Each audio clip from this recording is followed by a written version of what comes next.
into my world if you wanna see some action. Enter my zone, shut down the competition. Stand out from the crowd, yeah, I'm the main attraction. Come into my world if you're ready for some action. Are you ready?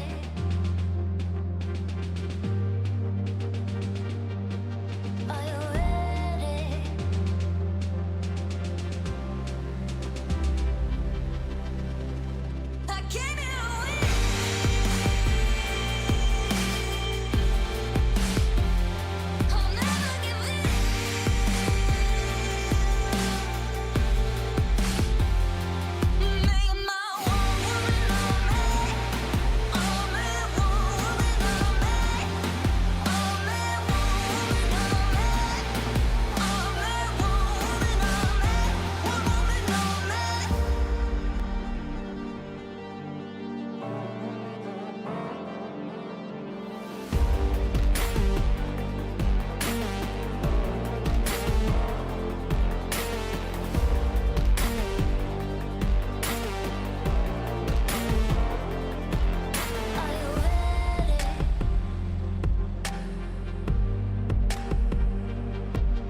There's something in these eyes. There's a storm within, but it's written in the skies. Let it break me till it's over. Won't let it shake me, no.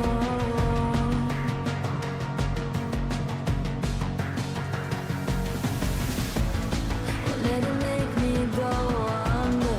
Won't let it make me go under. So now it's time to fly. Nothing's gonna stop me now. Nothing's gonna stop me now. Nothing's gonna stop me now.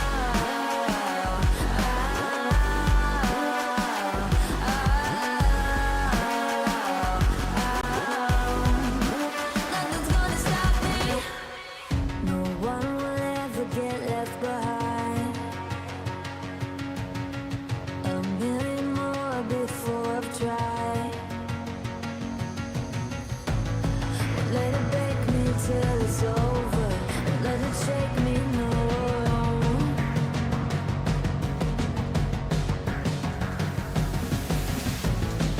Let it make me go under. Let it make me go under. So now it's time to fly. So now it's time to fly. Nothing's gonna stop me now. Nothing's gonna stop me now. Nothing's gonna stop me now. Nothing's gonna stop me now. Nothing's gonna stop me now.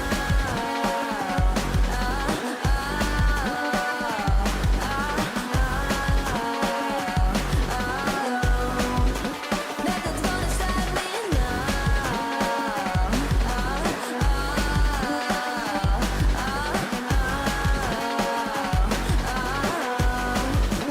Nothing's gonna stop me now.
Hello everyone and welcome to the roundtable here at the Esports World Cup. I am joined by 2 of the 16 competitors competing in Saudi Arabia this weekend for the ultimate prize. Boys, introduce yourselves. I'm Levy, 20 years old, and I play for Team Gullit, Team Liquid this tournament. I'm Nasri, 24 years old. I play for Team Falcons. Amazing. So, addressing the elephant in the room, obviously Nasri, he's in his home country where he's probably most comfortable, right? Assuming so. Lots of fans behind him, lots of the local people here to support him. How does that make you feel? Does that give you pressure? Does that add to the motivation? Not really motivates me. I think it would be a nice event with a very nice atmosphere. I know the tickets are sold out from the beginning of the days when they launched it, so I'm really excited and I cannot wait to see them. Amazing. Well, how far is your commute from home to here? 20 minutes. Yeah, And you, Levy? I had to go 6 Few hours, hours? 6 hours flight, so it's a bit Not of a the same. difference now. It's nice too for, well, I guess we're all here, but time zone. In Europe, it's only for you It's an like hour. -1. It's not so bad. Yeah, so it's But not too bad. There's a little bit of an advantage. There's 1 hour. Levy, obviously, you've traveled far. Both of you have had successful seasons. You winning the EWC earlier this season with a teammate, Poacher, who now is an opponent. How does that make you feel? How do you approach that? I think we are used to it because, like, for example, also in the Champions League, we qualified because we won the EWC. We didn't face each other, but we knew we could face each other in the same shirt from Ajax. So obviously, it's still like different to playing like someone else. But in the end, yeah, when we face each other in a competition, it's just also a game. Like I try to take it like I play a random guy, and it's still like a bit of emotional. On the other side, when you win, it maybe even feels better, and when you lose, it feels worse to lose or win against a friend. And I think the other way around. But for me, if I don't win, I always want my teammates to win. So either Pete, Sid, Manu, Emre. Do you feel like if you won, picture a situation where you guys are face to face. Are you celebrating? Like if you guys are in the final, you and Poacher, are you celebrating in his face, or are you? To be honest, I'm not really a guy who's celebrating, but I know Paulo. I don't think he can keep himself calm then, and he will just celebrate. But if I score like a 90-minute or a 120-minute winner, then yeah, I don't care about him too much, to be honest, and I will just scream. Yeah. Fair enough. So both of you, obviously, you having qualified, you being invited. Tell me about the difference in experience. Obviously, being invited maybe takes the pressure off a little bit because you knew you were going to be here, but you have longer to prep. And then obviously having qualified in Sweden, a little more pressure, especially the stakes in Sweden. They were really, really small. Only a few qualified out of a pool of like several. So how, Levy, I'll start with you. I think it's just the top 16 in the world, so I think there are just only top players. I qualified in Sweden where like out of 500 people, 6 people qualified. I just had like a really good tournament, so I know if I play to my capabilities, I'm capable to qualify for this tournament. I did so. It's a good time to have a good tournament. So yeah, and I hope to do the same here, but I don't think it changed a lot from how you prepare, because you're just trying to put a bit of pressure on yourself even if you are invited. I don't think it's much of a difference, to be honest. Yeah. I think it's a different way to celebrate from qualifying from Sweden or to make it through an invite. It's definitely a relief with less pressure to face, but I think in terms of the preparation, it's the same, you know, who's invited or who have qualified, it's the same. I think we have a very stacked group of 16 of players, who anyone from them can go that far. So that's a good segue, thank you.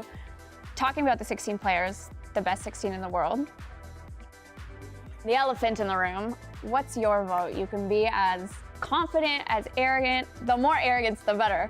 But what's your prediction on the winner? Who's winning? Who's taking it all home? If you don't believe in yourself, who else is gonna do it? But yeah, obviously I need to play my level to win this tournament. I think if you play like less than 100%, nobody's gonna win this tournament. So if I play to 100%, I believe I will win. And yeah, otherwise I always back like one of my teammates. I've played a lot against Manu Poacher, and I think he's in really good shape. So then for this tournament, I will back Manu. He became world champion last year in Riyadh as well. So maybe he's just feeling very confident like Musat in his hometown. So if I'm not winning it, I back Manu to win it. And you, Nasri? Well, I think, as I told you, it's a stacked group of people, of players. Anyone can go that far. but I believe Levy, he looks confident right now, so I'll back him up. He can go that way. Where's the back in yourself? I'm already in a good shape, but I just don't want it that he be I win and then for me as well, I win. That's good sportsmanship. I like it. You guys mentioned the 16 that are included in this group. All winners of any capacity, ECL winners, World Cup winners, World Cup runner-ups, like every single FC Pro winners. The talent is unbelievable. Is there anyone in the group of 16 that you're like, ooh, I have to, like, they're in my group, or maybe if I make it out of the groups, I have to face them? Is there anyone specifically that you have your eye on? For me, no, to be honest. The only thing is that I don't want to play Abu Mecca, because at the end of the day, it's about Team Falcons against Team Falcons. But that's it. It's not just about I'm afraid or I prefer to play another person.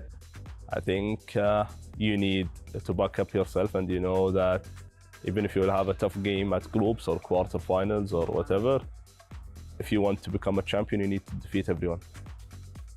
You should write that down. That's a good quote.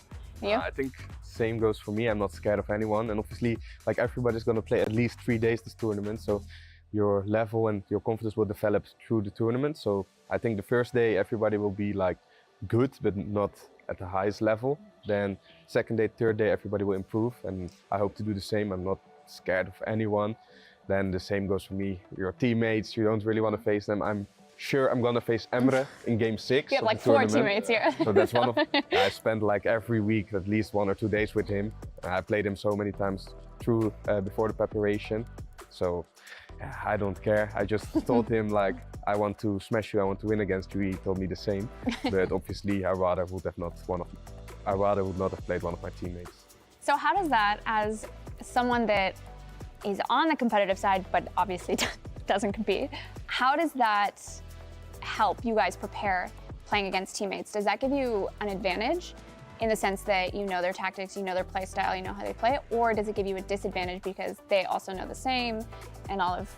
For me, I think yes, because if there is anything you want to learn, they can tell you what do they do.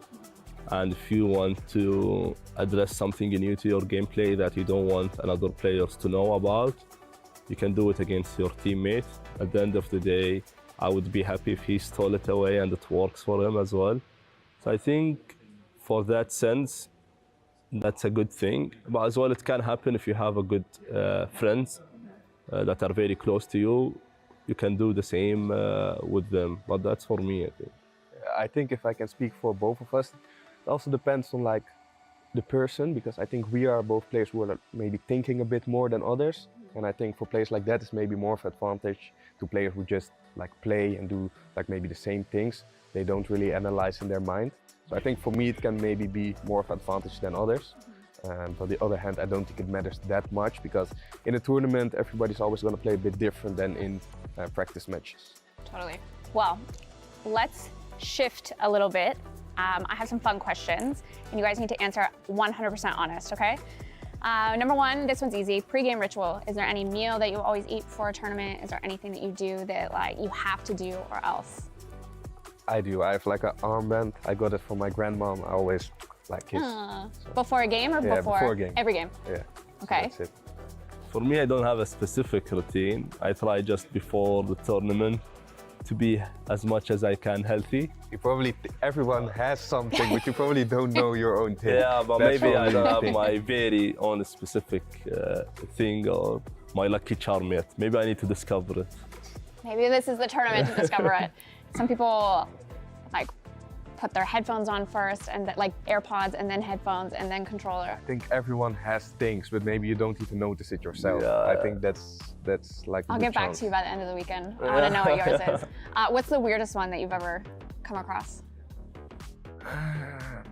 Having the same meal for 4, 5 or 5 days because you think that Really? it makes you fuel up very well. We are talking about it, but mostly joking at Team Gullit. Like we say, oh, we didn't eat this time, so it went bad or it went well. It's more of a joke, but maybe I think like in every kind of joke, like a bit of sense. So I think we maybe believe in it a little bit. So you're superstitious is what you're saying. I don't want to say it, but I think I have to admit I'm a little bit. I won't jinx anything. I won't jinx anything. Okay. What's your go-to karaoke song? Or if you've never done karaoke, what would be your go-to karaoke song? I think it's something from D-Block Europe, because I just listen to D-Block almost always when I play, and sometimes I'm even singing while I play and I don't notice. Really? So one of them probably. I think Kitchen Kings. Give us a little bit. I didn't sign up for that. So. Fair enough. Duff? I don't listen to music while I play or anything. I know there is a lot of FIFA players who does, but I would rather that just to not be too much excited. But sometimes I love to listen to music before the games, to get into the mode, to get into the zone. But there is no karaoke, it's just an Arabic music that if I sing it to you, you wouldn't even know about it. I wouldn't understand. Fair enough. Well, thank you guys. That's all the time we have for today. Best of luck to the both of you. Thank you. I'll come back to you for your superstition on Sunday. And we'll be back next time with more.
You ever wondered how a Hollywood movie is shot? On a Sony. You review it on a Sony. And how do you make that sound epic? You record it on a Sony. Lunch break on a Sony. So why wouldn't you watch it on a Bravia by Sony?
Hello ladies and gentlemen, and welcome to the Esports World Cup for EA FC 25. George Overton and Lisa Manley here for the third and final day of groups and the first day of the resurrection stage.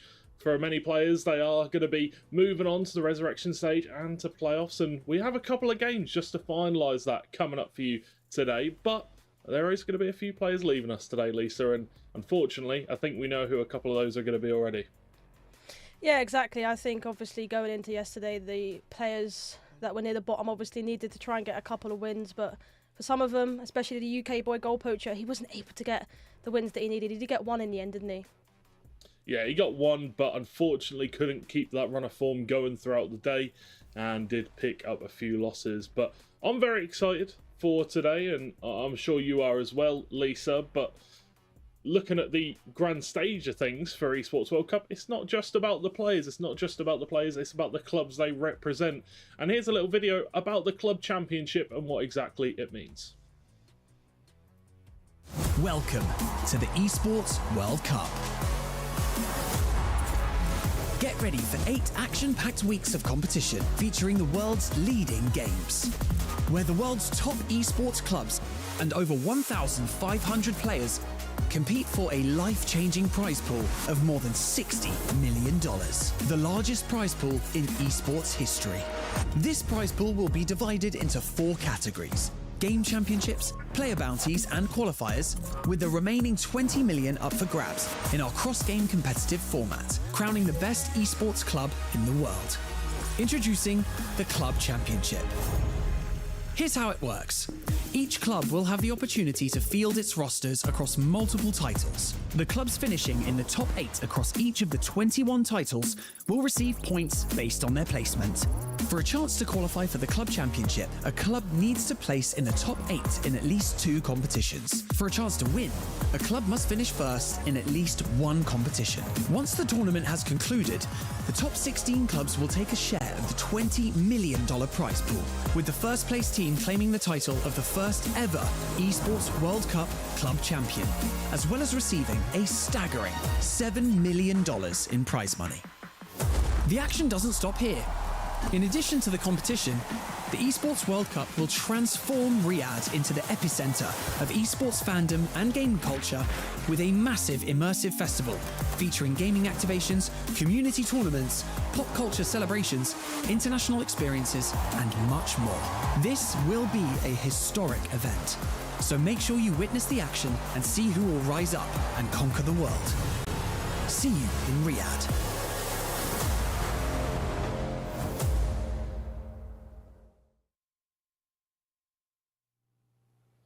Well, what a wonderful event it has been so far. It's like it said in that video, it's not just about the esports. There is a whole event going on as well around it, which has been absolutely fantastic so far. And talking about the club championship and the format and everything like that, you know, Team Falcons currently on top by a considerable margin, so we'll have to see if they can hold their lead. But it's not just about the club championship here, it's about the format as well. The format's very different to what we see in a lot of the other esports tournaments, especially in EA FC 24. So let's have a look at exactly how the format plays out. Get ready for EA FC 24 like never before, when the best players from around the world takes the stage at the Esports World Cup. The players have played their hearts out for their keys for the event, as well as a chance to play it out on the field for $1 million. The biggest prize pool in EA FC history. It will all accumulate on the 15th of August as the first players take to the field. Who will rise to the top? Who will shock? And who will taste defeat? Only time will tell. In the meantime, here's how it all works. The group stage will be played in a ruthless best-of-1 round-robin format. 16 players will be divided into 2 groups, from which only the top 3 from each group will advance. 4th to 6th place will be sent to the resurrection stage, while the 7th to 8th spot will face elimination. The resurrection stage will feature the 6 players who fail to advance. They will face off for the top 2 spots, fighting for their tournament life. Playoffs will be the final stage of the tournament where everything is on the line in a single elimination bracket. If you make it this far, you are guaranteed a minimum of $50,000. However, there is much more to fight for, as the winner will take home a whopping $300,000. Glory and the opportunity to destroy 3 opposing players' invitation keys and imbue them into the championship trophy. So get ready for the most intense EAFC tournament you have ever seen on the 15th of August, as the GOATs of EAFC take to the pitch to vie for the honour, bragging rights, and let's not forget, $1 million.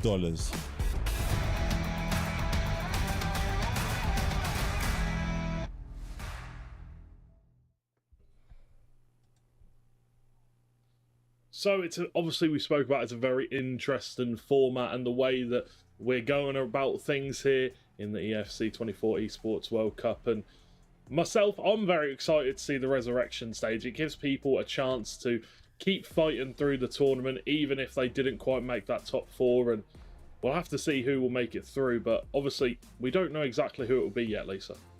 Yeah, exactly, and we spoke about this yesterday. I love this format. You know, it gives players that potentially didn't perform well on the first day a chance in the second day to get to that resurrection stage, or if you're Anders, potentially make it to the top 3, because he ended up winning in all his games yesterday. But of course, this is the format: 16 players, 2 groups of 8 players, 6 players go to the resurrection stage, and obviously by the end of the day we'll know the 8 players go into the playoffs. And of course, George, $50,000 just to make it to that playoff stage. Yeah, it's a very big prize pool, and all of the players, I'm sure, will be wanting to make it through there. And as you can see, that is exactly how it breaks down.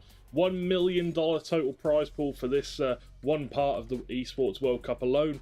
300,000 to the winner, 150,000 for second, third and fourth getting 90,000. And then obviously looking at the rest of it, looks very enticing indeed.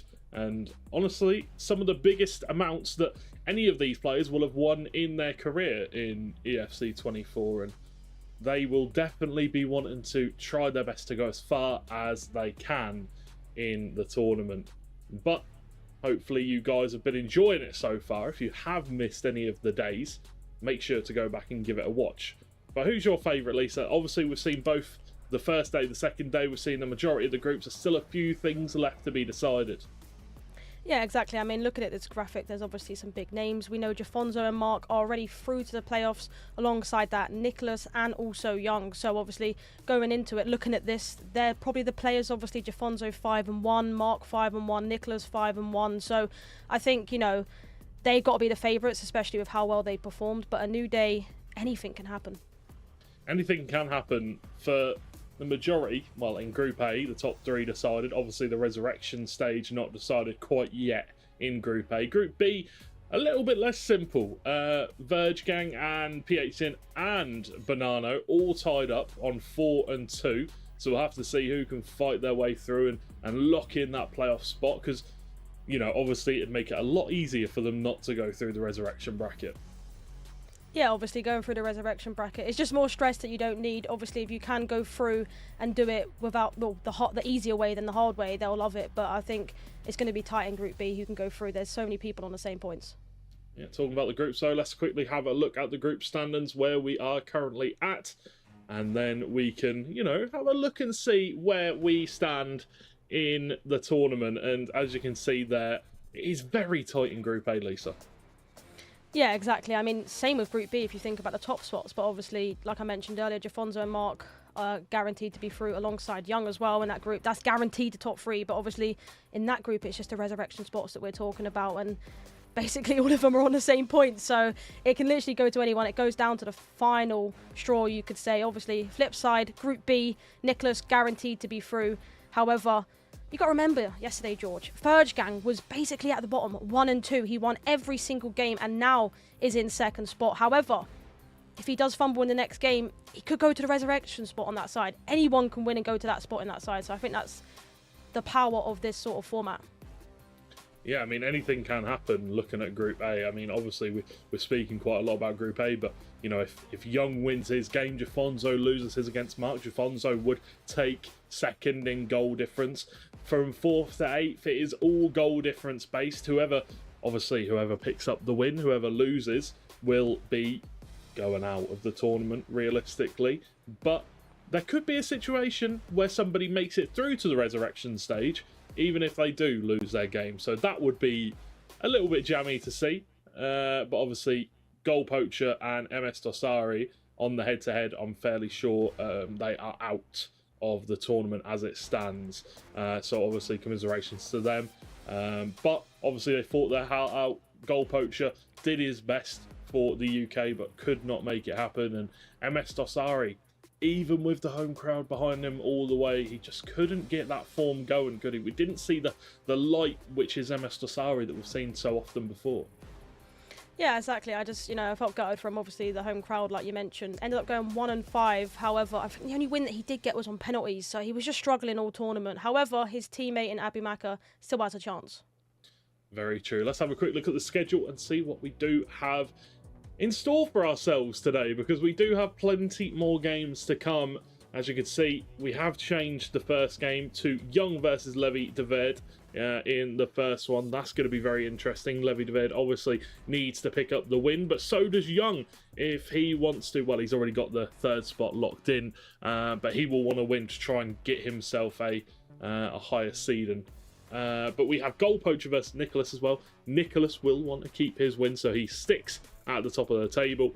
And the TBDs are to be determined. That is for the resurrection stage. So we haven't obviously figured out the seedings yet, so there are still a few more games to be played before we'll be able to announce that to you. But we've got 3 matches from the resurrection stage, which I'm very excited for. We'll be going through the upper bracket, I'm fairly sure, of the resurrection stage. And who's your favourite to make it out? Obviously, we kind of know who will be going through to it on the Group B. But first of all, obviously, you can see just popped up down there. Make sure to go to stcplay.gg so you can predict who you think will be going through and who you think will be going out. Go predict your goals and go predict who you think will win. And me and Lisa will be doing the same very shortly. You guys don't want to hear our predictions. Well, mine actually. First day I was terrible. Second day, I think yesterday I was actually pretty decent, George, to be honest with you. But obviously talking about the match, obviously Young versus Levy. I mean, Young obviously guaranteed to go through. So for him, it doesn't matter. But it's momentum. He wants to prove why he's here and why he's one of the best and why he's obviously got out of the group already. But Levy, he has to win. Obviously 6th spot at the moment on the same points as everyone else. So it's a must-win game for him. Yeah, but let's have a look at that match that we do have coming up. Young versus Levy. Obviously, we expected big things from Levy coming into this tournament, and he hasn't quite hit those heights, but we've said that about a lot of players. It is a big stage, and there is a lot of pressure on that young man's shoulders, and coming into it, this is a must-win game for Levy if he wants to have the best possible chance of staying in the tournament. Yeah, exactly. And I mean, obviously, currently, like I mentioned, 2-4. Obviously, his teammate Emre Yilmaz also 2-4. So they're going to want to both try and get the win here to obviously go into that resurrection stage. But of course, Johnny and Webb Nasri are just below them. Anything can happen. I mean, it's a must-win game. Young's going to want to still win this game, even though he's through. He could go 5-2 if he wins this. So predictions, George. I might as well throw it to you this time. You like to put me on the spot. Who do you think is going to win this game? Well, if you look at it from a technical point of view, Young doesn't really have anything to play for. He's already through in 3rd. He can't go up to 2nd unless he beats Levy by, I think it's 4, 5, 6, 7 goals. So obviously that would have to be an absolutely monumental win for him. So I'm going to go with Levy. I think that he's got more to play for. I think he's got more to fight for. The question is, will he pick up the win? I'm going for Levy. Yeah, I think I actually agree. I think, he's got to win this game. I mean, sort of, the pressure will be there, of course, but if he can try and get that first goal, I'm sure he can go on to win that game. But there's been a lot of goals in sort of the tournament the whole time, so I think there's going to be a lot of goals in this one as well. There better be. There better be more goals. We love goals. 1-1, no, please no. We'll have to wait and see, though, because obviously there's a lot on the line, so Levy does not want to throw anything away, especially when he's in such a big position where he can either make it or break it technically. He does have a decent goal difference, -6 compared to the -8 and 9 of Johnny and Webb Nasri below him. Obviously Emre, his teammate, and Abu Maka above him on 4 and 3 respectfully. But let's go onto the stage to make sure the players are getting ready to get underway with the game before we get into this one.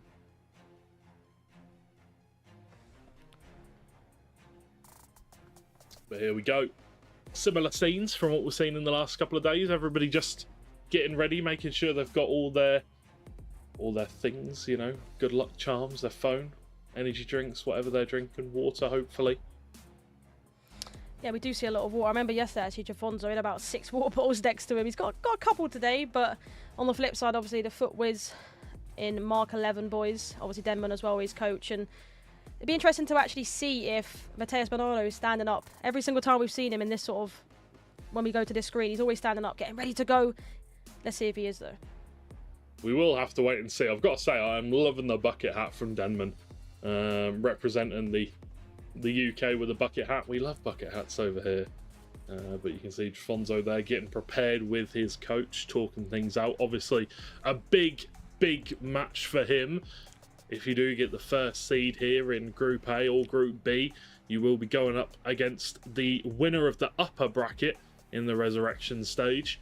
So obviously a big chance there for not an easy game, because there are no easy games, but a chance for a more simple route to the finals. Yeah, like you mentioned, no one you play in this competition is going to be easy by any far stretch of imagination. They're all here for a reason. They're the best players in the world, and I think even if you do play someone sort of in the resurrection stage, there's some big names there that you probably wouldn't expect to even be in that position. You know, you'd expect them to be at the top of the group. So, you know, players like, you know, Levy, David, Emery, Yilmaz. On the flip side at the moment, as it stands, obviously, Matheus Bonanno, Nathan Essar, Manu Bashir, they're all big names. So whoever you play, it's going to be a tough game. Yeah, very true indeed. And Webb Nasri there had a good performance yesterday. Obviously not as good as he would have hoped for, but he definitely performed well. I saw he posted on Twitter last night that he's going to make his fans proud, his people cheering him on back home for his team, the Antlers, and I'm hoping that he can overcome the competition and find a way to the resurrection bracket. But unfortunately in esports, crazy things can happen.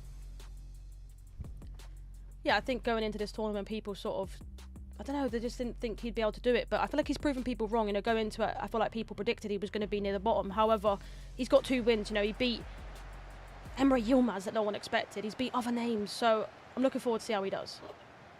I also am looking forward to seeing how he gets on as well. But let's go. We're into the game and ready to go. The first game of the day out of 5. Young versus Levy David. Let's see how they get on. It's going to be Young in the black and Levy in the orange kit.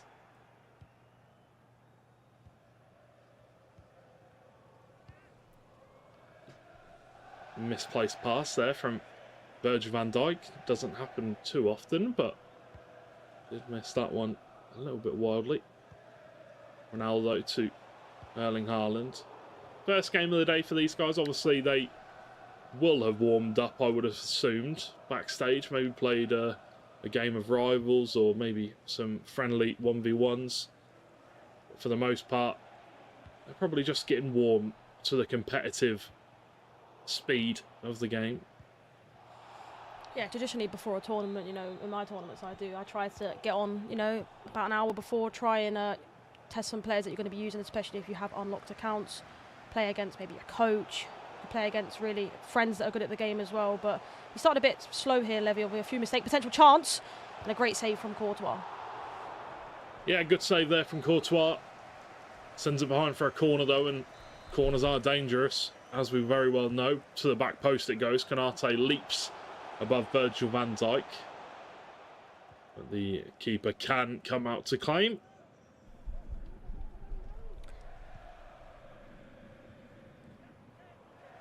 A salute.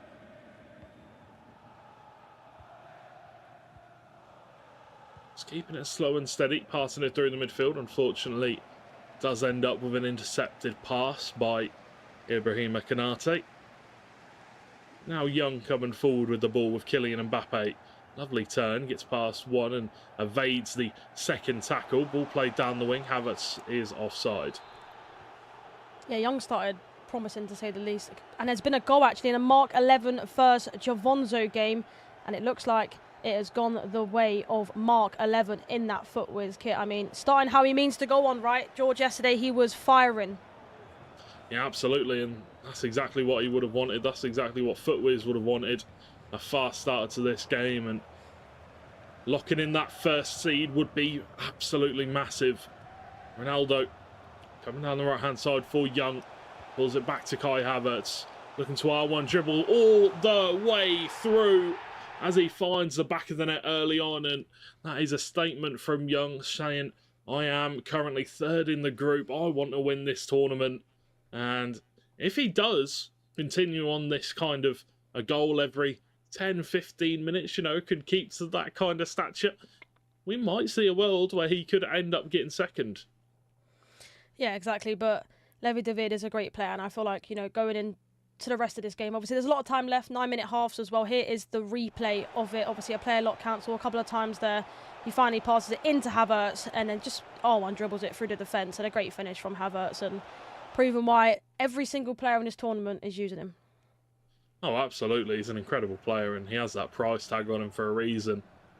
Unfortunately, though, you did say Levy is a great player, which he is a great player, but unfortunately this tournament he hasn't shown us those glimpses that we need to see. He has been outclassed on a few occasions, and we'll have to see if he can bounce back, though, as we know that he can. He is a quality player, and there has been a goal in the Johnny Webb Nasri game. Webb Nasri taking the goal, 1-0, the first goal of the game, and that will be a step in the right direction for the Japanese player.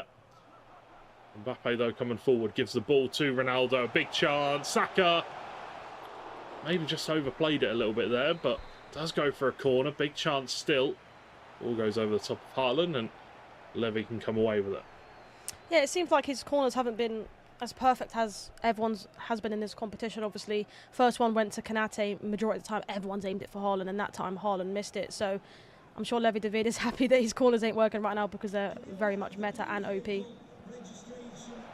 Oselu into the feet of Mbappe. Another goal in the Mark 11 Jafonzo game. And there is a shot coming out. Big shot, but there is a goal, and it has gone the way of Jafonzo. It is 1-1 now in that game. So Mark 11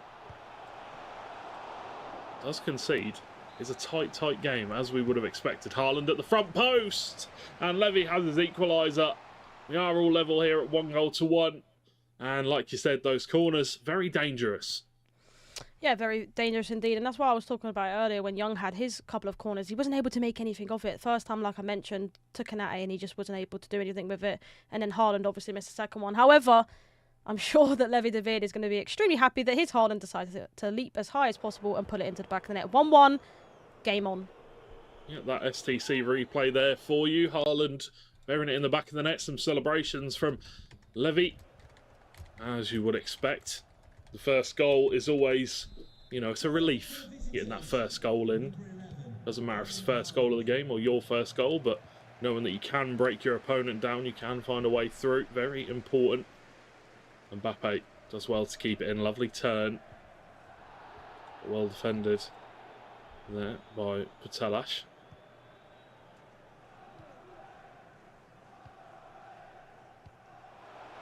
Levy with a good switch of play there all the way out wide to Oselu. Haaland now finds the overlapping run of Stones and makes the switch across the field once again. Oselu bursting down the byline here in a good amount of space. If he can find the pass across, Haaland waits at the back post. Saliba wins the header away.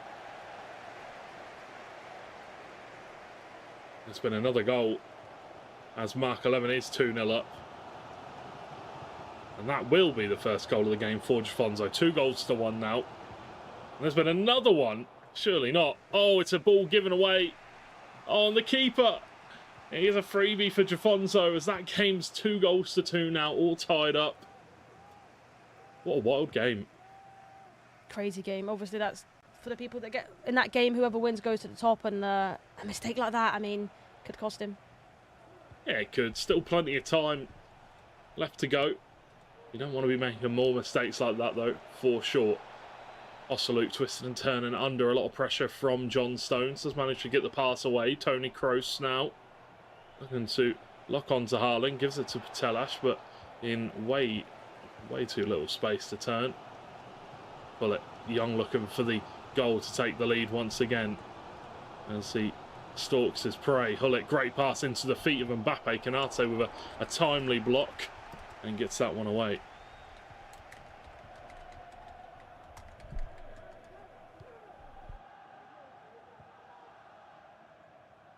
The press almost paying off there for Young. Almost got a foot in, and there's been and he gets another goal. And it looks like it's gone the way of Jafonzo. Kai Havertz plays it into the feet of Mbappe, and then a simple finish, as that is 3 goals to do. A massive comeback from Jafonzo in the first half. Was 2 goals down. Tense affairs for sure in that game. There could be one here, and there is. It is offside though. I mean, what a turnaround in that other game. Obviously, Mark was 2-0 up, and within a matter of, what, 15 in-game minutes maximum, it's now 3-2 to Jafonzo. I mean, we know that he can score goals, especially with the games that we commentated on, right, George? Oh, absolutely. Jafonzo, a top player. Definitely knows how to find the back of the net. Mbappe, Haaland into the feet of Ronaldo. It's a good opportunity. But again, is ruled offside.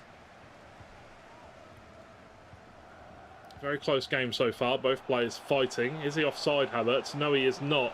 There's a man lurking at the back post. Cuts inside. Gives it to Ronaldo. Shifts it onto the right. Looks at the pass to Saka. Finds Ronaldo once again. Kylian Mbappe, but unfortunately is not in very much space. Does get tackled. Pinned down. And the ball back with Levy. I thought that was going to be the same sort of goal that was going to concede that we saw in the last game for Mark, obviously ping pong, but luckily he was able to gather it with Courtois there, but he's giving the ball back to Young. And Ronaldo with a chance in the box. He passes it off, and the goalkeeper movement is well out of the way, and Young made that look easy with a pass, and I'm not too sure what that was. Maybe telling him the score. 2-1? I'm not too sure. I think it's potentially a celebration, to be honest with you. But, you know, here's the replay of the goal, obviously. He likes to use this right-hand side quite a lot, obviously, getting Havertz involved. Step over there, passes it into Saka. And we've seen so many goals with Saka's left foot this tournament, haven't we, George? We have. I think the main thing is he saw that Levy had moved his goalkeeper across, which is a big, big thing. And then chose to pass it off. Very smart.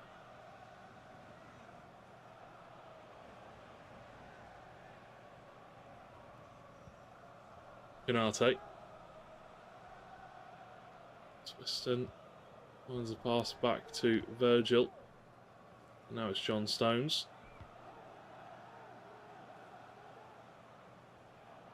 Levy looking to create an opportunity to bring him back level once again. Pull it. Plays it back to Ronaldo. Bit of twisted and turning. Lovely double step over. And finds the route through to goal. And once he's there, it's always going to be Ronaldo putting it in the back of the net as we're all tied up. Wow, what a goal there. You know, the step over speed boost, you know, we spoke about a lot, obviously, watching Anders and also Mark 11. And, I mean, he just split his defence open there and a great finish. And that's why we have the boy R9 in teams. And see the replay here again, obviously, works it out on the right-hand side.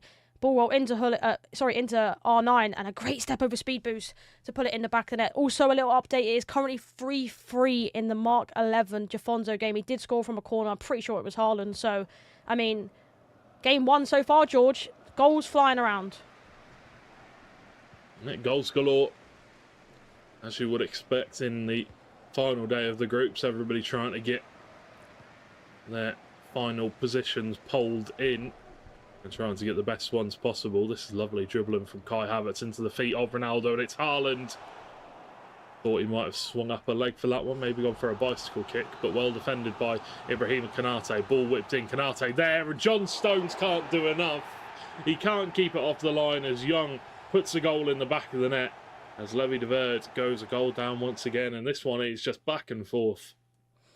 Yeah, it is. It seems like every time Young scores, obviously, Levy just has something in him just to come back, but quite an unfortunate goal to concede from him. Obviously, John Stones was on the line, but he wasn't able to get his leg any more higher to try and stop that. But I mentioned earlier about Konate being on corners. We don't really see it, do we? You know, we've seen Haaland goals every single time from a corner, but it went with Konate, and it seemed to work for him.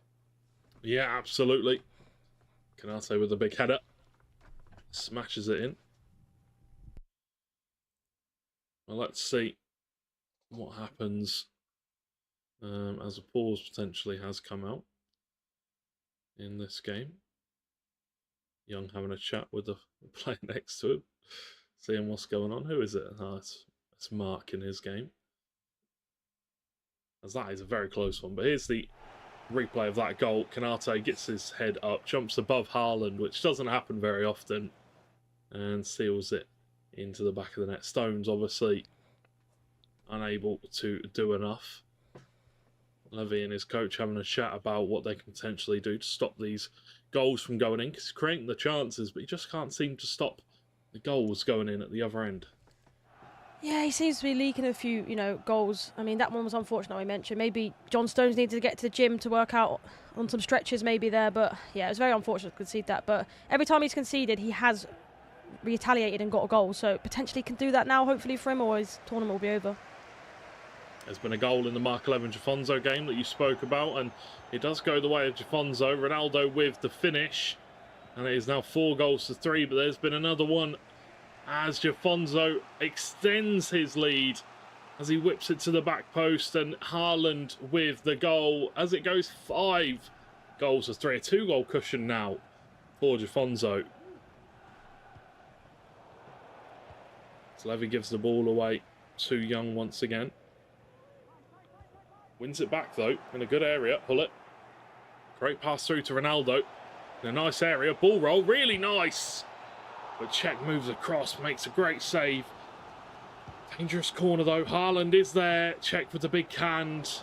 And manages to get it in both and makes a great save. Yeah, great save indeed. Obviously, we mentioned how OP corners are, and he's going to want that to go in there, of course, try and get back in this game, but a great save from Czech, and obviously we spoke about the other day, Czech's the favourite keeper, you'd say, in his competition so far. Saka with a shot, Courtois makes the save. Saka, we've seen him curl many a goal into the top right-hand corner over the last few days. As we approach the hour mark, it is up to Levy now to find a way back into this game if he can. And I'm sure he will have chances. Ronaldo looks to go back inside, but can't get around Canate. Well defended once again.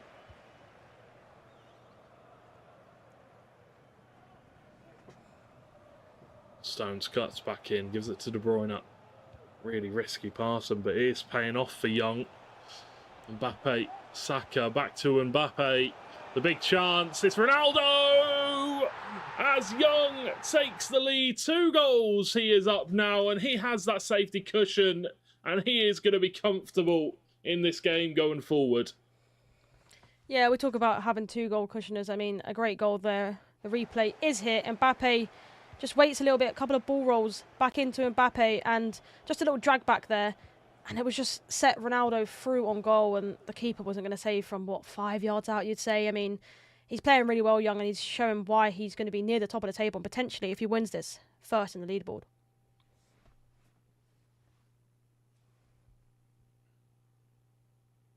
Yeah, he definitely deserves it.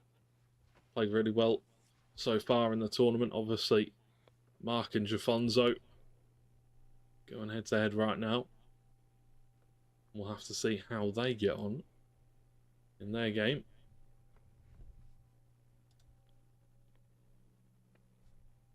Looking forward to seeing the outcome of that one as we continue with this match. As both players make a couple of changes. I would assume Levy making a few tactical changes.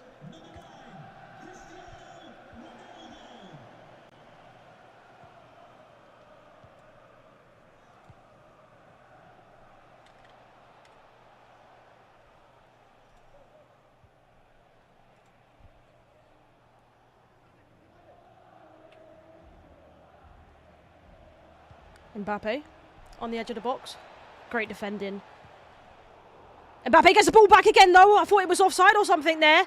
However, Mbappe puts it into the back of the net. A little sip of the water. It puts Levy David back in prime position. Yeah, puts him in a good position now to make this comeback happen. The ball, as it comes into Mbappe, Konate does make the tackle, but gives it away sloppily. And then from there, Mbappe not going to miss. Levy does take advantage of the mistake from Young, capitalises on it, but Young can't be afforded to make any more like that. Levy can taste blood, he can smell it. Mbappe, the pass not good enough. I don't know if that was exactly who he wanted it to go to, but does not work, is intercepted. And a goal in the Jafonzo Mark 11 game, and it looks like there might have been a goal for Mark as Havertz comes into the box, gives it back to Mbappe. Lovely skill, brilliant. The goalkeeper gets sent completely the wrong way. Jafonzo can throw his hands up at that one, but that was a great goal. Mbappe again with a chance in this game. Ball roll, double step over. Look to finesse it to the back corner, but well defended. Saka still on the ball though. Gives it to Havertz and De Bruyne and Mbappe. It's a beautiful goal. It's well worked. Young takes advantage. He just does well, doesn't he? He sees the opportunity open up. Even though he made a mistake down the other end, he's come and he has brought his 2-goal lead back to himself.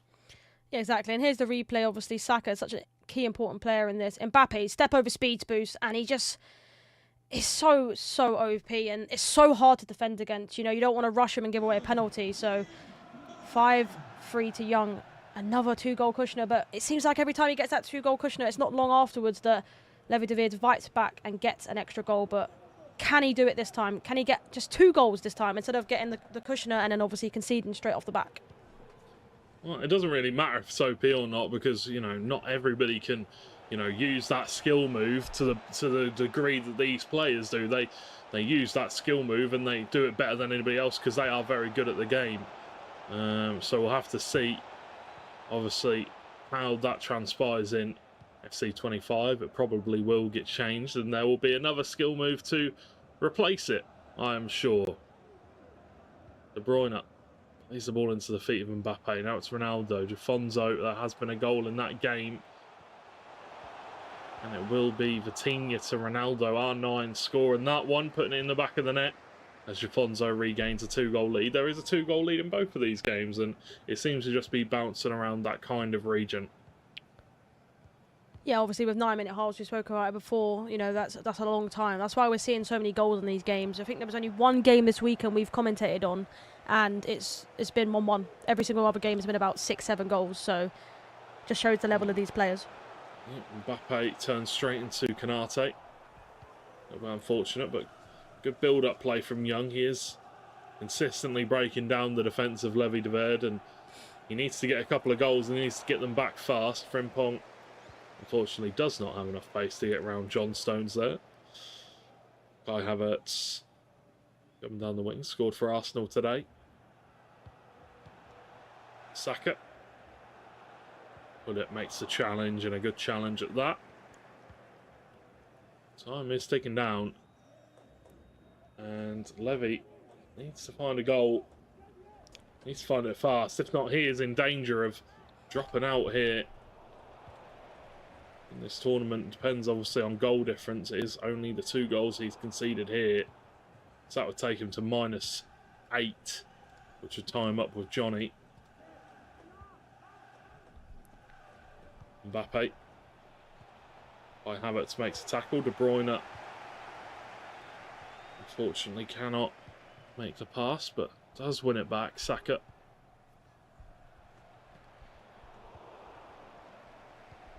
That's Toni Kroos to Ronaldo.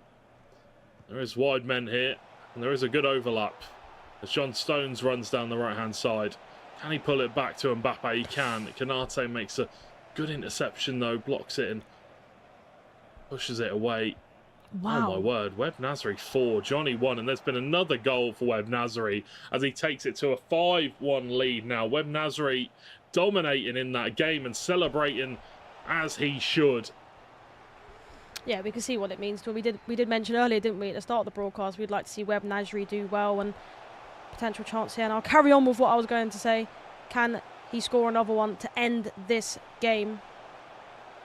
No. No, he cannot. Anyway, so what I was going to give you an update on, guys, is obviously the Webb Nasri game. He is obviously a lot of goals up in that game. Johnny, of course, is losing. Something that might shock you, George, is Emre Yilmaz is 3-0 up against Abu Makar. Interesting. There is a chance here, though, for Haaland as he gets turned away. Not enough space for him to run into, and I feel like Levy de Verde, he feels like the time is running out on him, and it really is. Chance, Hullet in the box, Courtois comes out to pick out of the air. But yeah, that, I guess it's not, you know, it's not surprising. It's not, you know, it could have gone either way, couldn't it? They're both on the same points. They're both on relatively similar goal differences. You would have expected a closer game, but 3-0. Emre Yilmaz showing up on day 3. We'll have to see how that goes for him. It does mean that he will be in the resurrection bracket. Saka with the interception wins it back for Johnny. Mbappe, Ronaldo, twisting and turning. Havertz pulls it to Haaland. Haaland with a chance, and there it is. Young finds his 6th goal, and that will be all she wrote here in this game as far as this one is concerned. Unfortunately for Levy, he just could not do enough. He couldn't find a way in, and here's the STC replay. It's just far too simple, really, isn't it? Ronaldo twist and turn and thrown in a couple of step overs. Haaland wins it back like cricketer, and there's the finish. And you know, it's a little bit harsh on Levy. You could see he was making tackles there, but they just weren't going through.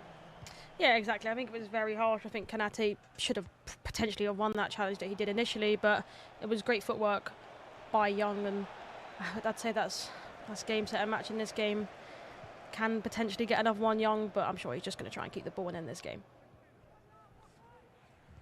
Haaland, Saka to Mbappe. There might be one more at the end of it as Havertz comes running through. Mbappe in the middle. And yeah, he's just going to take out a play.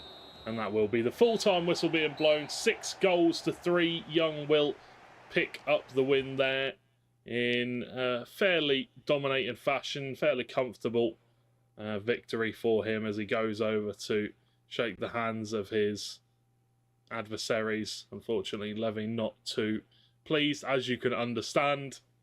But that is the way it goes when you lose.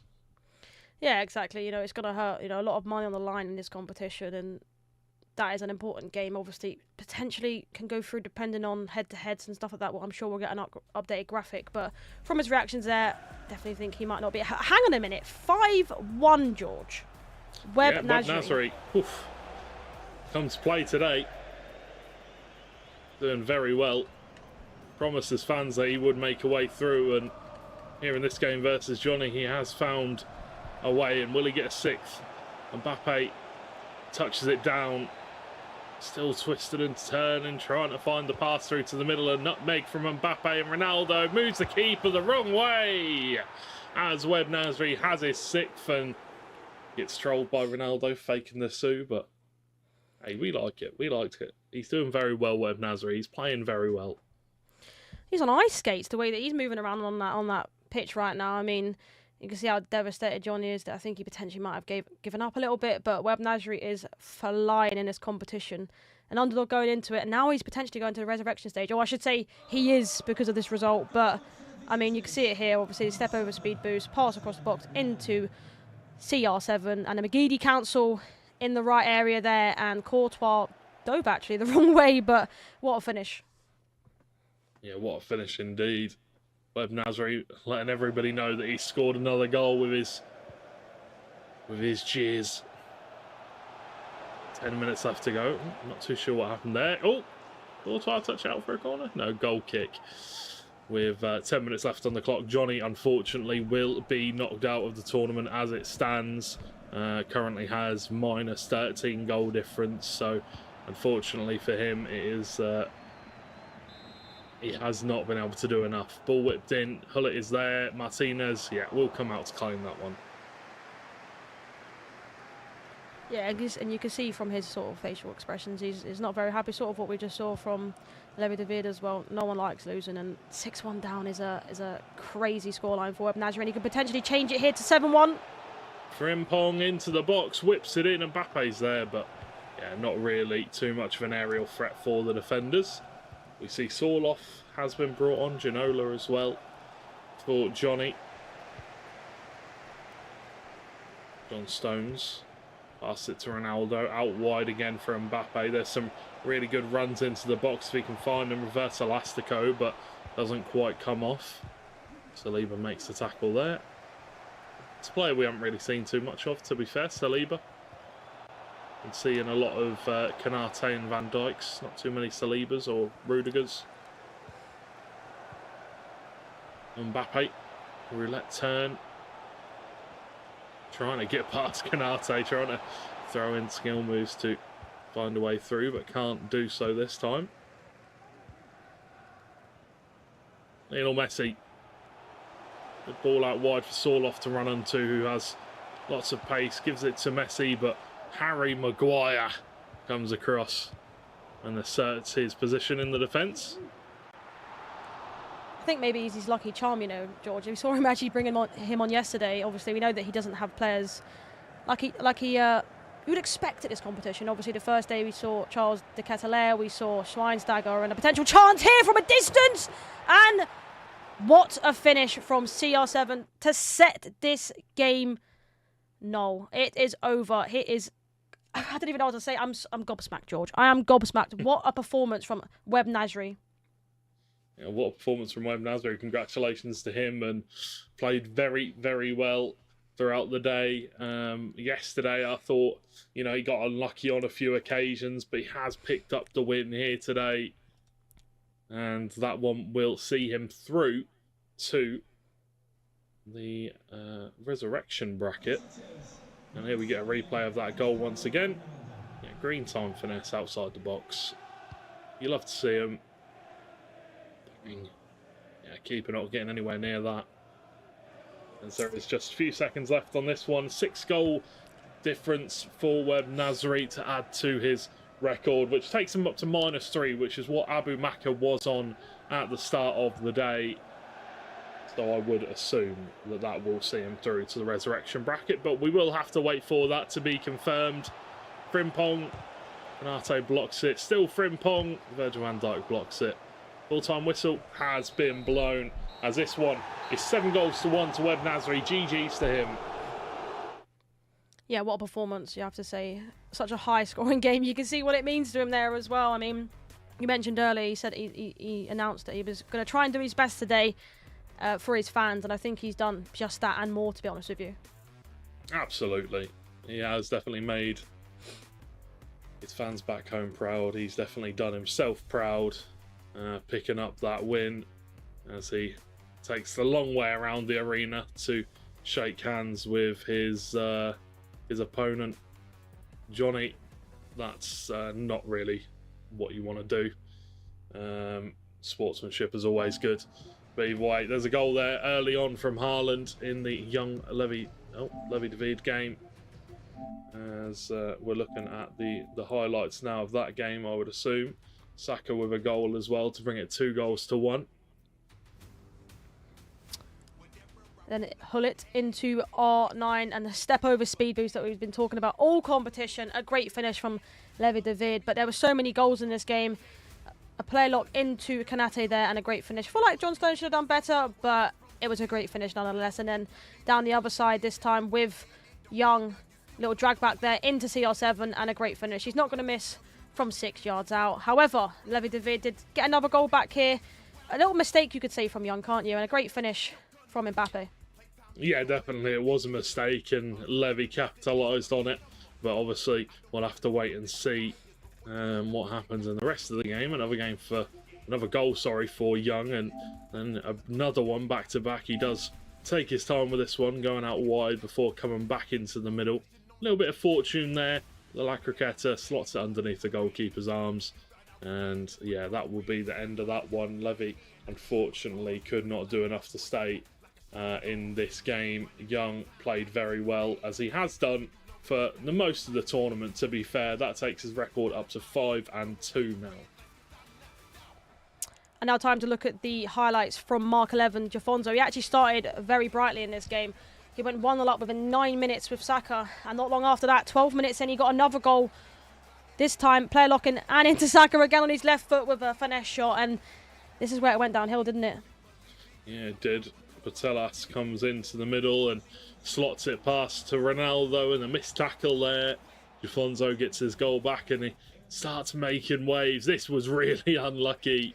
Well, you know, you can't be giving chances like that away. A little bit of unfortunate, a little bit of maybe just being a bit lackadaisical, but Ronaldo then passes it out wide to Havertz, who brings it back inside for Mbappe, who slots it home. Beautiful goal from Jafonso. Exactly that, and there was more goals in this game. Mark ended up coming back in the game with a header from Haaland, of course, and not long after that, Jafonso got another goal. Alexis Patelas into R9, and potentially could think the keeper could do a little bit better there, but 4-3 now to Jafonso. He gets another chance with Havertz. Great overlap from him, and I'm sure the dink back stick to Haaland. Of course it is. It is now 5-3, George, and there's been so many goals going in this first set of rounds, isn't there? Yeah, many goals. Obviously, as this group comes to a close, and it was Mbappe once again, Mark gets himself a goal back. 5-4, but Jafonso wasn't finished. He didn't say he was done, as he comes and gets another one. Vitinha with the pass to Ronaldo into the back of the net, and yeah, that finish is just too simple for Ronaldo. And one here for Johan Cruyff with a goal for Jafonso to make it 7-4 as he asserts himself in that game. Mark 11, unfortunate, could not get close to him. It was in the start of the game, but towards the end, Jafonso definitely put his stamp on the game. Yeah, exactly. I mean, what a set of games for these guys. I mean, obviously going into that, for me, I would have probably said Mark 11 to win that, but Jafonso, we know how good he is going forward. He's scored so many goals, hasn't he? Yeah, he has a lot of goals. I mean, there's been a lot of goals just in this tournament in general, Lisa, to be honest. A lot of goals indeed, but Jafonso has the highest goal difference in the group now, so congratulations to him. Obviously, he is the number one player in the group, so that is what you would expect. Yeah, exactly, indeed. But obviously the game we was watching, Young versus Levy David, I mean, what a game that was. I think obviously heartbroken for Levy David, because going into this, arguably one of the favourites, but he just couldn't get it clicking in that game, could he? No, he couldn't. He hasn't really been able to get it clicking this whole tournament, to be honest. We've had glimpses again, like we have a few other players, but unfortunately, you know, a little bit unfortunate to be drawn with one of the top three coming into the final game. But then again, maybe you should have got it done earlier in the tournament, one could argue.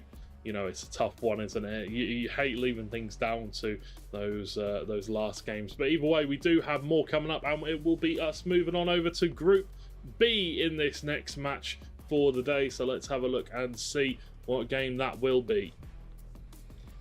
And it's going to be the Goal Poacher versus Nicolas game. Of course, doesn't seem like it's going to mean much. Obviously, Nicolas already top of that group, but I mean, I'm looking forward to this one.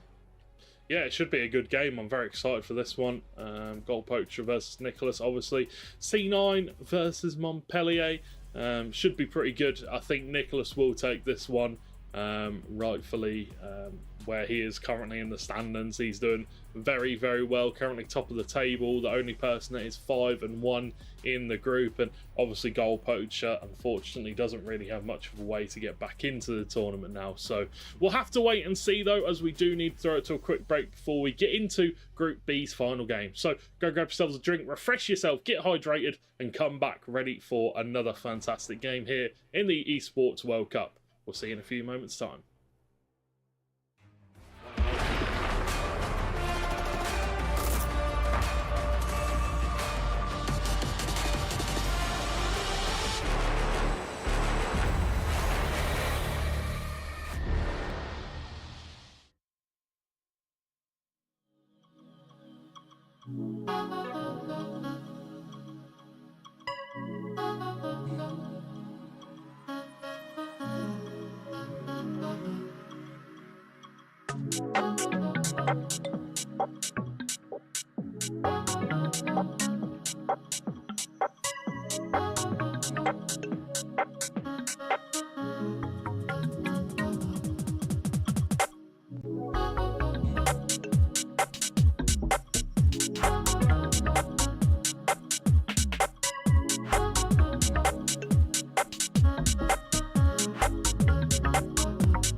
heard that you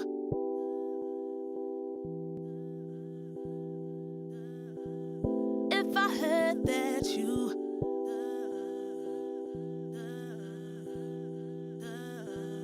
If I heard that you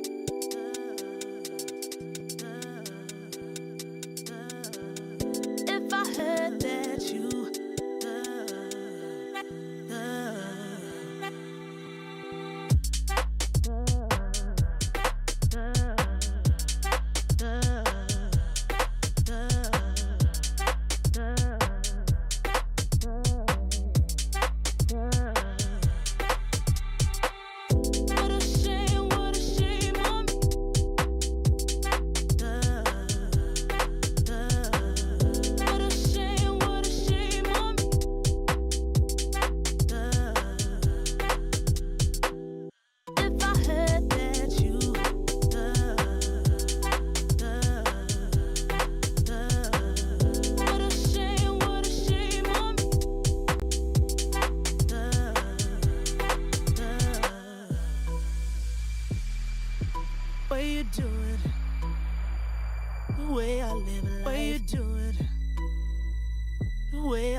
Have you got what it takes to get to the top?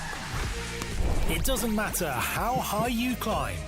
To reach the top, even the biggest champ needs a break. So you can recharge, dive back in, and dominate.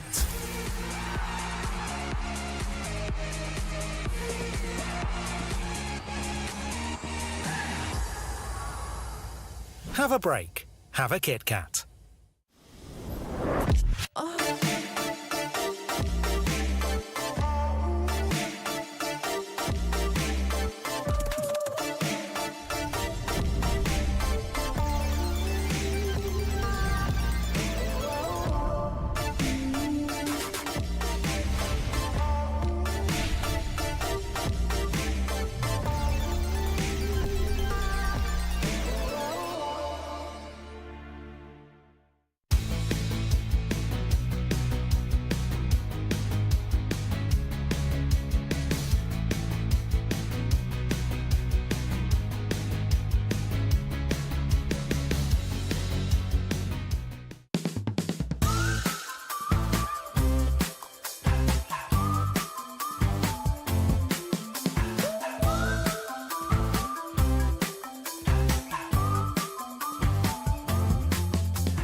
Hello ladies and gentlemen, and welcome back to the Esports World Cup for EA FC 24. George Overton and Lisa Manley back with you again for the final game in Group B, which will be Poacher versus Nicolas 99 FC. Fantastic game to close things out in Group A, however, where we saw Mr. Young taking the win over Levy, who, you know, unfortunate, you can say what you like about it, hasn't been the best of tournaments for him. Obviously, we will see him in FC 25, but congratulations to Young as he will be continuing his run through the World Cup. But let's have a quick look at the game we do have coming up, Lisa. Yeah, that indeed. This is the game we will be commentating on. Poacher against Nicolas 99 FC. I mean, what a game this is going to be. Of course, Nicolas having an outstanding performance in this competition so far. 5-1. On the flip side, Poacher is 1-5. Of course, you know, the prediction didn't go well in the first round, did it, George? So you said, I think, pretty sure you said Nicolas. I'm going to go with Poacher because, you know, I don't want to go the same as you. You going with Poacher for this game? Very interesting. Unfortunately, as much as I like the lad, and I think he's you know, a top player, unfortunately this has not been his tournament so far, and I would be I'd be lying to myself if I thought that he was going to pick up the win here. So I am going to go with Nicolas, because Nicolas, he's shown that he is ice cold, he is locked in and ready to go, and he has been through the whole tournament so far, repping that C9 banner, flying that logo proud on his chest, and we'll have to see how he does today, as yeah, he has been on fire so far, and going forward through the tournament, obviously outside of the group stage, I believe that he could be one of the favourites to win the whole thing. Obviously outside of this game in Group B, there are a lot of interesting matches to be seen, and we'll have to wait and see what those scores will be around the grounds as they do come in. But obviously we've spoken a little bit about our predictions and who we think that will win. My words are just leaving me today and not coming back. But either way, make sure to get your predictions in. Let us know in chat and go to stcplay.gg to see if you will be the best predictor in the Esports World Cup for EA FC 24. You can also predict all the other fantastic games going on as well. Even though we are coming to the end of the Esports World Cup, there are still plenty more games to be, you know, plenty more games to be played, including StarCraft, which I'm pretty sure is going on at the moment. What do you reckon, Lisa? Do you reckon maybe next Esports World Cup you'll be getting over to stcplay.gg and getting all your predictions in for the other games? I mean, yeah, I think I will have to, but I mean, you know, like you mentioned, as like, you know, an invisible gold medal, like I mentioned, I don't think I'll be anywhere near the bronze. You know, I've had a few terrible predictions this tournament, to say the least, but I mean, obviously this one, I just didn't want to go with you. You know, you was always going to go with Nicolas, so I thought I'd actually go for Poacher for this one, and, you know, UK boy, might as well back him. Well, I respect you back in the UK, lad. Unfortunately, I can't do the same. But either way, we're going to go on stage and check out the players as they get ready for their final game in groups. As we can see Bonanno, we can see Nicolas, we can see Nathan, all getting ready for their games. And for those three players, there is a lot riding on the final game of the day. Unfortunately, we did not get to talk about the group stage table as it stands, but in this group it is Nicolas sitting clear at the top, but he still needs to get the win if he wants to keep that top spot. He needs to keep that 2-game gap between him and Anders. It is 4-2 for Anders, PH Zin and Bonanno, and then it's Nathan on 3 and 3, Manu Bachur on 2 and 4, and then it's MS Dosari and Goal Poacher on 1 and 5, as there isn't a way for them out of the group. Yeah, exactly that. I feel like in Group B it's sort of different to Group A. You know, it was all on 6 points, so it could go any way. However, Group B basically is only thing that's going to change potentially at the top, but it's not going to be much change. It's just, you know, I guess for some of them, just a game to show why they're here and, you know, see if they can perform at the highest level. You know, that's one of the things that I love about these events. The hand warmers are so nice. Such a, you know, just the feeling of being in a cold room and having those warm little hot pouches on your hands. Oh, really nice. I don't know how much they, you know, actually play into the ability of the players, but it's always good to have warm hands when you're playing a video game. Yeah, exactly. I mean, when I can't even speak. I'm doing a U there, but no, I feel like for me, it's like in these tournaments, you need a hand warmer. You know, it gets you sort of ready, like you mentioned, warm hands. You don't want to have cold hands. I feel like if you do, you won't be able to make the passes. You'd be a little bit stiff on the sticks, and I think you don't really want that. You want to start as best as you can. You know, we've seen games in this competition where Nicolas went up in 3 minutes, so making sure you start great is what you need to do, and hand warmers definitely just help with that. I'm not going to point anything out there, but Manu Bachur just left his coach hanging on a fist bump, I've got to say, and that is the absolute worst feeling in the world, getting left hanging. But either way, it's time to get into the first game of the day in Group B, and the final game for Group B. Goal Poacher versus Nicolas. Let's see who's going to come out on top for this one. The predictions and the bookies would say that Nicolas will be the favourite in this one, but Goal Poacher, I'm sure he will want to take this one home just to, you know, get some personal pride for the match. Yeah, and obviously it would have been a completely different stage for him today, you could say, if he did win that Manu Bachur game, because he'd be one step higher and basically guaranteed to go through, but it didn't go his way, did it, last night? No, it didn't. It really didn't, unfortunately. And I'd like to say that it was a close game, which it was. 4 goals to 3 for Manu Bachur, but unfortunately Goal Poacher could not find a way back into it. And Mbappe, I'll tell you what, if there was no offside there, that would have been a penalty. Wow, I thought it had the same thing as well, but obviously, luckily for Nicolas, he was offside there. Havertz to Bukayo Saka. One dribbling down the left-hand side is Havertz. Pass back to Toni Kroos. Offside trap will come out for Goal Poacher just to push his line up to the edge of his box. Good pass out wide to Havertz. Looks for the next shot to the back post, trying to maybe win himself a corner, but blocked by Bukayo Saka's face. Not many options right now for Nicolas as first game of the day. I'm sure he's just finding his rhythm and to break down his opponent.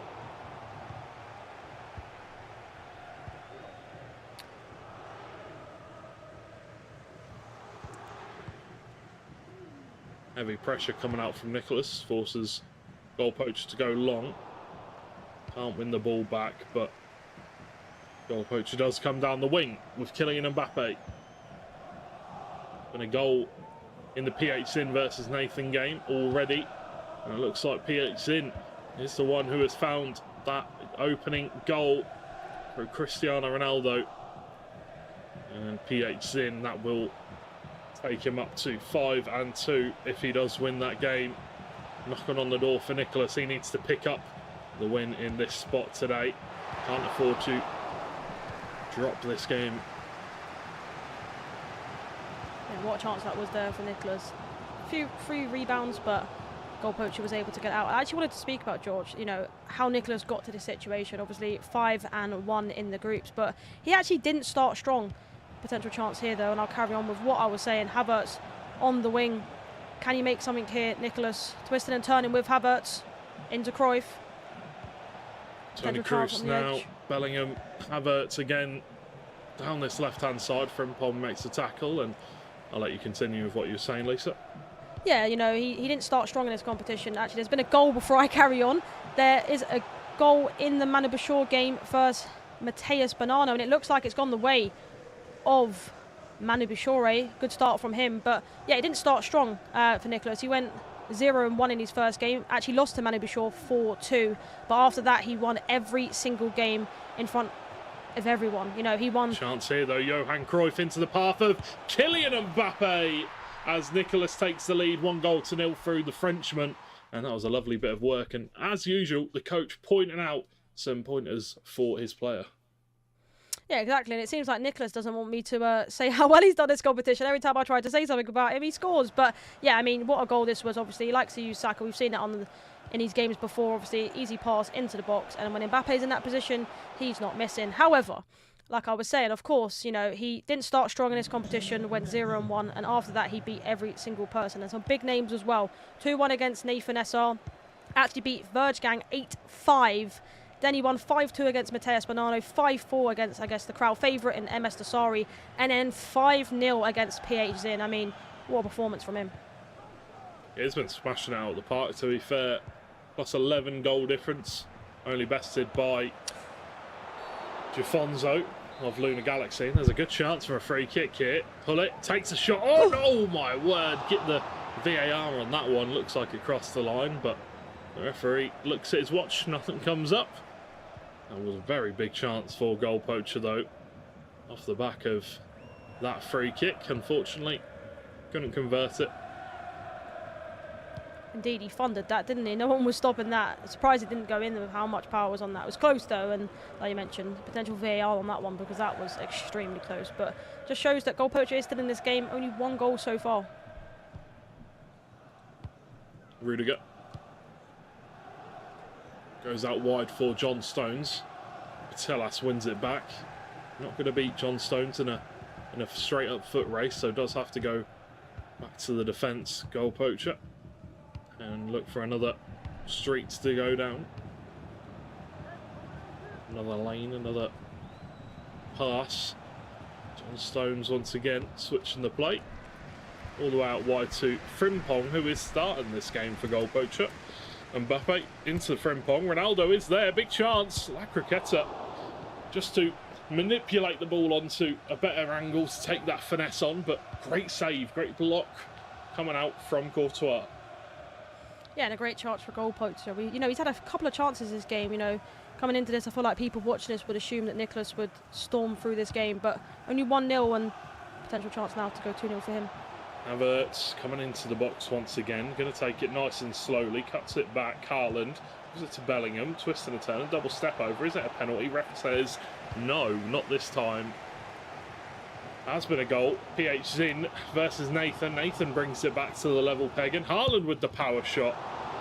And there's been another goal in the Manu versus Bonanno game, and Ronaldo slots away a penalty. It is 1-1. Can we make it 1-1 in this game as well? No, Haaland beaten to it by Kanate. But yeah, very close games all across the board right now. I assume that Verge Gang is playing on the main stage at the moment, so we unfortunately won't get to see his game. He's probably playing MS Dasari right now. Yeah, he is playing MS Dasari, so that should be an interesting game for the crowd. We know Anders he likes to celebrate, so don't know how the crowd will like that one, but hopefully MS Dasari can end on a win. Yeah, hopefully. Kai Havertz goes back out wide, comes back in, flicks it on for himself as Frimpong unfortunately can't do anything there. On Stones now. Has been a goal. PH Zin versus Nathan once again, and Nathan has come from 1 goal down and has made it 2-1 to him against his Brazilian adversary.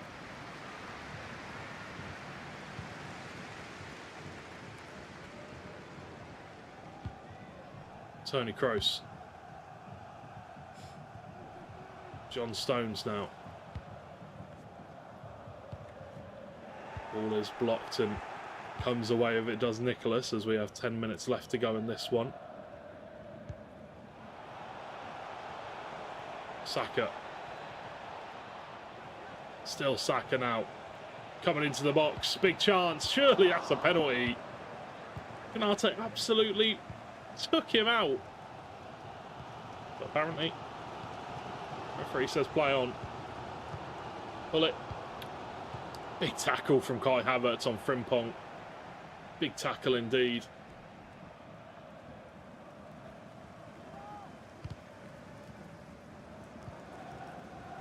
Havertz showing why he's in everyone's team there, just not letting anyone get past him. But like you mentioned, obviously, sort of the battle of the Brazilians in that game. And I saw an interview prior to that I know Young stated that, you know, he kind of looks up to PH and, you know, the Brazilian boys, they're really good friends. So it'll be a tough match that for both of them, not wanting to play each other, but at least it doesn't knock one of them out as such. Really good tackle there from Frimpong, makes sure that Saka can't get through. Goal Poacher doing a really good job at keeping this game nice and close. The pressure being applied from Nicolas is heavy. Haaland does really well there to get away from Saliba. Now it is Stones coming into the box. Can he find a pass in? Does. Mbappe hits the post. The rebound for Ronaldo. But Canate can clear it up as Havertz comes away with the ball. A massive opportunity for Poacher. Yeah, he's had a few this game. I feel like he'd feel a little bit hard done by not being, you know, equal in this game. But plenty of time to go, 9-minute halves. Anything can happen, but that was a massive chance, like you mentioned. Massive, massive chance. And now the run on the outside from Havertz. Coming into the box. Big chance here, potentially, for Nicolas. But no, denied by Petr Cech as the half-time whistle blows. 1-0. Goal Poacher doing well to keep himself in this game, I think. Yeah, exactly. I think, you know, we can see the sort of way that Nicolas is playing. He likes to sort of, you know, use the left-hand side predominantly, obviously Havertz, and then the player lock inside, trying to get someone in and around that area to tap it home. But good defending there, you could say, from Goal Poacher. However, he is still in this game. You know, only 1-0. I feel like going into this, people would have expected Nicolas to be a few up. But in my opinion, I think it could at least be 1-1 in this game. He's had a lot of chances, Goal Poacher. A few guaranteed goals you would think to go in, but it just wasn't meant to be for him. And an STC replay here for another one of the goals, and it is going to be PH in, leveling things up back at 2-2 just before the halfway break in that game. Very close all across the board here, Lisa. Yeah, I mean, I feel like in Group A there was a lot of goals going in, but majority of the time it was, you know, 7-4 or 6-3. You know, wasn't game-changing goals, but it seems like in this group it's very, very close, you know, like you saw there, 2-2. In this game it's only 1-0, so it'd be interesting to see how this game ends. I think it seems like he's talking to his brother there, obviously, / coach, you could say, but I mean, I don't think he's playing bad. I feel like, you know, yesterday he didn't have the best performance. He started well, but I don't know, nothing clicked after that. But potential chance, wow, straight from kickoff, and he's just missed it, and Nicolas has got it. I mean, you can see the sorry celebration there, can't you, George? I mean, quite unfortunate for Goal Poacher with how that sort of fell back to him, but Nicolas will take that 2-0 up in this game now. Yeah, Nicolas 2-0 up, and he went for the power shot on the full volley. Didn't quite come off. The finish at the end of it was lovely, though. As you can see here, straight from kickoff, swings it to Stones, volley, LBY, and oh, that would have been glorious, but Goal Poacher maybe just got caught napping a little bit. Ball taken away from him. A little bit unfortunate. Exactly. I feel like we haven't actually seen, George, have we? You know, a kickoff glitch as such in this competition, or a kickoff goal, you could say. I mean, majority of the time they just seem to try and, you know, slow build up. But Nicolas went for it. I feel like that caught Goal Poacher off guard, and of course, I feel like it was a mistake from Goal Poacher there, just trying to pass it out from the back, maybe just well it, you know. He just wanted to have a go, you know.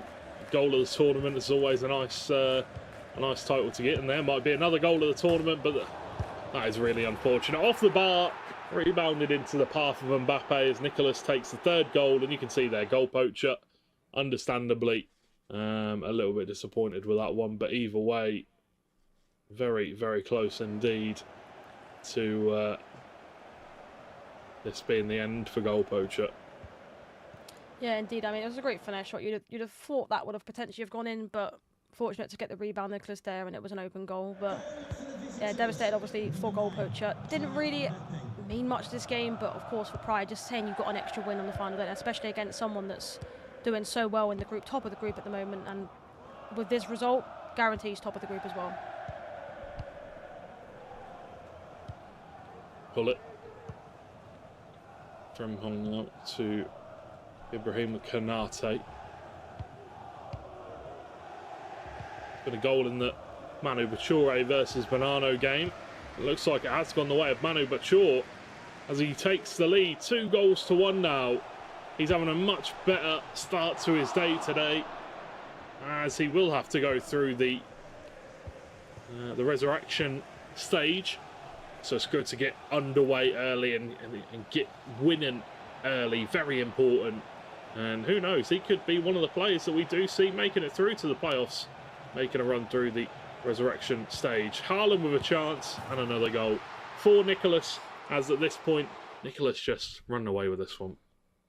Yeah, he is indeed. You know, we mentioned earlier about Nicolas and the results that he's got so far in this competition, and he's been performing at the maximum level that you expect him to. He's the reason why he's called the Iceman. You know, he's actually plus 11 on goal difference, obviously not included in this game. 27 goals, 16 conceded, and it's just crazy. I think goal poacher potentially now has sort of given up, and there's the replay of the goal that Nicolas, of course, scored there. Yeah, another fantastic replay of another brilliant Nicolas goal.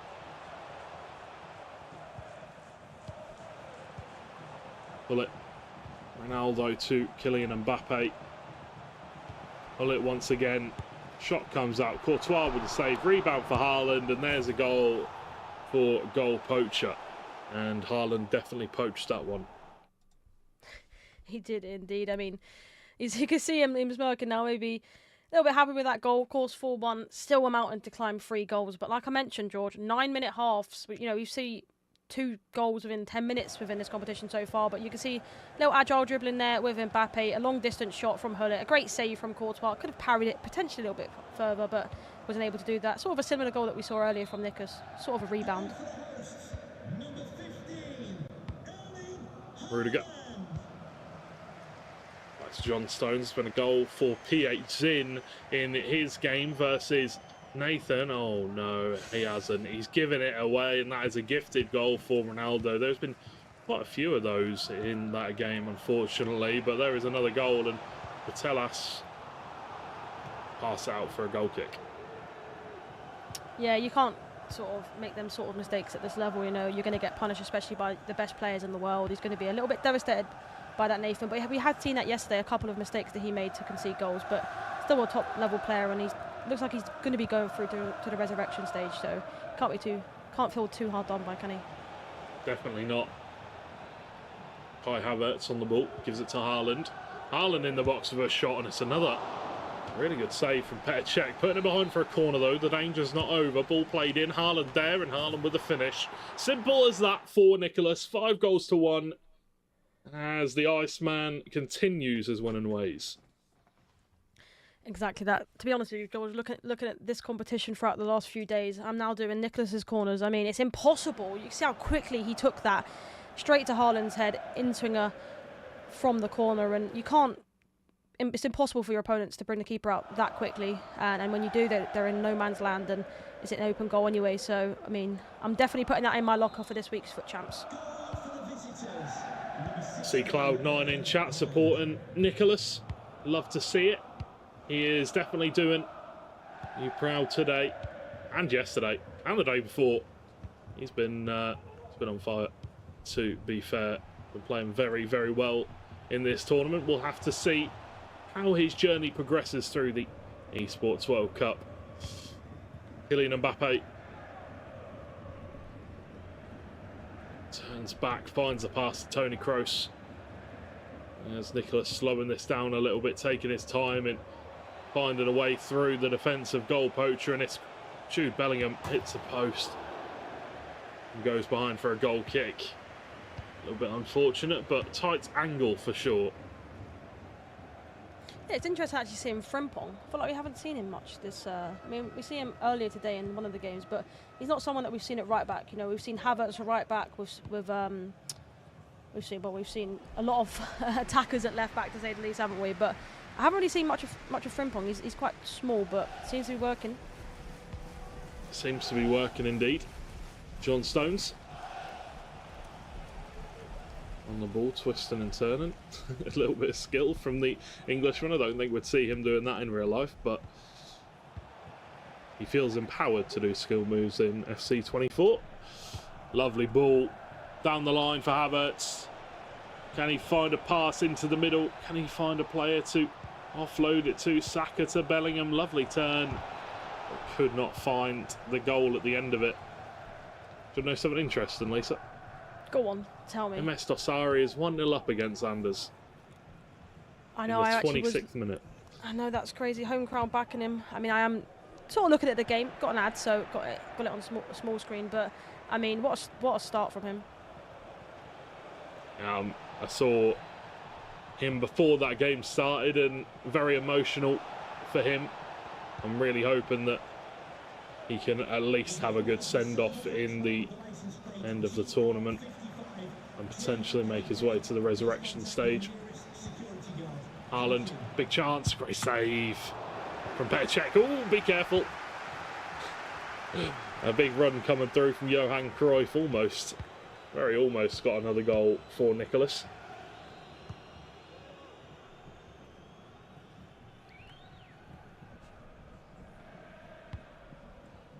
Virgil van Dijk switching the play out wide to Jeremy Frimpong.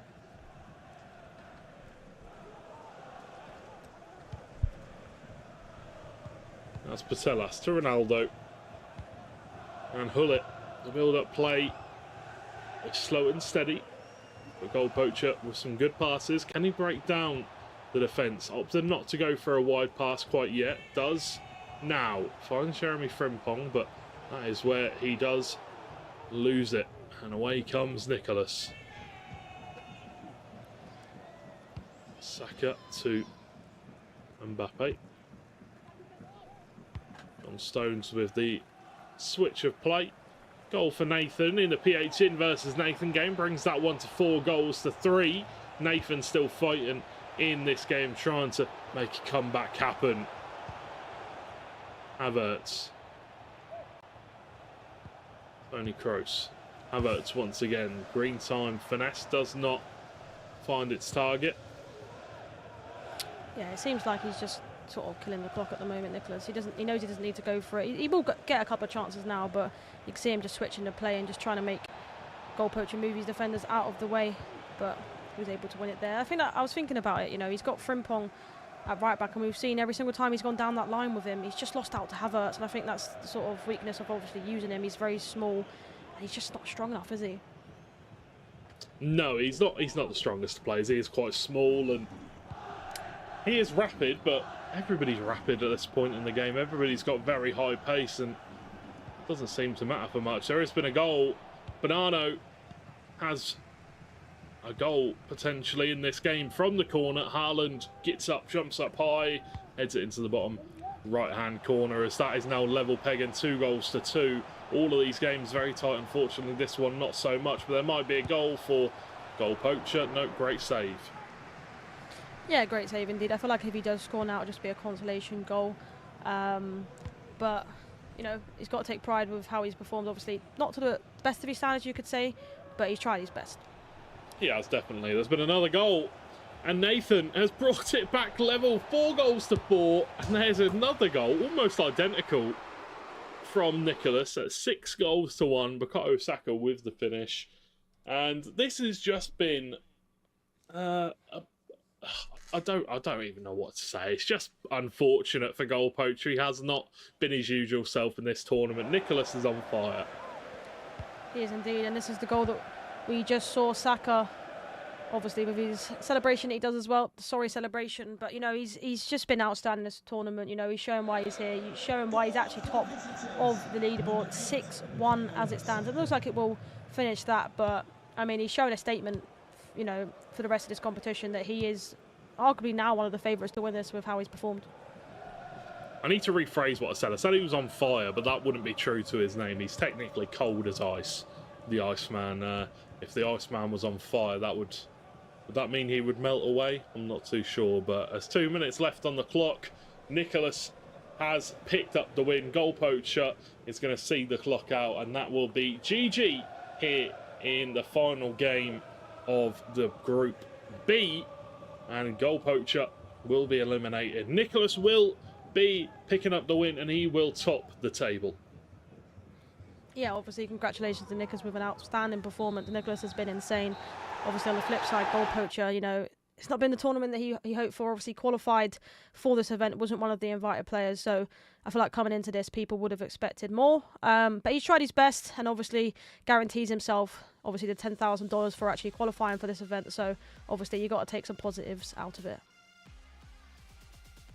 Yeah, at least we see some good sportsmanship here with both of the players shaking hands. I think obviously it being a very close game, and it looks like we might go to extra time on this game here. It is going to come right down to the wire.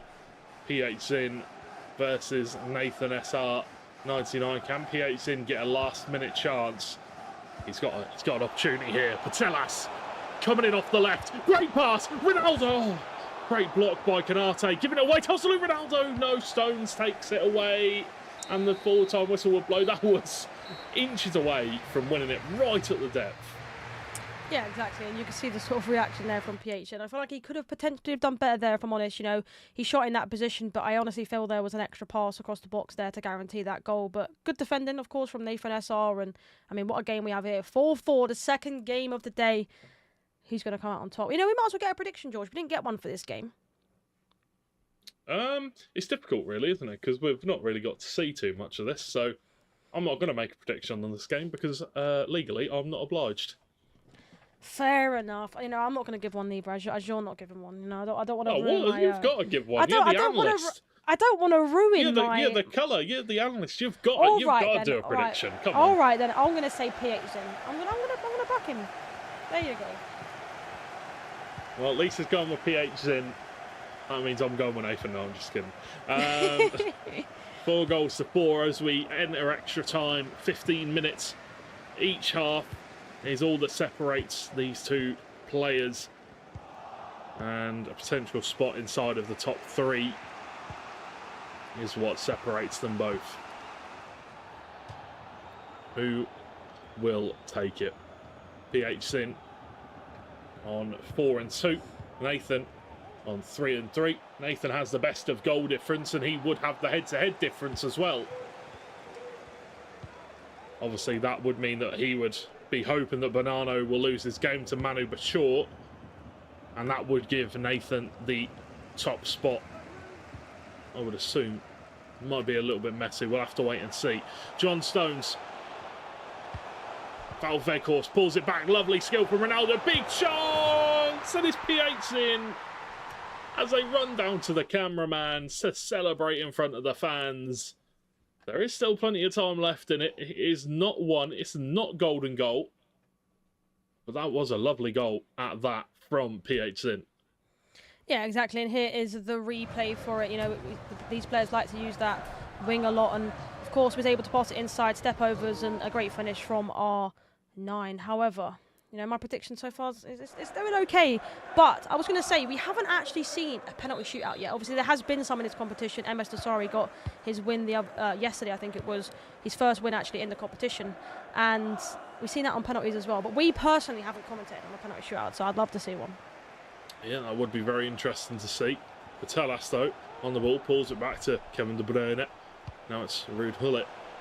About Veghorst, lots of Dutch players, or players that speak Dutch, on the ball for PH Zin.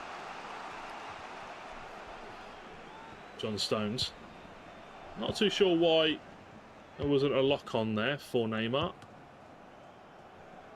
A little bit unfortunate. William Saliba. Stones turns Kevin De Bruyne. Loads the ball off to Patelas, and now Veghorst sets stones off down the wing. Patelas now, this is a lovely bit of build-up play. Is there a finish at the end of it? And yes, there is. PH in 2 goals ahead. And is that what it takes to send him through to the playoff spot? Of course, the replay here now, obviously using that left-hand side like we've seen him use quite a lot, pass into Patelas. And I feel like this is where he sort of got in Nathan's head. You know, he could have gone for the finesse shot. That's why I feel like these pros use her. You know, the finesse shots that she can provide is amazing. But he sort of tried to move the keeper there to stop that, but he didn't end up going for it. He carried on running with her and then was able to slot it in. I mean, 6-4 now. It's crazy.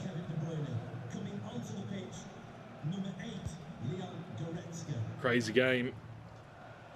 Still plenty of time for Nathan to get back into it, but he needs a goal sooner rather than later. Good ball to the back post. Haaland is there. Goalkeeper Petr does well. Just about managing to stay in bounds. As we approach the half-time of extra time mark, there could be a chance. Ball given away by PH in a dangerous area. Finds the pass to Tony Kroos, but once again the pass not the correct one for Nathan. Just struggling to find that final pass at the moment. It's almost like he kicked the floor there, didn't he? It wasn't the greatest pass that he would have wanted, especially in that area. You know, if he got that through, potential chance. But now on the flip side, PH in. Veghorst down the wing. Looking to find a pass into the middle. Ronaldo now on the ball. Has to go back to Hullet. And recycles the play once again. No pass at the end as the half-time whistle of extra time will blow. As 15 minutes is all that separates these two players now, and 2 goals is the lead for PH. A big second half is needed for Nathan. Yeah, exactly. He definitely needs to try and get that next goal. Obviously, if PH gets it, definitely game, set and match. But that potentially will happen because, of course, he has to sort of throw everything at it now. He needs to, you know, go constant pressure, go press after possession loss. And when you do that, there's so many gaps in behind for your opponent. And hope that doesn't happen, but you know, let's make it interesting. Hopefully we see Nathan get the next goal in this game. Yeah, hopefully. Still 1-1 in the Anders MS Dosari game. As it stands, going into the 70th minute. Very, very close. Not much separates those two players. Can MS Dosari pick up the win and send some, you know, some good favour for his home crowd? Make go home proud. Potentially, but we are just about ready to get underway with the second half of extra time, and here we go. 15 minutes. Can Nathan pull back 2 goals in not very long left to go at all?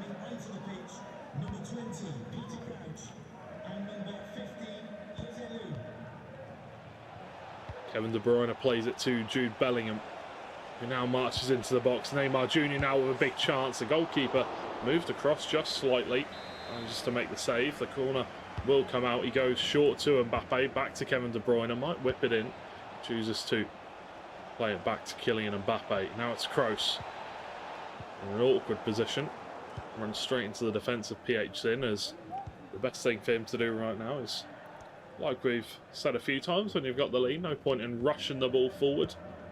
PH in, experienced, I'm sure he will do exactly what he needs to do. Veghorst to Ronaldo, misses the target. Wow, you expect him to do better there, R9, you know, especially it looks like a green time that as well. But yeah, I mean, it was very interesting to see Nathan SR go short on that corner, as we know how OP they are. Obviously had a routine that he's practiced, but it wasn't meant to be. I feel like Mbappe sliding kind of, you know, didn't allow that to work out for the best for him. But pressure is on, and I don't know why, but of course PHN likes to go for more goals. He doesn't like to keep the ball, especially against a friend as well. But can Nathan SR get the next goal? MS Dosari has taken the lead, 2-1 with 15 minutes left on the clock. He's inspired, he's doing it for the crowd. Bellingham with a chance, but Petr comes out to claim, and I think time has run out for Nathan now with just 2 minutes left on the clock and probably 1 minute of extra time. I do not think there is enough left in this game for him. Yeah, unfortunately, no, I don't think there's enough time. I mean, we do mention there could be 2 goals within 6 minutes, especially with 9-minute halves, but PHN's so good defensively. I feel like it'd be really hard for him to concede 2 in that time. Of course, nods it down to Patelas, takes it into the corner. No added time to be seen. And he might look for another goal. He takes it down into the corner, runs it in, might look for one more. Hosselu wins it back, plays it out, and that will be... I don't know where I'm coming from with the timer. I'm confusing myself, I think. We've still got 3 minutes left to go on the clock. Oh dear, what a nightmare I'm having. Stones on the ball. Still really not long left to go in the game as Piatzin is running the clock down, taking his time on the ball. Mbappe to Weghorst. Still Weghorst on the ball. Turns, shoots. Back to Ronaldo. He just cannot win the ball back, can he? Nathan finally gets the ball back, but gives it straight back. Yeah, the pressure from Piatzin right now is crazy. His player switching is elite, and you can see that here. Nathan just can't get out. Stones, one more chance, 1 minute of added time. Just chooses to turn around. And Mbappe gives it to Patelas, to Ronaldo. Can he get the better of his man and find one more chance? No. But that will be all she wrote here in this game, as Piatzin picks up the win 6-4 and takes home the points and will pick up the win against his fellow countrymen. Yeah, what a performance from him. You know, Nathan Nassar has done really well in this competition so far, and alongside that, Piatzin as well, obviously 4-2 prior to this game, now being 5-2. Nathan ending the sort of group stages 3-4. So, I mean, I'm sure these two will be happy with their performances, and we'll, of course, update you on the table when we get it. Yeah, hugs there between the fellow countrymen. Obviously, they know each other very well, and they will be very, obviously mixed emotions between the two sides there at the end of that game. But you was right with your prediction, Lisa. Piatzin picked up the win in the end. You might as well say happy birthday, because it's once in a lifetime thing, or once in a year thing, you could say. But I'm pretty sure we have got some highlights coming up for this game that we just saw. So let's have we've got the interview with Nicolas. Sorry, I did not hear that one correctly. But Nicolas, how are you doing, sir? Congratulations on winning Group B. How are you feeling?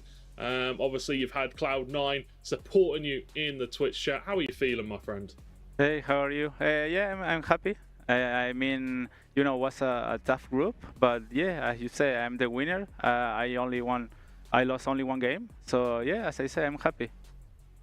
Very well put. You know, congratulations on obviously topping the group, and there are a few conversations around now you potentially being the favourite to win the tournament. What do you say to that? One step at a time, or do you invite the pressure? Yeah, I mean, it's a step by step. You know, as I said, first group was a tough group. Yeah, I think every match was really tough. It was really, every player is really strong here, even in Group A. So yeah, let's see. Also tomorrow is a new day. Have been really pretty good days, but yeah, let's see tomorrow. And for the pressure and stuff, I only have my own pressure, because always we, as a players, we want to win. But yeah, as I say, let's see tomorrow. You got any questions, Lisa, for the Iceman? Yeah, I think for me, obviously, congratulations on your performance today. But for you, what is the preparations going into tomorrow? Obviously, a new day. Anything changes, or? No, I think for group stage was really good. I changed in the first game. Like my starting 11 was with Crouch, and yeah, he was good, but he was really bad, and I was a bit unlucky. So I changed it. And since the second match, I started to win. So that was a change I did in the tournament. And for tomorrow, I think I'm only focusing just for today. I'm resting, and obviously, let's see who I play tomorrow. But nothing else. Congratulations on your win. Thank you. Yeah, congratulations, Nicolas, and thank you for the interview, and obviously good luck going forward in the rest of the tournament. I'm sure everybody at home will be cheering you on. Any final words, any words to your fans before we let you go? No, for the all Cloud9 community, or even Argentinian community, Spanish community, or around the world, like, just thank you for the support, and yeah, I hope tomorrow I need to do a big day. Yeah, well, I wish you the best of luck tomorrow, Nicolas, and have a lovely rest of your day in Saudi Arabia. Thank you for the interview. Thank you.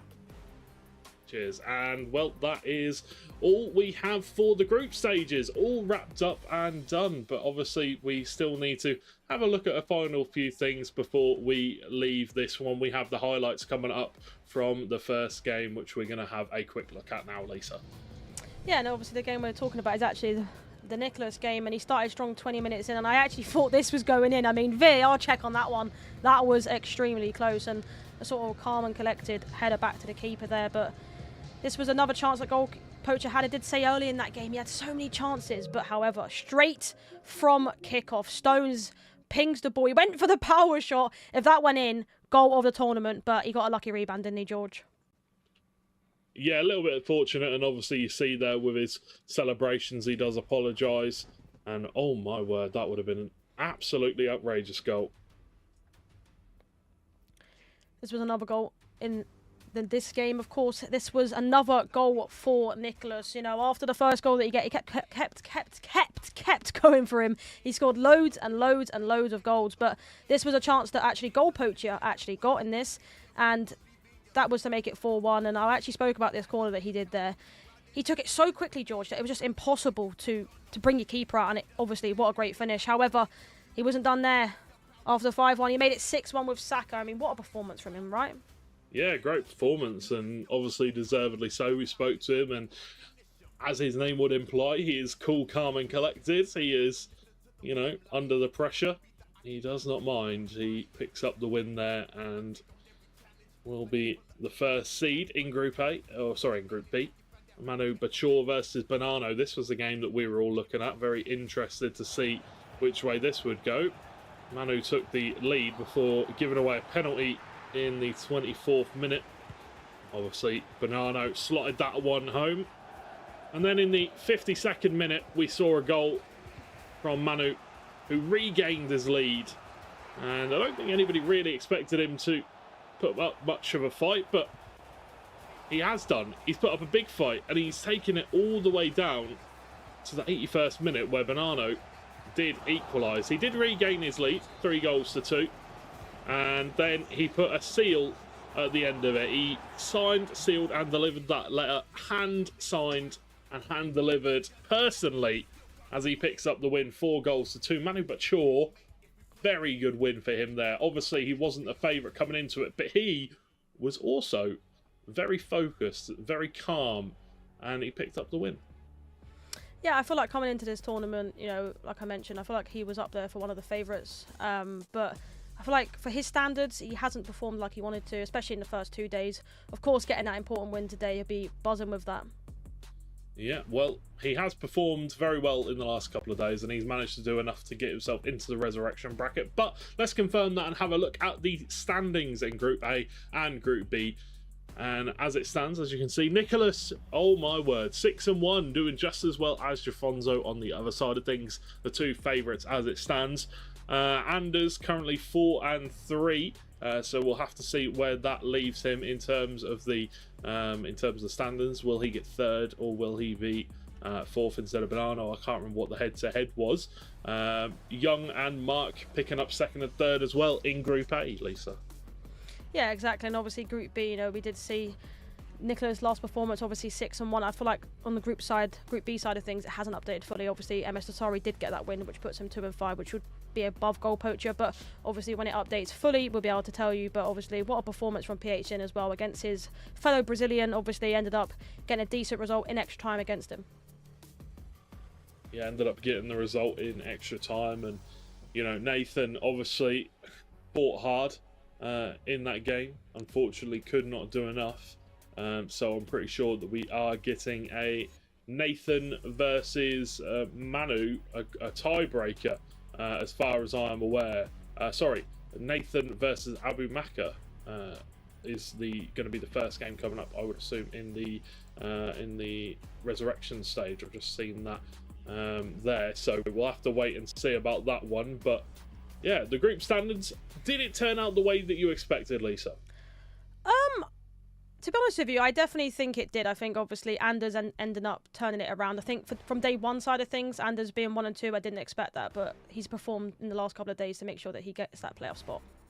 Yeah, most definitely. But we do have more games coming up. Obviously, 3 games to go. We're now moving on to the resurrection bracket. So let's have a look and see who will we see. And it will be Nathan SR versus Abu Maka, Brazil versus Saudi Arabia. It is going to be a big game. Furia versus Team Falcons. This is a massive one to decide who will be moving forward in the Esports World Cup. What do you think, Lisa? This is a big one.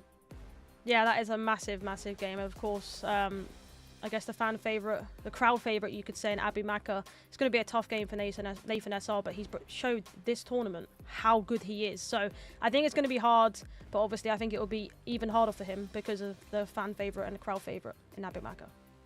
Yeah, I will not disagree with you there. It is always difficult to play against a fan favourite, but we are going to have to throw it to a quick break before we can get into that match. So as always, go get a drink, go keep yourself hydrated, maybe even grab yourself a cheeky Pepsi while you're there. Treat yourself. But we'll see you in a few moments' time with the next game of the evening in the resurrection bracket. We'll see you soon.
لحظات البداية عاشت معنا، كنا نحسبها وقت للتسلية بس، نحسبها بس ذكريات. عبود أعطي أختك اليد يا ولد. ابتكرنا فيها ابتكارات، وإذا بغينا قلبناها خرافات. كنا نحسبها بس لمة وصحبة وسهرات، انتبه نوب ترى نوب. لكن كنا نشوف عالم ما حد يشوفه. ليت يشغل وقته بشيء يفيده. الله عليك على اليد سود. عالم كبر وعاش فينا، عالم الحماس فيه يوصلك كل مرة لحلم أصعب، بس ما يصعب عليك. بارد معك وين ما تروح.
ladies and gentlemen, and welcome back to the Esports World Cup. George Overton and Lisa Manley back with you again. Thanks for bearing with us through the short break. Obviously, just waiting for the players to get ready. Some of the players, obviously, celebrating with MS Nasri as he, unfortunately, has left us in the tournament and has had his key broken.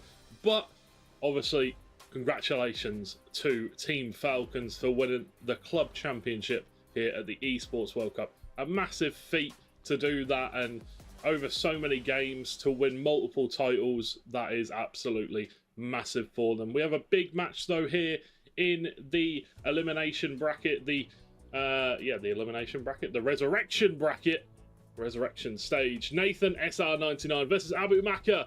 There is still one Team Falcon player in it, waiting, trying, hoping that he can make it through to the playoffs and keep his team's hopes alive in EAFC 24. Yeah, exactly that, and he's going to want to make them obviously proud. Team Falcons, like you mentioned, they've just won in general. MS Nasri did go out, but he made them proud by beating arguably one of the favourites in Anders, so I'm sure that the fans can already be proud of that. However, a massive game, Nathan SR versus Abu Maka. Nathan SR finishing 5th in Group B and Abu Maka finishing 6th, so it's going to be a tough game.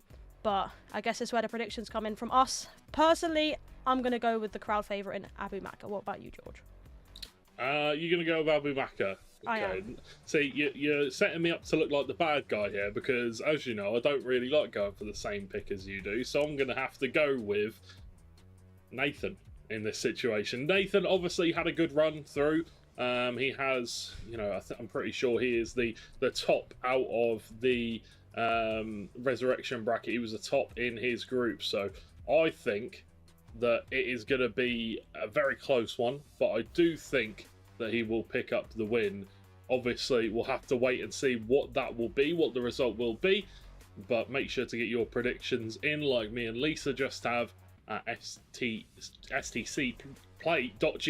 Oh, can't get my words out today. Go and get your votes in and see if you can be crowned the Esports World Cup best predictor, and if you do, you'll get yourself a little gold medal to hang around the neck, an invisible one, an imaginary one, but it's still something. You can call yourself the best predictor in the world. But we're going to go over to the stage and see if the players are ready for their first elimination stage game.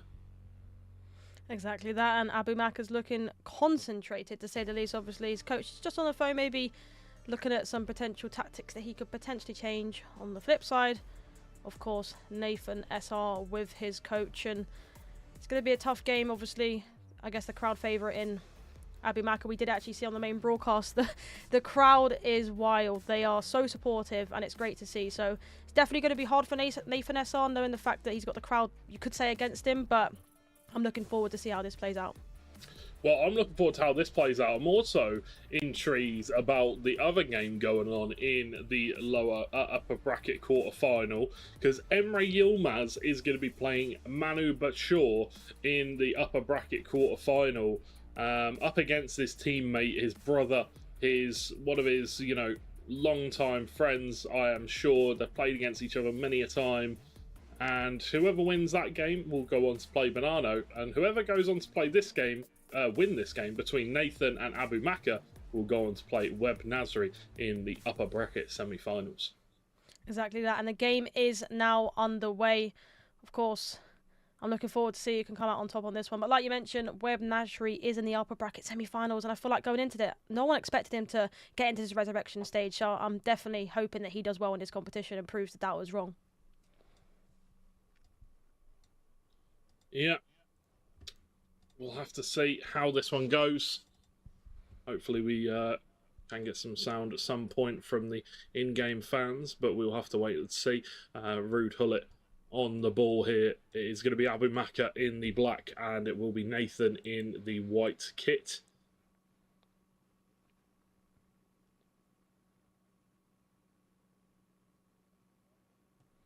Havertz switching the play out wide to John Stones. And now it's going to be Ibrahima Kanate.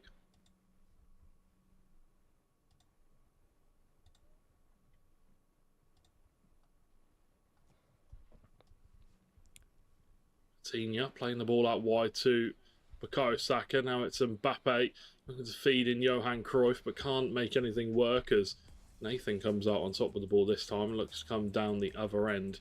Haaland cuts it back. Plays the ball to Saka. No, it's going to be Ronaldo. Playing it out wide for Haaland. Down this left-hand side, looking to make a chance of this. Cuts it back to De Bruyne. Ronaldo in the box is all alone. And what a ball that is. I didn't know if he was onside or not. But that was a fantastic bit of play from Nathan for the opening goal. Yeah, exactly that. You know, I feel like Abimaka started strong, had a, you know, the ball in his half, but it was ultimately, it is the man, Nathan SR, getting that goal. I feel like, you know, I feel like I'm the same with you there. I feel like it potentially could have been offside.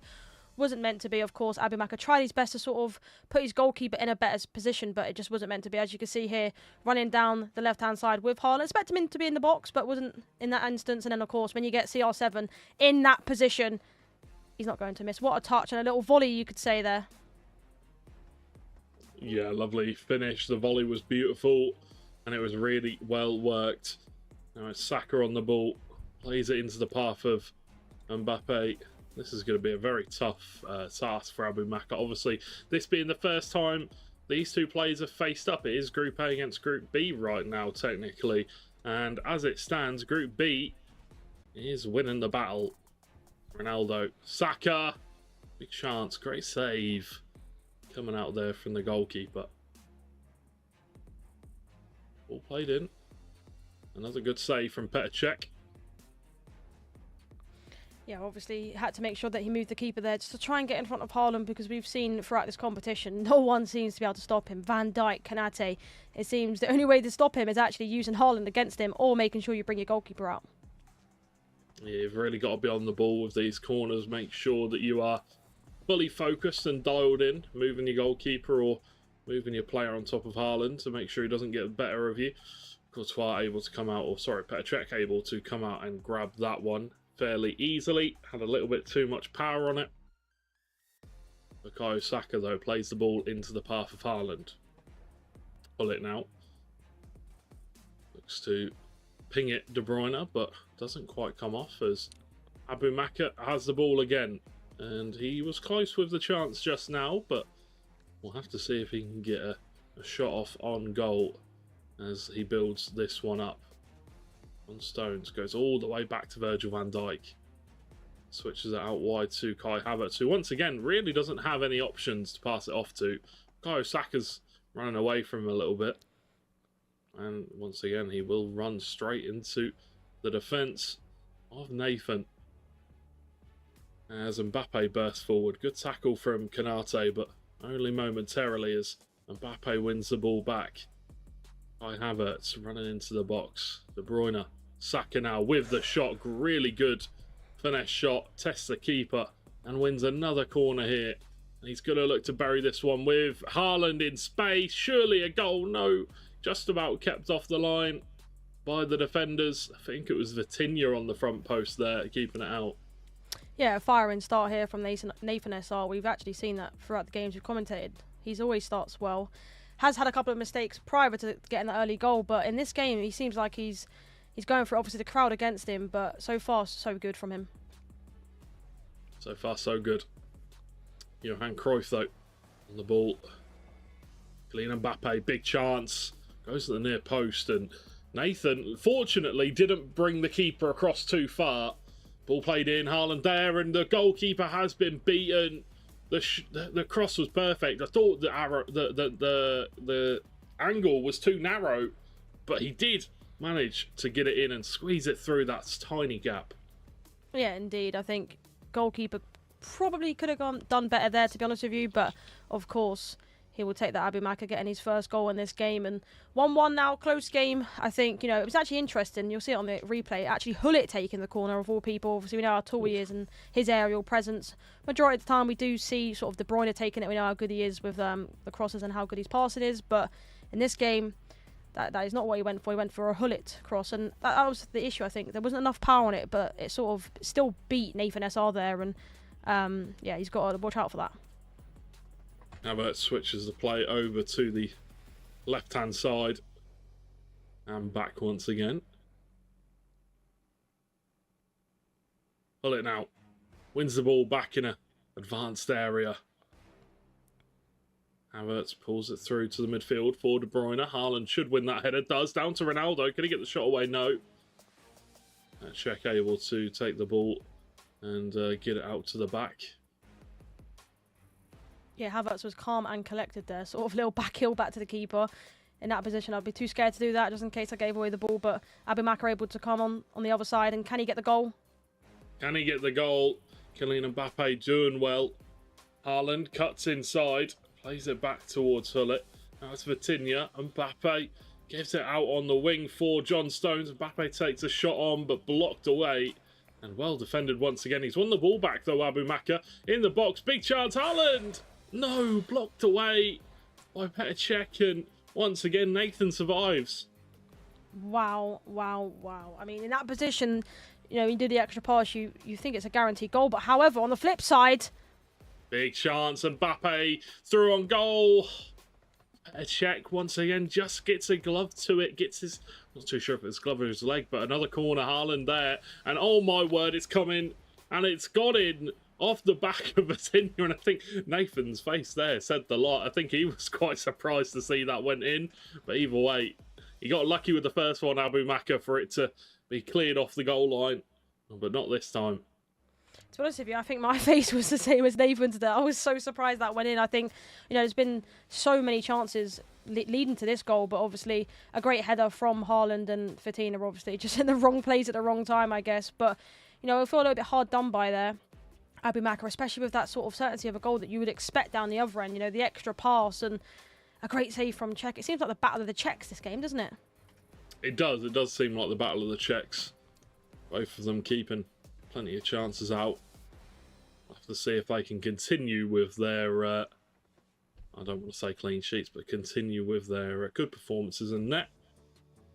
Goalkeepers have actually done fairly well, to be fair, this tournament, to be fair. We haven't seen too many absolute howlers. Bullet plays it into the path for Vitinha, big chance. Mbappe, yep, simple as that for Abumakar. As he finds his equaliser once again, he found the gap, it opened up. And this one, there's a lot of goals in this game already. Yeah, indeed. I think this is arguably one of the most close games I think we've actually commentated on so far. I mean, this was the goal we see here. Havertz on the left-hand side into Hullet. A great pass across and an easy pass into Mbappe there. And, I mean, I feel like it was deserved from the goal that he just conceded, to be honest with you. And it's so end-to-end, like I mentioned. I think, like I mentioned as well, it's best game so far we've commentated on in terms of how close it is and how end-to-end it is. You don't know who's going to win with how it is, certainly at the moment, right, George? I mean, you definitely can't tell who's going to win because it is so end-to-end, and the chances are coming thick and fast for both players. I do think that we will see one of these two players take a strong foothold in this game soon. That is usually how it plays out. It's usually a bit of a back and forth, and then we see one of the players really take control of the game. Yet to see which one of those two players it will be. We've already said our prediction, so I guess you think it's going to be Abumakar, and I guess I think it's going to be Nathan. So we shall have to see. Bukayo Saka running in the box. Not many players, but he does find Cruyff. And Virgil van Dijk does well. I've got to say, there are a lot of holes in Nathan's defence right now. He is letting these chances come through. I know he's not letting it happen. That probably sounds a little bit weird, but he needs to solidify his defence. He needs to find a way of stopping Abumakar, because he is walking in right now. Big chance though. Ronaldo, he might just walk in straight down the other end, and the reverse elastico into the shot was nice. It looked pretty, but not too effective. Yeah, it was very pretty, to be honest with you. A nice reverse elastico, like you mentioned, but just the shot wasn't there. I mean, if that would have gone, it would have been, you know, up there for the goals of today anyway, but it just wasn't meant to be. Switch of play out wide to John Stones. Abumakar back again with the ball.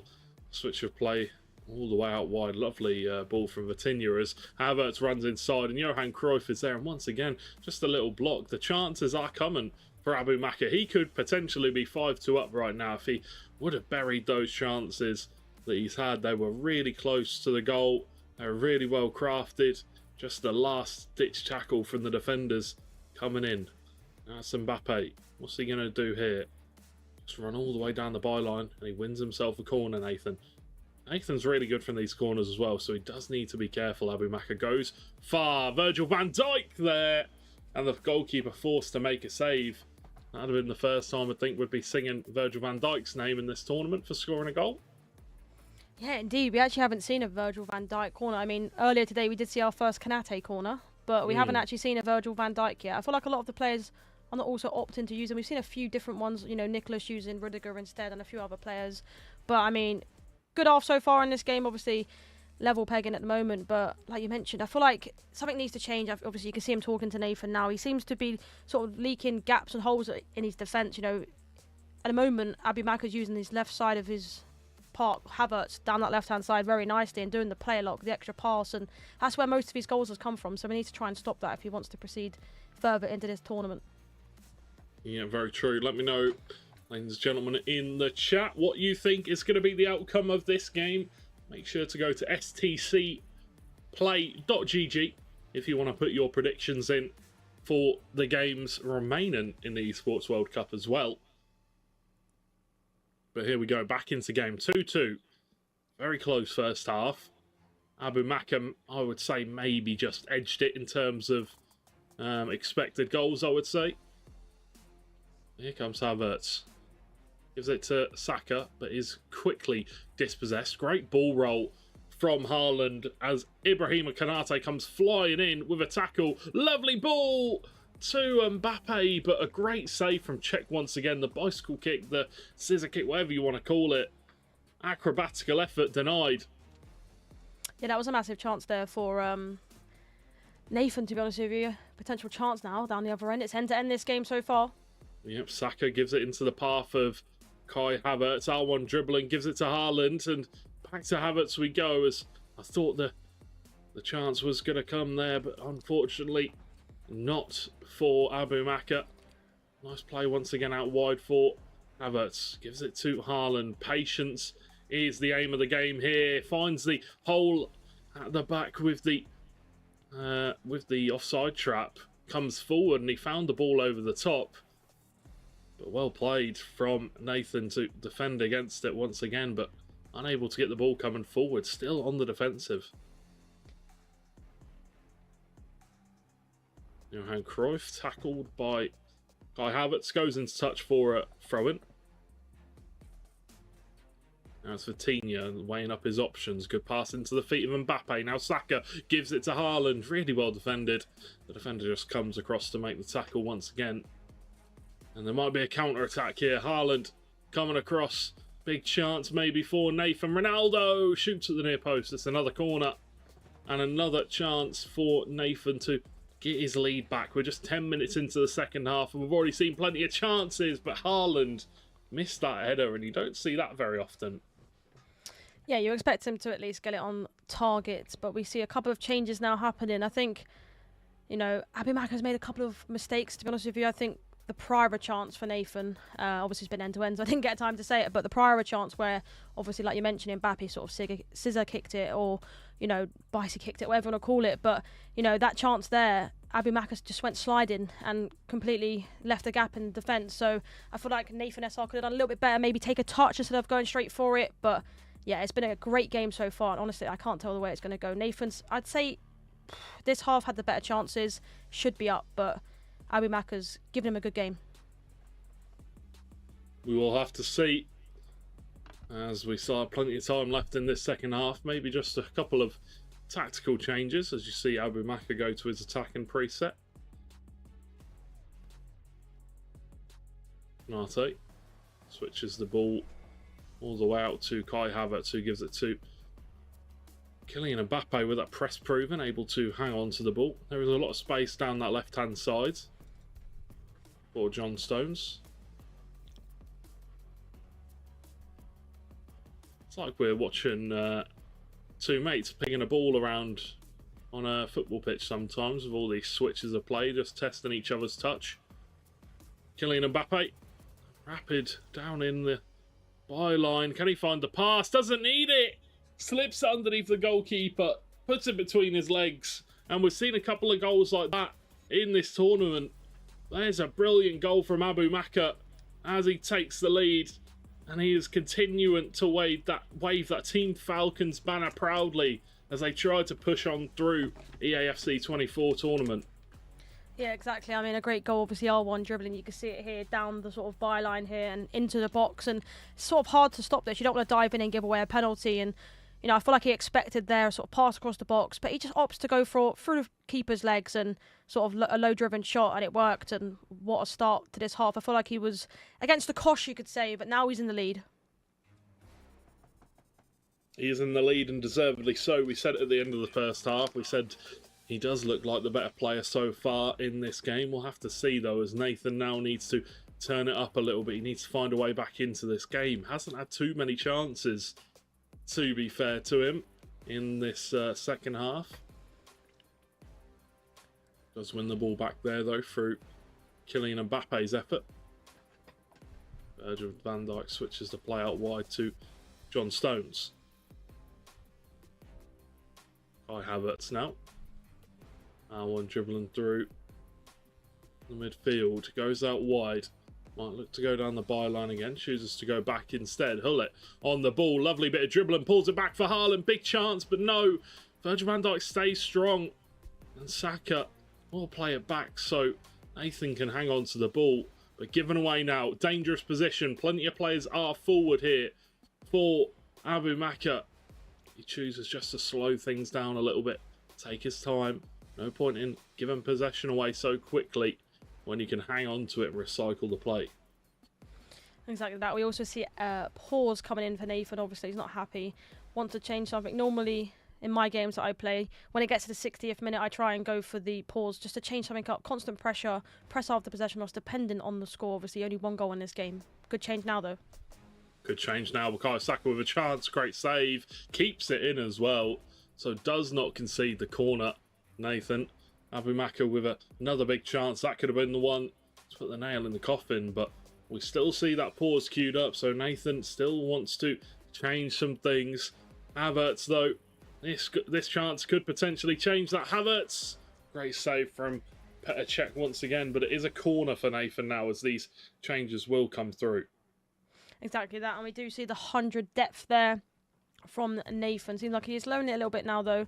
And he's now got a corner, which we know how deadly they've been this competition. I feel like he could have potentially gone for the extra pass there. Potentially was going for the corner. We've seen it a lot throughout this competition, sort of long-distance shots to try and get a corner. But, I mean, if it would have went in, he'd have been happy. But this corner is dangerous now. Abu Maka needs to make sure that he, of course, watches Haaland. But we've seen some other goals from Kanate and Van Dijk, so just be aware. Here we go. We're getting back into the game now from this corner. What can happen? Haaland goes flying through the air like a F-21 jet. Goes flying. Does not score the goal, though. A great save from Poacher.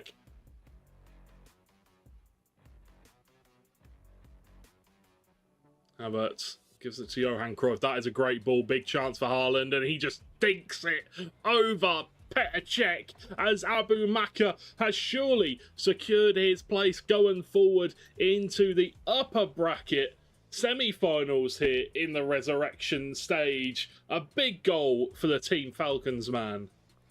And a big deep breath there as well. I mean, yeah, I definitely think he deserves it. Obviously, you can see the devastation there from Nathan SR, obviously having that chance with Haaland there. But here is the replay, obviously.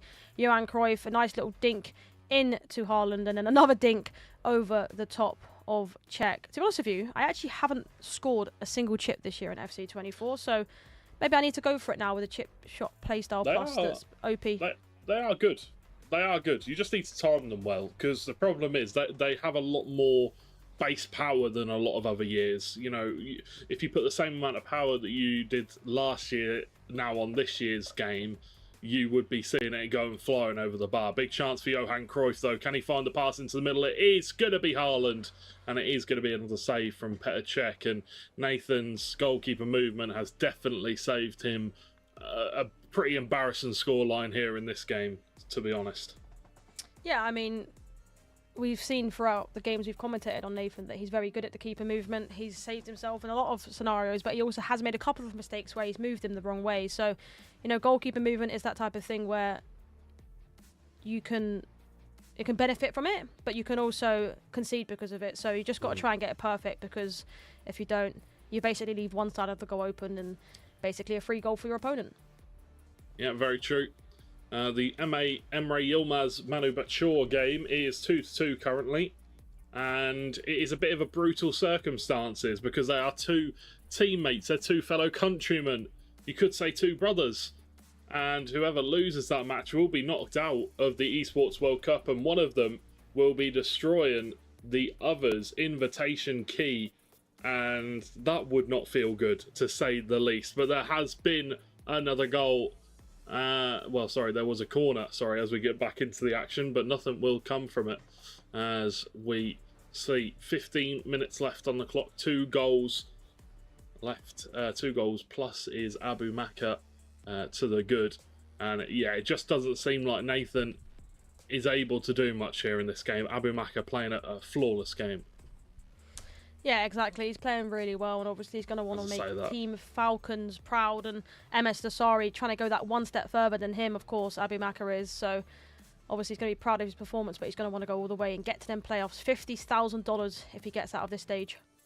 Yeah, as I say that though, he does get the ball back, and he does look to push. He is luck going forward. Does lose out though. Hullet with a good, Hullet losing the ball. Offside trap comes out, stops Kroos' run from coming through. It's a really good pass down the line though for John Stones. Where's he going to go with it? Straight down the byline. Finds Haaland. Doesn't. Just misses. And gives it to Poacher. Yeah, it's going to be all out now for Nathan SR. That could also leak gaps in behind, but he's got to go for it. He's got to. He's got to push the pace. He's got to push the tempo and look for something. Chance, potentially. Great save from Poacher. Surely Nathan has got to score. He's pushing his luck. He's pushing up to Poacher, but he just cannot find the goal. Probably switch of play here for Virgil van Dijk. Yep. Moves it out wide to John Stones. Now it's Kanate. Back to Stones. Might go back to the goalkeeper. And does so. We have not long left on the clock now. He does need to be careful here, Nathan. Every bit of possession counts. Yeah, he's just going to try and keep the ball, sort of kill the time in this game. You know, Nathan did have that chance there, and if he did, it would have been a long last few minutes of this game for Abu Makr. But another chance here for Nathan. Yeah, Ronaldo on the ball, but tackled straight away by John Stones. It is currently, I don't want to say brutal, but it is very brutal. Nathan trying his best to get back into the game, but Abu Makr just keeps denying him, keeps pushing him back into a corner, setting him back, and the time ticking down. There is time, but he would have to be absolutely perfect here in the closing stages of this game, and he can't make a single mistake. Let's see what he can do. Can he win the ball back? Abu Makr goes forward with it. And it is Haaland, shrugging off Haaland, running inside, down to the byline, twists back. And yeah, he's just playing games right now. Goes down to the byline, one pass is all it takes. But Kanate finally makes the tackle. The problem now is Nathan needs to force the passes forward, and that's never a good sign. But he does manage to find a way through. Ronaldo, as Haaland just whips it in. Kylian Mbappe's there. How has the goalkeeper saved that? Absolutely absurd. A corner will come through. One more chance for Nathan. One last throw of the dice. Whips it in. Haaland! The chance is there. The option is there. Can he find it, though? One last chance to go. What a game we have here, George. I mean, honestly, I feel like Nathan deserves that. He's had a few opportunities within the last 20 minutes of this game. Probably should have scored prior to that with that amazing cross. Here is the replay, of course, into Haaland, and Czech could not save that. But honestly, there could be another goal in this game for Nathan SR. If he can try and get this ball back, a bit of constant pressure, obviously we do see a pause. So I'm hoping to see, can something happen in this game? A quick pause. I did say if he could get another goal, these last few minutes in this game is going to feel like hours for Abu Makr. Yeah, I'm wondering how much extra time there will be added time. Probably just 1 minute, maybe 2. Hasn't been too many substitutions, but Nathan is just making whatever changes he can possibly make, whatever tactics he can possibly change. As we get back underway with this one, is there time for one last chance for him, Nathan, or will Abu Makr pull it up to the corner and kill the time off in this game. You would have thought so. Haaland 99 with a goal. What a ridiculous card item that is. 2 minutes added on. Not long left to go at all. Let's see. Can Nathan win the ball back? He is pulling his players forward. He's even brought on Peter Crouch. And now it's going to be Saka. Plays it back to Stones. Stones charged down. Should just go back. Yep.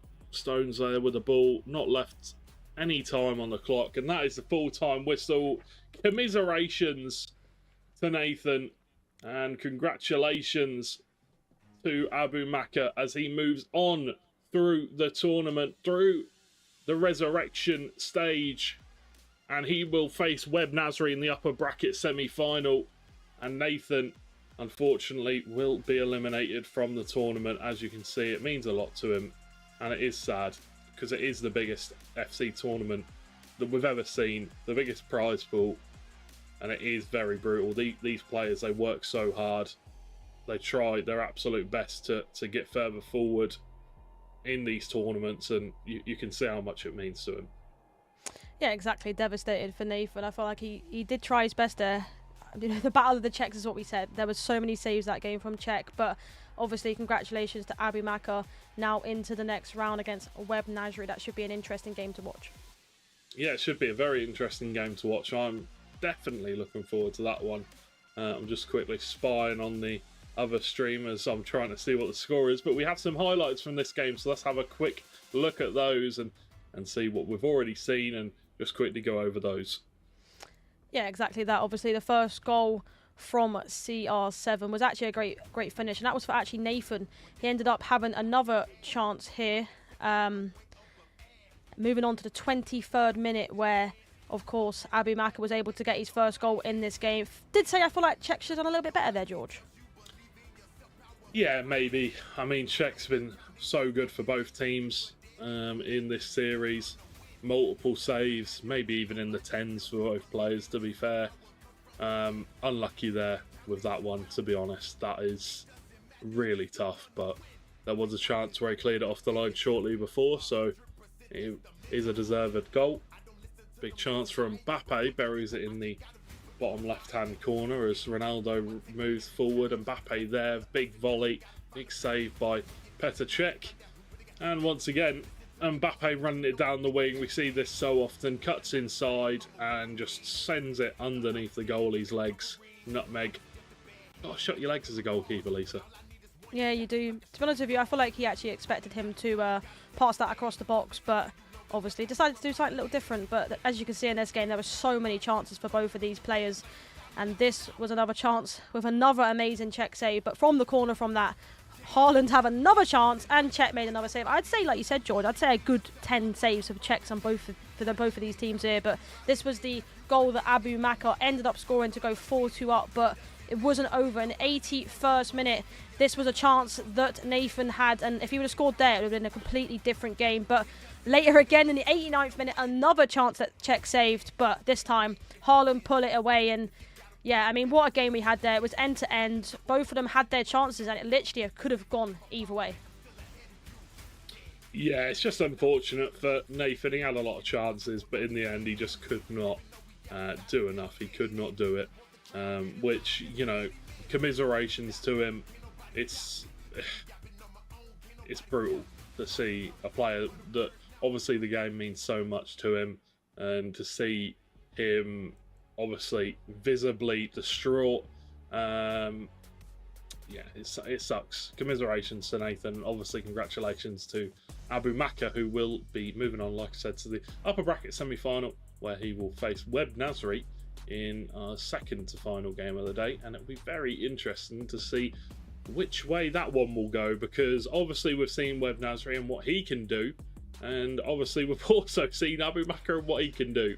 And I don't know, it's going to be an interesting one to see where that goes. But I'm looking at the other game right now on the main stream, on the other stream, and it is currently Emre Yilmaz 4, Manu Bachor 3. Very interesting scenes there. Make sure to go and check that one out if it's still going. But we are going to throw it to a quick break before we get into the next match, so go grab yourselves a drink and a snack. We'll be back in a few with the next game of the evening in the Resurrection bracket. We'll see you soon.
tomorrow when we're alright. That's when we forget just who we are. Make us come together and it's alright. That's when you remember who you are.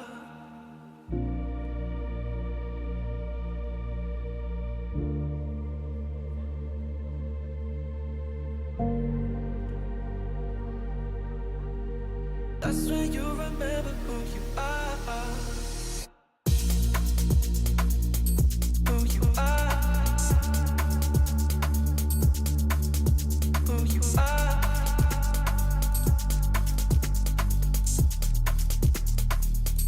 Who you are.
together and it's alright.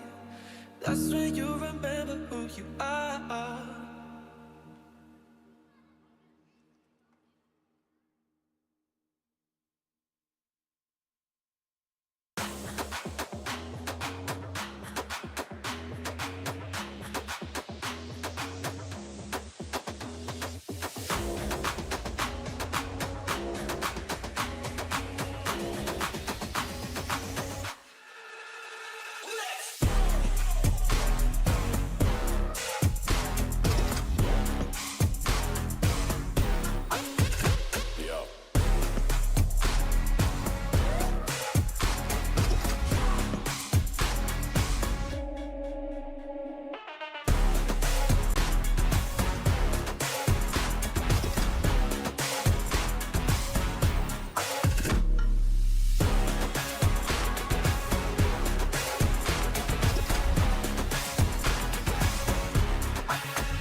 For me, this tournament, this World Cup is so important because it's one of the most important tournaments in my career, and in this year I want to win because I want to be world champion. I think my mentality is so good in general, so I can win for my mentality and for my skills. Let's see in the tournament.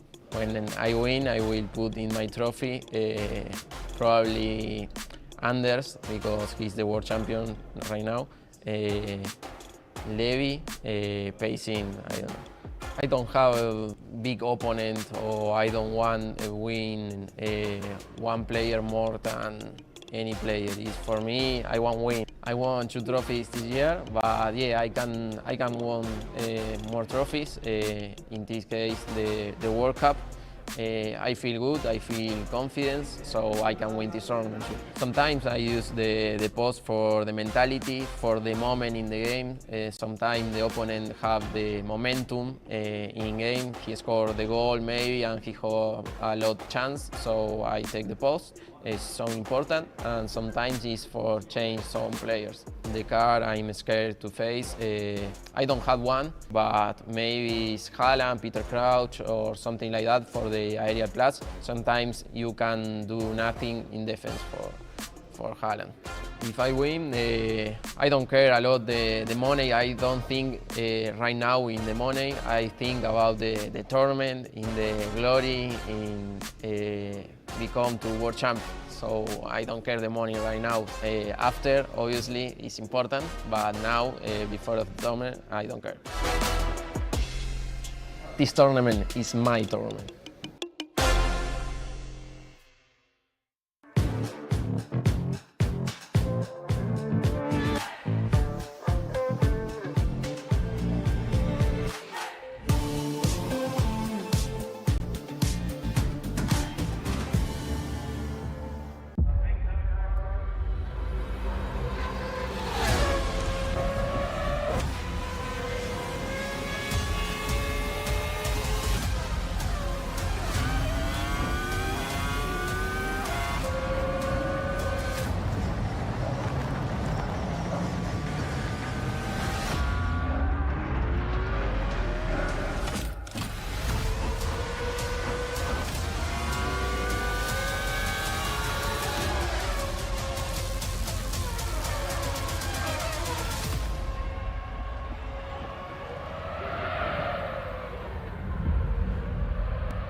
Welcome back, ladies and gentlemen, to the Esports World Cup. We're here for EA FC 24, and we're also here for the upper bracket semi-final between two of the best players in the game, two players that are wanting to get through to the playoffs and wanting to secure that $50,000. Yeah, exactly that. It's going to be a hard game, of course, but you know, they're going to be strive to do this. They're going to want to do the best that they can, and obviously if they can win this, you know, they can go on to the next round. If they obviously don't win, then they'll end up going into the loser bracket. Absolutely. Now let's have a look at that game that we are going to be seeing live here on the second stream. Let's have a look. It is going to be Bonanno versus the winner of the previous game that you saw on the main stream, Manu Bachor, who beat his teammate Emre Yilmaz, and bittersweet for him, I'm sure, Lisa. You know, beating your teammate, obviously, it must be brutal, but he needs to refocus now and set his eyes on the player that he has already faced in the group stage, Bonanno. Yeah, exactly. It's going to be hard for him, obviously, having to face against his teammate again, which obviously he did yesterday against Levy. But, you know, I feel like it's going to be hard going into this group. Obviously, he's going to have to play against arguably one of the best in this tournament in Mathias Bonanno, and honestly, I feel like it's a hard game to predict. Well, Manu Bachor, he's not the underdog, I don't think. I think it's an even playing field. Manu has shown that he is resilient enough to get to this point in the group. We have kind of not judged him or, you know, anything like that. We haven't, you know, put him down, but he hasn't had the best of performances in his own words, I'm sure he would say. But going forward, I'm sure that he can improve, and we'll have to see. He needs to get past Bonanno here. But if you want to make your predictions for this game like me and Lisa are about to, go to stcplay.gg to get your predictions in and see if you can be the best predictor in the Esports World Cup. Me personally, I'm going with Manu for this one. I feel like he's going to go on a bit of a run, but you never know. You never know. We'll have to wait and see. We are going to quickly go onto stage and check and see if the players are ready to go. What about you, Lisa? What is your prediction for this game? Well, I mean, I can't go with what you're going for. That would just be boring, right? So I will go for I will go for Mathias Bonanno. But to be honest with you, I think this is going to be a tough game, like I mentioned earlier. They're both great players. I feel like it's going to be a 50-50 no matter what, of course. But I think for me, Mathias Bonanno obviously won his last game, of course, and so did I forgot his name there for some reason, and so did Manu Bachor. But I think Manu Bachor, he's someone that's just obviously beat his teammate. He's going to want to now do it, not just for himself, for his org. Obviously, he's the only person now left in the competition, so he's going to want to do it for all his brothers as well. So it's going to be tough. It's going to be arguably probably one of the best games we've watched so far. They're both very, very good going forward, so I'm looking forward to see how this pans out. Yeah, he's got a lot running on his shoulders, a lot of weight, but the wait is over. It is time to get into the game and see who will be proceeding through to the upper bracket finals, where they can fight for a chance at qualifying for the playoffs. Bonanno going to be in the orange Manchester City kit. Manu Bachor going to be in the white. Bonanno starting things off on the front foot, coming down the wing with Kylian Mbappe. Great dribbling, almost goes through too, but a good tackle from Toni Kroos to win the ball back for Manu. And one thing I did see on the main stream from that battle between the two Hullet players, two Team Liquid players, he did make a few mistakes towards the end of the game. It did seem like he was, you know, feeling the pressure in that match for sure. So we'll have to see if he can break him here. Oh my word! He has immediately said, you know what, George, whatever you're saying, shut up. I'm banging it in the top left-hand corner. What a finesse with Alexius Putellas. I mean, what a start. We did say that, you know, these are both players that can score loads of goals, and a great start for Manu Bachor there. But I actually was just doing a bit of research, and obviously the last time that these two played, because they were in the same group, it was Mathias Bonanno that ended up winning 4-2. So can he actually beat him? I guess you could say where it matters the most. Obviously, group stages is one thing. Here's the replay here, and what a finish. But this is the stage where, you know, if you do end up losing this game, obviously you go to the lower bracket, but you're going to want to have that edge, you know, later on in the tournament. If you do end up losing, that you can have that sort of last chance to say instead of now. Yeah, I mean, you've still got an opportunity. Even if you do lose this match, it's not all done. You do go down to the lower bracket semi-final, and you can then fight your way through the lower bracket. Obviously, nobody really wants to do that, but there is still an option. You know, if you do lose this game, you're still in the tournament. But there is a chance here for Bonanno as he comes down the right with Haaland, looks to squeeze it in for a shot underneath the goalkeeper, but Courtois does indeed block that passage, and it goes behind for a goal kick. Maybe he was hoping for a corner, but not this time. Nicolas might look for the same thing as he did before. Goes to the through ball. Incisive pass came off, but is offside. What's the call from the referee?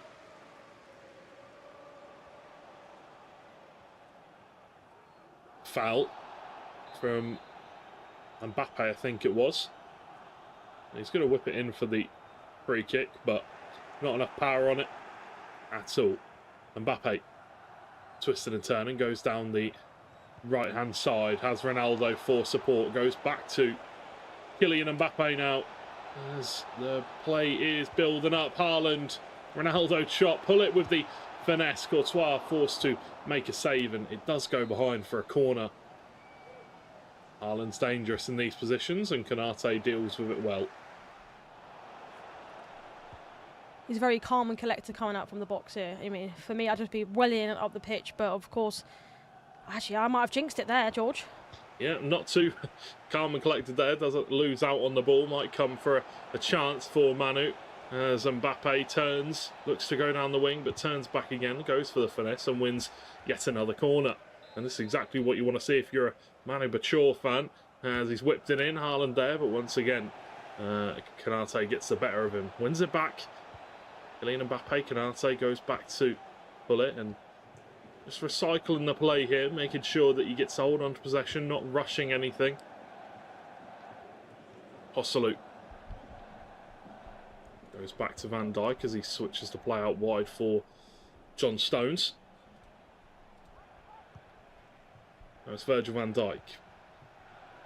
Hosselu once again, the play being moved down the right hand side of the field. Mbappe unfortunately unable to get that one under control. Lovely ball over the top from Wout Weghorst. Bukayo Saka unable to get past Hosselu.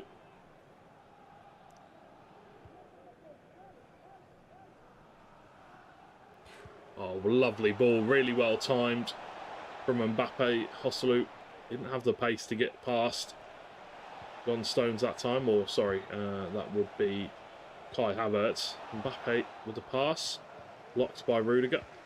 Kroos intercepts that one with the interceptor plus, and Mbappe with the shot, and that is absolutely ridiculous. Two amazing finesses to the back post in one game, inside of the opening half an hour. Yeah, what a start for Manu Poacher here. I mean, a great shot, like you mentioned, from distance, and he seems to keep going for that, and it's working.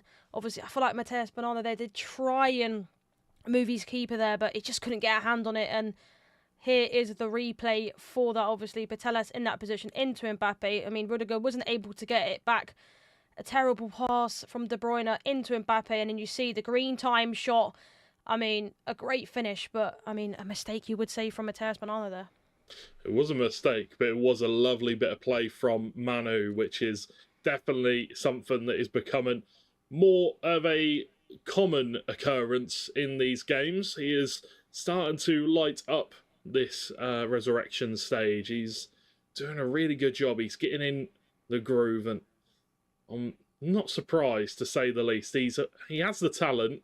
He has the quality. I think it was just maybe a nerves thing, getting used to his surroundings, maybe getting used to where he's sitting, the chair, the monitor, who knows. But he seems to be in full groove now, Manu Poacher.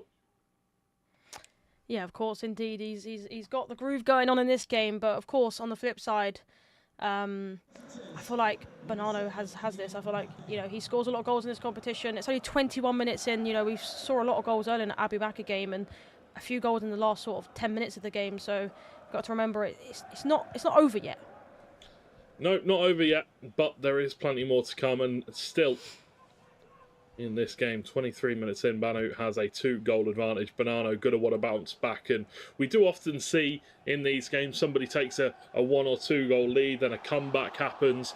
It's never a one-sided affair, and there we have it. Kylian Mbappe, Bonanno answers back with a 2-1 to bring him a little bit closer to pulling it level, and a lovely goal from Mbappe. Yeah, not a commentator cuss there, you know. I did say that he's definitely got goals in him, and he was able to score only a few minutes after. And here is the replay of that, of course. Coming down the left-hand side, I feel like he should have done a little bit better there. But Mbappe's step over speed boost, and what a finish from there. I mean, you can see it here. The angle that he shot that, I mean, outstanding. I feel like Courtois, maybe a little goalkeeper movement there, could have potentially saved that. You can see sort of reaction to that, but actually, we started very quickly here. Looks like Manu Bouchard is coming down the other side. Yeah, he's definitely wanting to get that lead back. Let's see if he can do it. Hull it immediately. There's no hesitation from Manu. He is, as soon as he gets that ball in that, you know, around the edge of the D, he's looking to force that finesse shot, try and either win himself a corner or get himself another goal. And it is working well so far. Maybe a little bit of a mistake there, pulling the defender out of position. Havertz comes down the right-hand side. Really good shot. A good save from Courtois, however. And that is, you know, found a gap there, Bonanno, in the defence as Manu locked onto another defender, pulled him out of position. Yeah, obviously a little bit of a mistake, you could say. They're obviously dragging out his full-back, but Bonanno was almost able to capitalise on that, but great save from Courtois. Ronaldo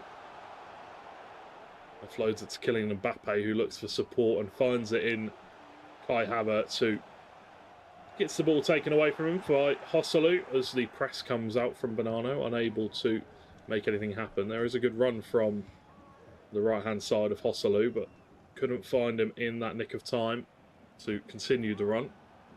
Slows it down. Mbappe, good tackle from Havertz, and feel like maybe just let the play go a little bit there. It was a really good running behind from Hosselu. Could have looked to find him with John Stones. We see it from Webb Nasri a lot, that whipped pass across the field, a little bit like that. Good tackle from Hosselu though. Playing really well in this tournament. That item doing massive favours to all the players that use him. Hosselu cuts in. Alexia Patelas. Pull it. Wout Weghorst takes the ball away as Virgil van Dijk defending very high up the field. Mbappe under pressure. Could be a free kick there potentially. Referee doesn't see anything wrong with it though. Just a little bit of aggression from Rudiger.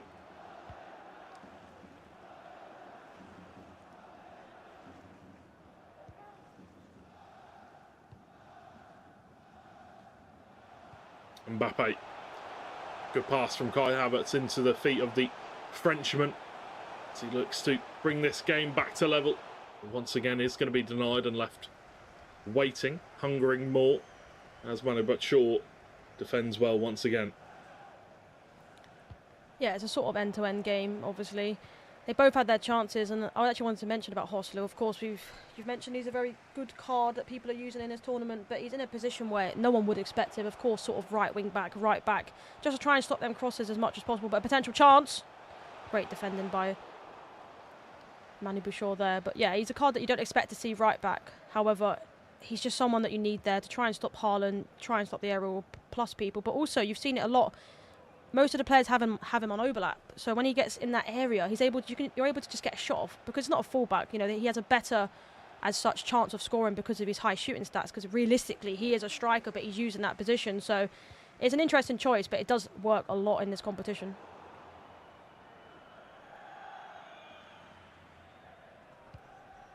Switch of play coming out there from John Stones, and Hosselu receives the ball again and will look to move it back down to John Stones as he has that lobbed pass plus. Likes to keep it on this side and then looks to explode down the right hand side, does Manu, but he's given the ball away here in transition to attack, and Bonanno could look to punish. With not long left on the clock here, that ball is unfortunately not good enough, not going to be able to find anybody he was wanting to. Canate down the wing for Hosselu, who could look to run here. Mbappe's making a good run through the middle. Chooses to carry on. Next time the ball goes out of play, it will be the half-time whistle being blown as Bonanno wins the ball back, sends it into touch, and that will be the half-time whistle. Where we are going in at 2-1 to Manu Bachor, who took the lead early with 2 early goals, but Bonanno did manage to capitalise, bring 1 goal back, but is still hunting that equaliser. Yeah, we did say it would be a close game between these guys, and that's definitely the case so far in the first half. I think they both had their chances. We can see, obviously, Renzo, which is Manu Bachor's coach, just having a few words with him, having maybe a bit of advice on what he can do to try and stop the way that Matheus Bonanno is playing. But honestly, I think it can go either way still. You know, it was a 2-goal deficit, like you mentioned, but he was able to get that one back not too long after he conceded, actually. So still 45 minutes left to go in this half. And, of course, potentially an extra time if Matheus Bonanno can get that goal. We'll have to wait and see if he can do that. He has shown us on many occasions over the last few days that he is capable. But this is the resurrection stage. You've only got 2 lives, realistically, at this point. You can lose this one. Well, you've got 1 life. You lose this one and you go down to the lower bracket. You lose that one and you're out. So you need to make it count while you've got it. We'll have to see whether he can pull it back in the second half, the Man City man, as we do indeed delve deeper into this game. And immediately you can see Bonanno applying heavy pressure to Manu. He doesn't mind. Manages to find a way out, passing it cool, calm and collectively out of the defence. Pull it now. Has to go backwards. Kroos to Hosselu. Bursting through the middle. Is there anything there for him? Just twisting, turning, looking for the opportunity to pass to open up, and Mbappe goes flying in. No advantage from the goalkeeper, from the referee, unfortunately. I don't know why the goalkeeper would be given advantage.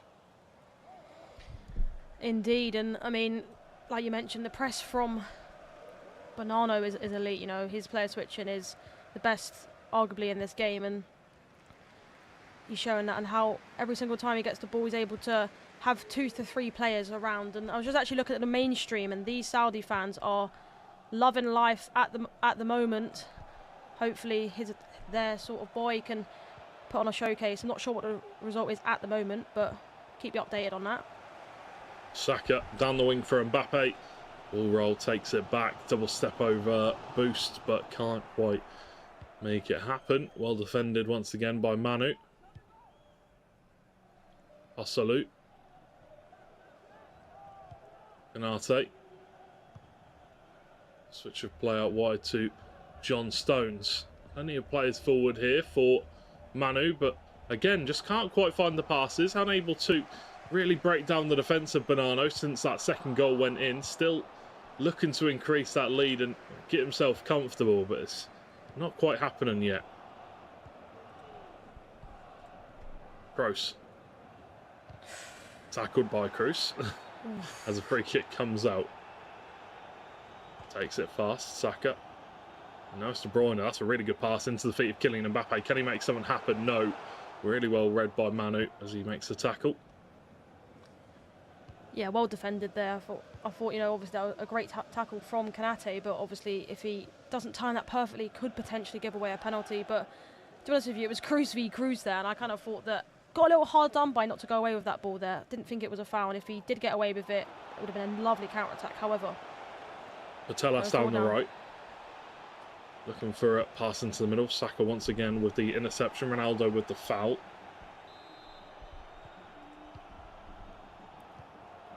I wonder what Manu needs to do to break down this defence once again, because Bonanno seems to have put a padlock on his defence and really locked up so far. 60 minutes in, just hitting the hour mark now. Ronaldo coming into the box. R9 looking for a pass back, finds Saka to De Bruyne, takes a shot on, but it has been blocked by a wall of white shirts. As we come down the other end, Kylian Mbappe looking to send Haaland through on a run, perhaps. No, goes wide for Patelas. Now Kroos, lovely searching ball down on the left too, where Stones has made a great run. into space. Haaland now takes a shot on, good angle. Didn't have much behind it, but it is a corner kick, which is, as we know, very important. Back post, Haaland's there, big chance, red time finish. Wow, wow, wow. Good corner routine, obviously. You don't really expect them to go short, but obviously, he's been practicing it, and they see to play a lot there to Haaland, but honestly, if that's green time, I think that's going in. That was a massive chance missed. Mbappe gives it to Kai Havertz, who runs forward with the ball, bursting through as Konate makes the tackle, goes behind for corner kick here. Ball played in, there is a free man in Wout Weghorst, but misses the target. As Manu Bachor cues a pause. Bonanno should have scored that one. Must score 3 headers. Nicolas goes down for Ossolu, who was in space. Goes back to Toni Kroos. A few 1-2 passes as Ruud Gullit fake shots. Can't make anything else happen. Good chance here for Mbappe as he's being closed out. Being trapped in a corner.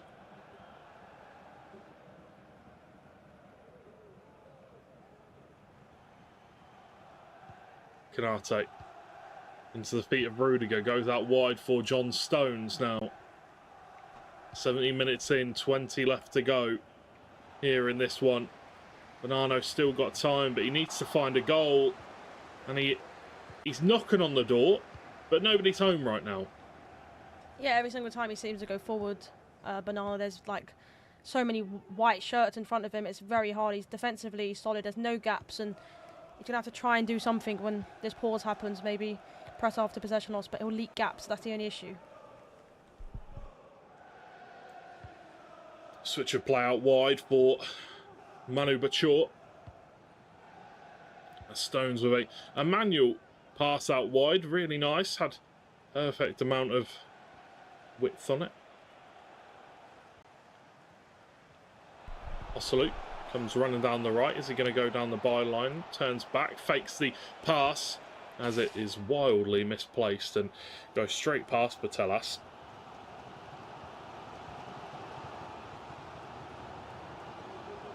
Mbappe plays the ball out wide for Ronaldo, who chips it to the back stick. Weghorst is there, but Courtois deals with it as the time is running out now for Bonanno. He needs to find something, and he needs to find it fast.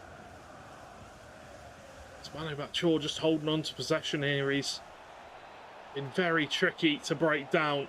Haaland looks to play into the path of Mbappe. But it is cut out. Lovely ball from De Bruyne. Weghorst onside. Trying to burst past the defence. Can he find the pass back though? Takes a shot on. Courtois with a great save.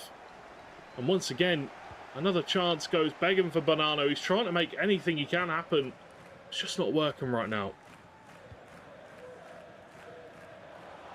Great ball. Out wide for Ossolu. Once again, just playing it into space. Making Bonanno move his players. Making him waste time, pulling them out of position. Getting the numbers advantage. John Stones runs forward. The over the top ball, not quite going to come off. Press comes out.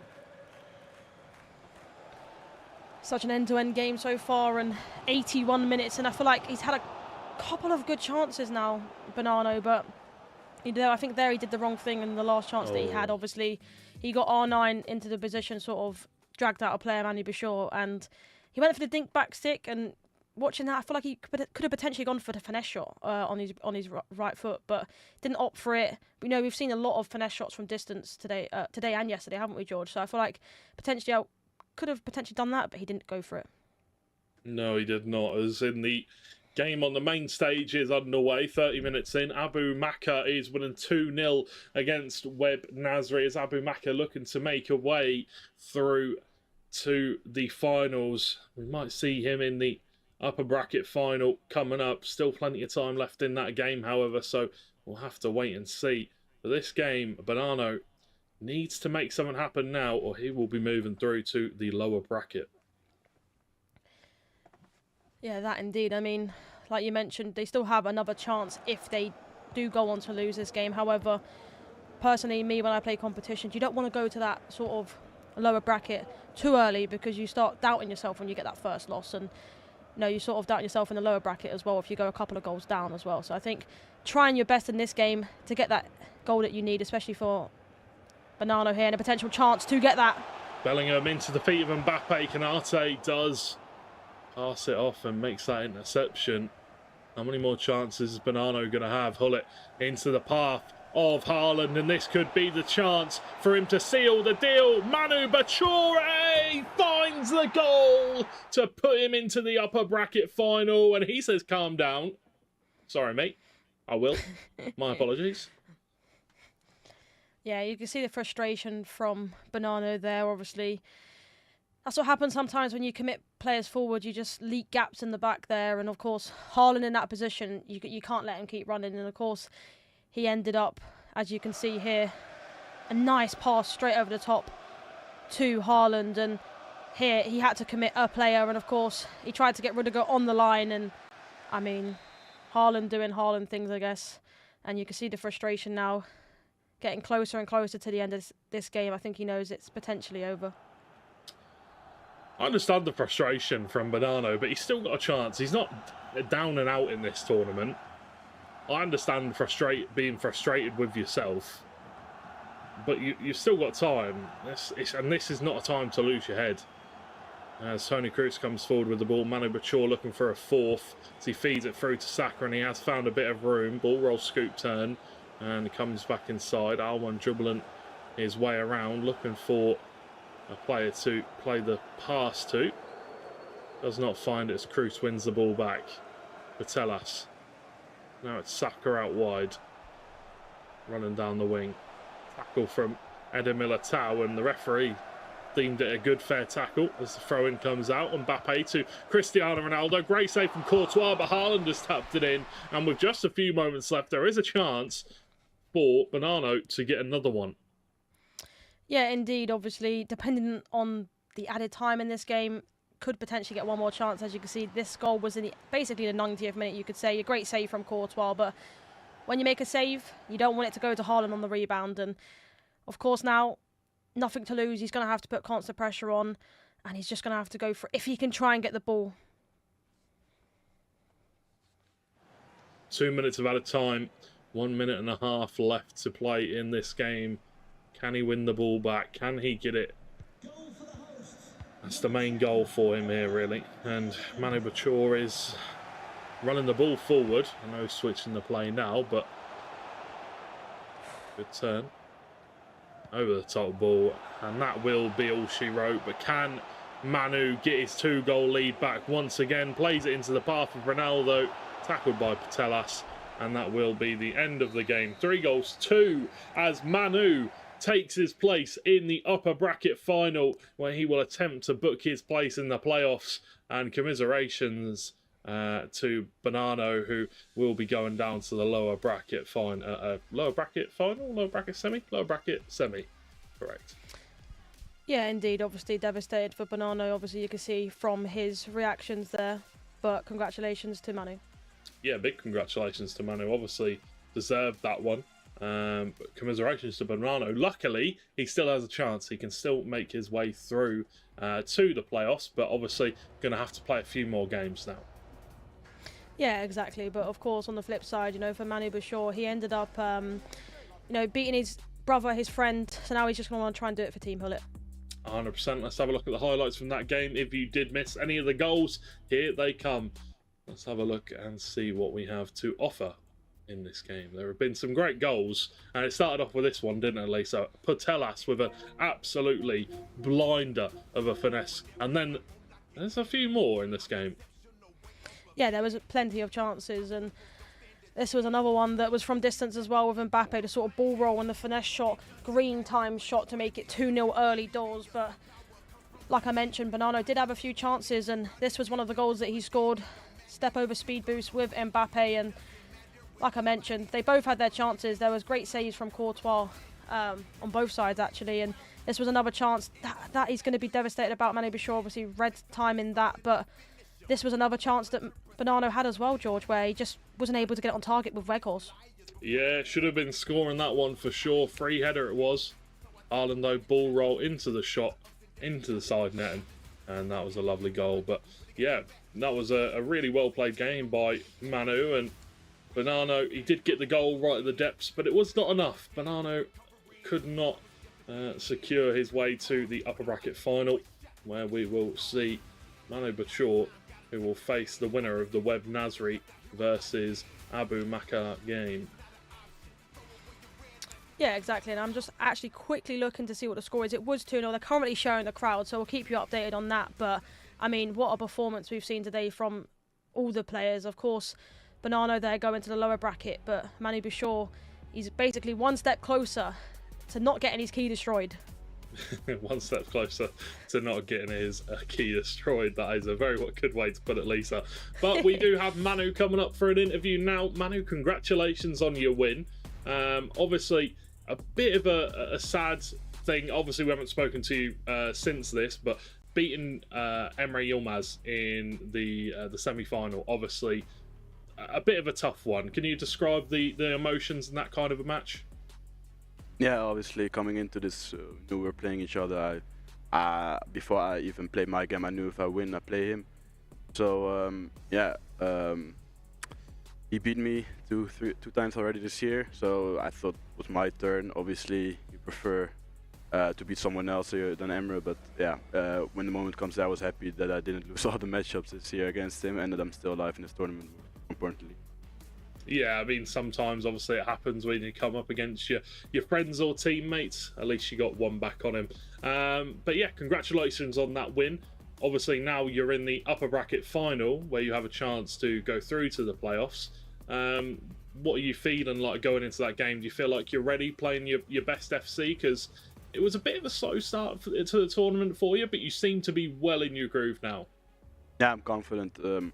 I think the game against Emre for me was a very important game. Obviously, if you lose, you're out, but like in terms of confidence as well, I hope it happens. But I thought like if I beat him, I have a very good chance.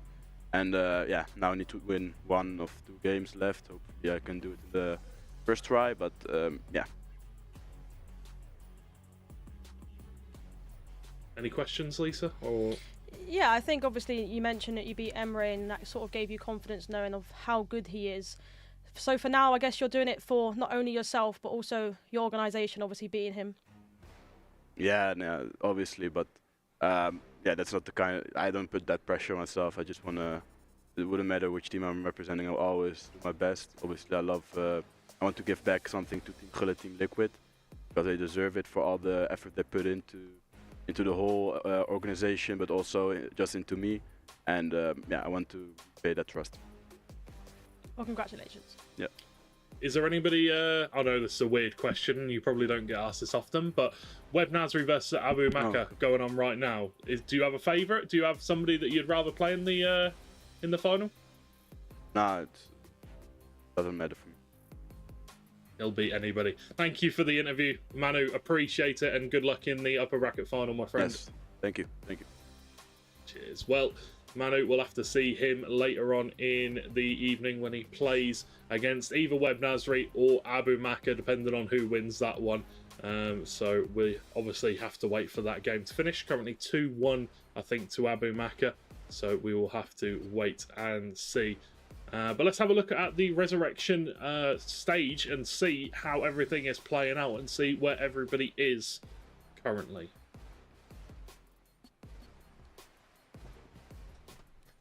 So, as you can see, Lisa, that is Manu in the quarterfinals.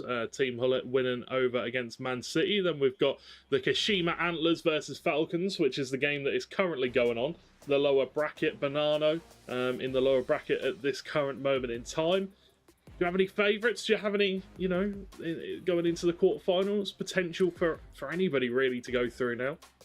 Yeah, I think obviously listening to his sort of thoughts, obviously beating his brother, you could say, and he said, once he beat arguably one of the best people in this sort of bracket, the Resurrection bracket, he thinks he can go all the way, and I think I agree with that. I think, Yilmaz is a great player, and I think he showed how good he was, Manu Bachor, by beating him. So I think he will go all the way, in my opinion. Well, we'll have to wait and see. Abu Maka's taken another goal and it is now 3-1 to him.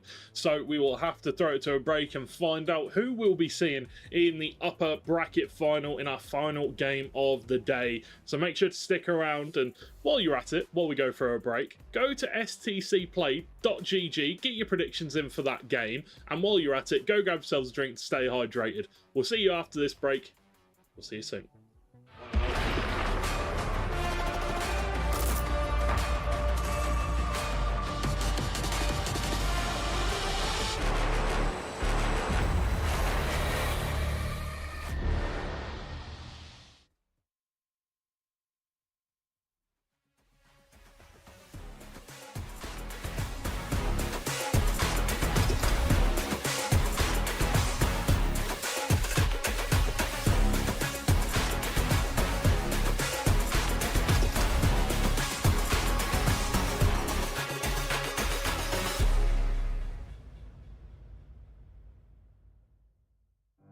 I don't wanna be just anyone.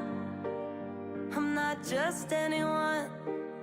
I'd rather keep my hood up, walk the world alone, and make it on my own. Then you claim that you're the reason that I got where I'm going. And I'm not interested in settling for the hell of it. All these people want convenience, I want more. The wolf is howling at the door. And now it's up to the clock before the last lock hits the floor. Wait, you got in my way. Think I finally got it figured out. You can take a seat, oh please, I'm busy. I don't wanna let you let me down. I don't wanna let you let me down. Take a seat, oh please, I'm busy now.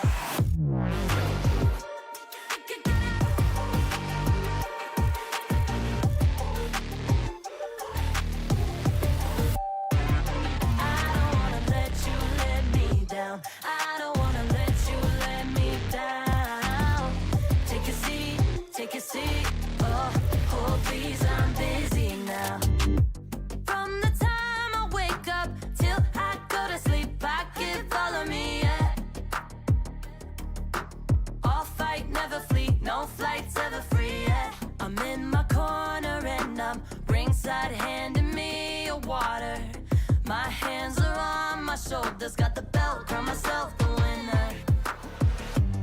It's just the way you keep on talking about yours, well I'ma make mine. And I'm the first one in the morning and stay late night. And you can get your tickets, watch me from the sidelines. Cause you're not even in the competition. Why should I listen to someone without a vision, who has no backbone and isn't here for me at all? Yeah, they just praying and waiting on the downfall. You can't get comfortable where you are. Wait, you got in my way. Think I finally got it figured out. You can take a seat, oh please, I'm busy. I don't wanna let you let me down. I don't wanna let you let me down. Take a seat, oh please, I'm busy now. Oh please, I'm busy now. Oh please, I'm busy. I don't wanna let you let me down. I don't wanna let you let me down. Take a seat.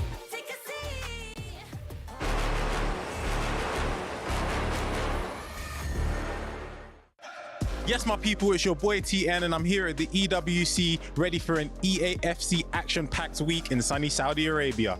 Now, it might be 40 degrees outside, but the real heat is coming up inside as players go head-to-head, 16 of them, for the chance to become the best in the world. We're just outside the player lounge now, so we're going to see if we can catch anyone and see how they're feeling ahead of the tournament.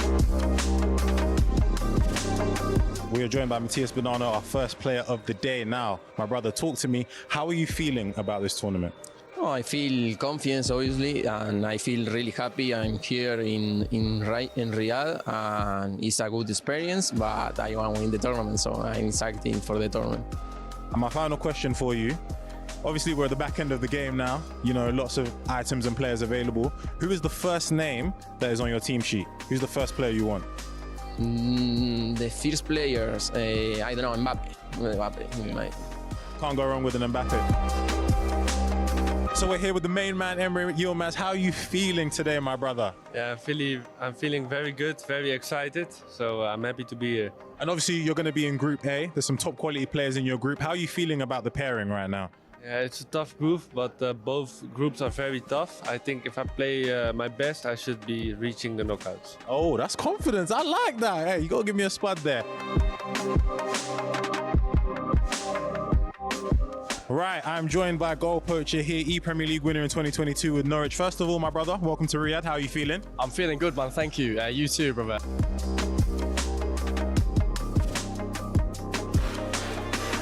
Is there anyone right now where you're looking at it and you're like, I'm really looking forward to that game?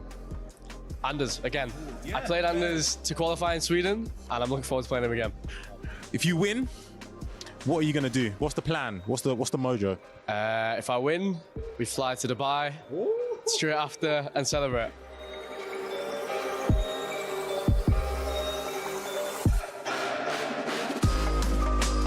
Right, so we're here with Manu Bashir, 2023 FIFA E World Champion. First and foremost, welcome to Riyadh, and how are you feeling?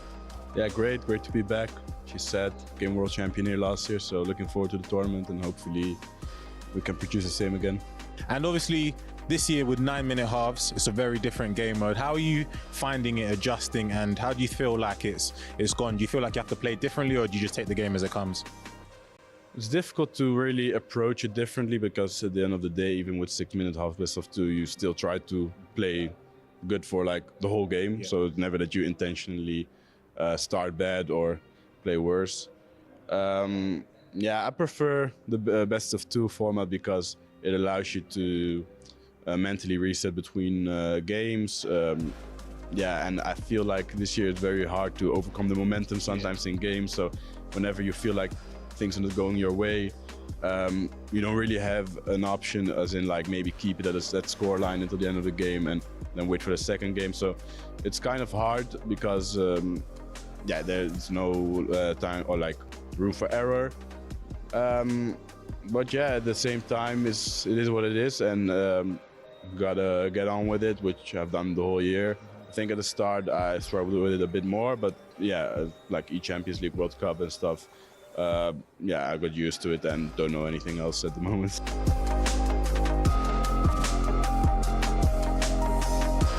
Right, I managed to grab another one. It's Australian E-League winner here, Mark. Mark, how you feeling? Amazing. Everyone wants to be here, of course, the World Cup, so I'm obviously just happy to be here. Right, so my first question for you is, obviously you've won the Australian E-League. Now, how different are the players in Europe and like other areas compared to like here? It doesn't get much more different. The level is crazy. Obviously, I love all my Australian friends, but like the level in Europe compared to Australia is just not even comparable, unfortunately. And what's harder in terms of like when you're playing against different regions, attacking or defending?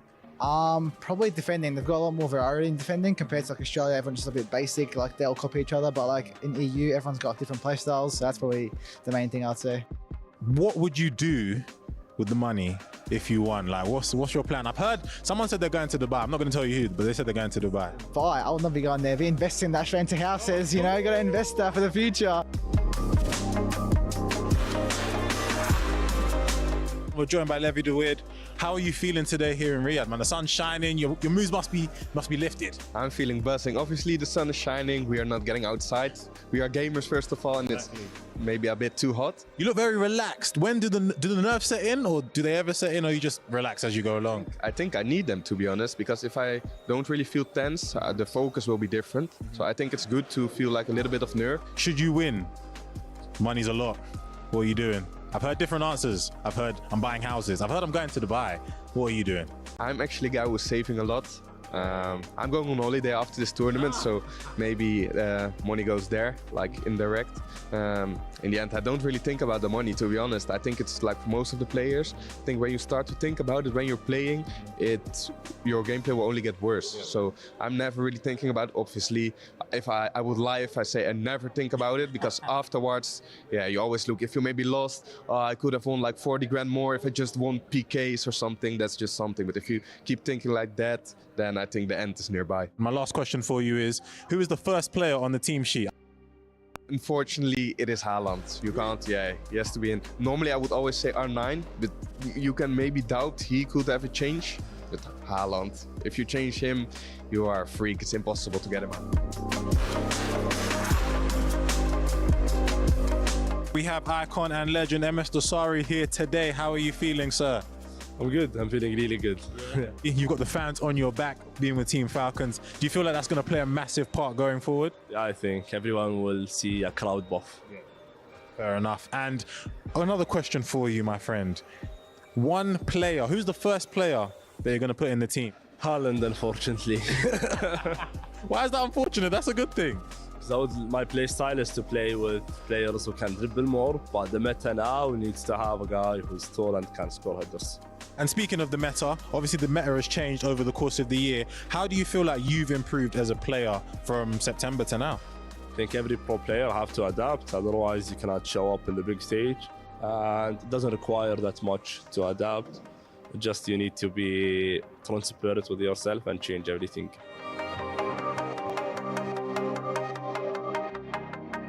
Right, I'm here with E-Champions League winner Johnny. First of all, welcome to Riyadh. How are you feeling? I'm feeling good. Hopefully I can win this tournament, and I'm proud to be here. And confidence must be high, obviously. Winning the E-Champions League, you must be ready to go. Yeah, of course. I won 2 titles in Germany and the E-Champions League, so of course I'm confident. Now, talk to me about your group. Obviously, Group A, there's no easy players, there's no easy games. Is there anyone in your group that you're not looking forward to playing, or you're like a bit, not afraid of, but like, this guy's going to be good? I think every player is good here, but I lost 6-3, I think, versus Emre in the World Cup. So, yeah, I think this would be my toughest opponent. But, yeah, every player is good. So, Levy is in my group, Abu Maka, all names are very good here. And obviously 9-minute halves have been played this year. Do you think it's been any different to previous years? Do you feel like you need to concentrate a little bit more, or do you think it's just the same thing, you just keep going as you do? Yeah, I think I need to be a little concentrate more in this game, because when you have 2 games, 6 minutes half, it's way easier to play. But for me, one game, 9 minutes, it's better for me. And obviously, there's been a lot of games, a lot of tournaments happening over the course of the year from the start to finish. We're in August now. How do you think you've developed as a player? Do you think you've improved a lot, a little bit? How do you think you've improved? I think last season was very good for me. Yeah. But this season was the best season I've ever had. So I won 2 titles in Germany and 1 in the E-Champions League. Nobody expected before the season, I think. Every stage. So Anders winning the E-Champions League, or Emre, or one of these names, but nobody has say my name. So yeah, I'm proud of myself to win all these trophies. I found another one, Jafonso. First of all, congratulations on being here. How are you feeling? Thank you. Feeling really good and also confident for the Esports World Cup, for this tournament. Now, you've already won here in Riyadh, so obviously confidence is going to be sky high, having qualified through the LCQ. How did you find that tournament, and how did you feel like you performed? Yeah, I practiced a lot for this last chance qualifier. Hopefully, I managed to qualify. It was really tough. I lost in the second game of the winner bracket, so I have to win, I think, I won 5 or 4 in the row, so it was tough. But yeah, I was confident, so yeah, I'm here. Now, who is the first player on your team sheet? Oof. I think it's unfair to choose one, I can say, but because all the players have a different function on my team. But I can say that one of my favorite players at the moment is Poacher, the footies one.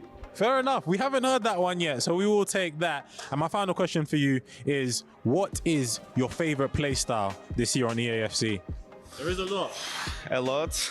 I can say like 3 for me are the main one. That's long ball, obviously, finesse. But the main one for me, or the one that I most like to use, is power shot. Power shot is a solid one, and I'm hoping you can power shot your way through the group stages. So I'm wishing you all the best, and we'll catch you very soon.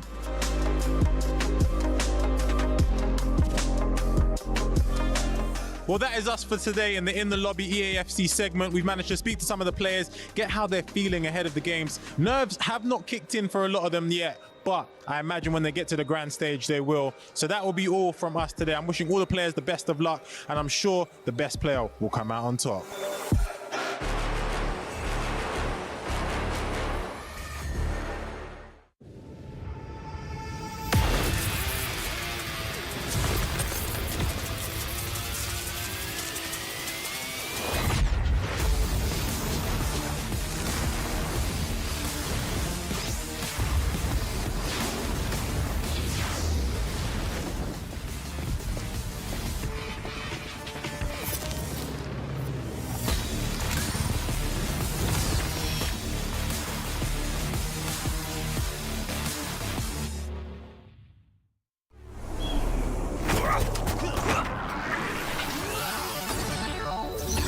Ready, set, go.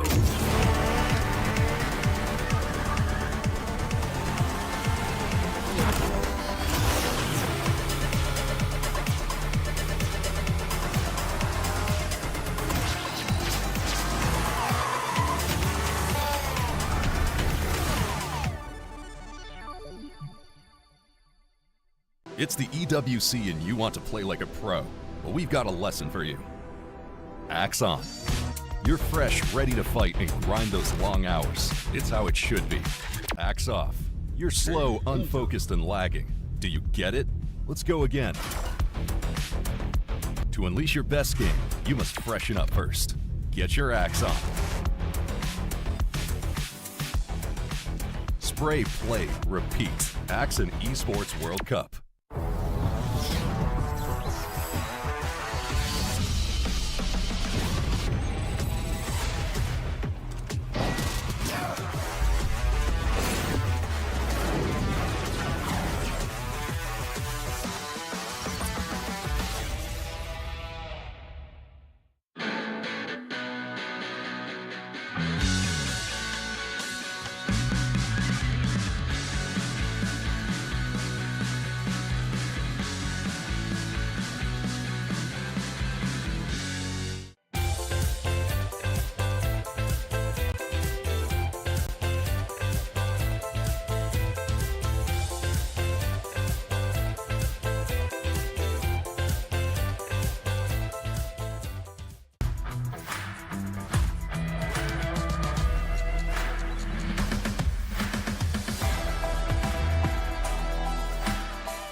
Well, the stage has been set, and this is the chance for these two players to reach the playoffs. Lisa Manley and George Overton here, ready for our final game of the Esports World Cup, and this is the upper bracket Resurrection stage final, and the two players that will be playing in that Resurrection stage, as you can see on your screen now, let's have a look and see who they are. Webb Nasri versus Bonanno is going to be the Japanese player versus the Manchester City player. The Kashima Antlers versus Manchester City. Argentina versus Japan. This is a massive game, Lisa. Yeah, indeed, it's a massive game. We did see Webb Nasri against, you know, the crowd favourite in Abu Makr, and unfortunately it did seem that he wasn't able to get through the line there, but now he has a chance against Mateus Bonanno. Yeah, he has a big chance as well. He couldn't quite make it happen in the other match on stage against Abu Makr. Maybe the crowd jeers, maybe the atmosphere didn't quite, you know, live up to his expectations. Maybe it made it a little bit harder for him, but I believe that he has the quality to go forward in this tournament. He is coming up against one of the best in the world in Bonanno, and well, you know plenty about Bonanno. You've seen a lot from him in previous tournaments, and this is not going to be an easy route to the playoffs for the Japanese player. Yeah, it's not indeed. I mean, like you mentioned, I know a lot about Mateus Bonanno. He's won a lot over the last couple of years, and you know, I do like an underdog story though, George. To be honest with you, you know, we've been talking about Web Nasri the whole time, and I'd like to see him win this game. I know it sounds silly. I know how good Mateus Bonanno is, but I would love it if we can get an underdog story for our final game. Well, that is the truth. We do love an underdog story in any kind of sports, esports, regular sports. Always underdogs, you know, everyone wants to see it. But if you want to get your predictions in for this game, go to stcplay.gg and get your predictions in, get your say in for this final game on the second stage. But we're going to go on to the stage now and see if the players are in their seats and ready to go for this big climactic match. I say climactic match. It's more of a culmination of 3 days of work for these players. For one of them, they will be dropping down to the lower bracket the lower bracket final. Hold on, this is the lower bracket, because Abu Maka beat Web Nasri, Bonanno beat Manu Bachor beat Bonanno, so they've gone to the upper bracket final. So these two have gone down. This is actually the lower bracket semi-final, as far as I'm aware. Yeah, indeed, okay. That's correct. We haven't got the actual upper bracket final that we thought initially, but this is the lower bracket semi-final, and whoever loses this, unfortunately, does go out of the competition. So a lot at stake. Yeah, a lot at stake indeed. This is the last chance for one of these two players, and then one of these two players will move on to the lower bracket final, where they will face either Abu Maka or Manu Bachor. Could be a rematch for Web Nasri. Could be a rematch for Bonanno. You never know. We'll have to wait and see, as both the coach and player are ready to go. Just some screen adjustments going on.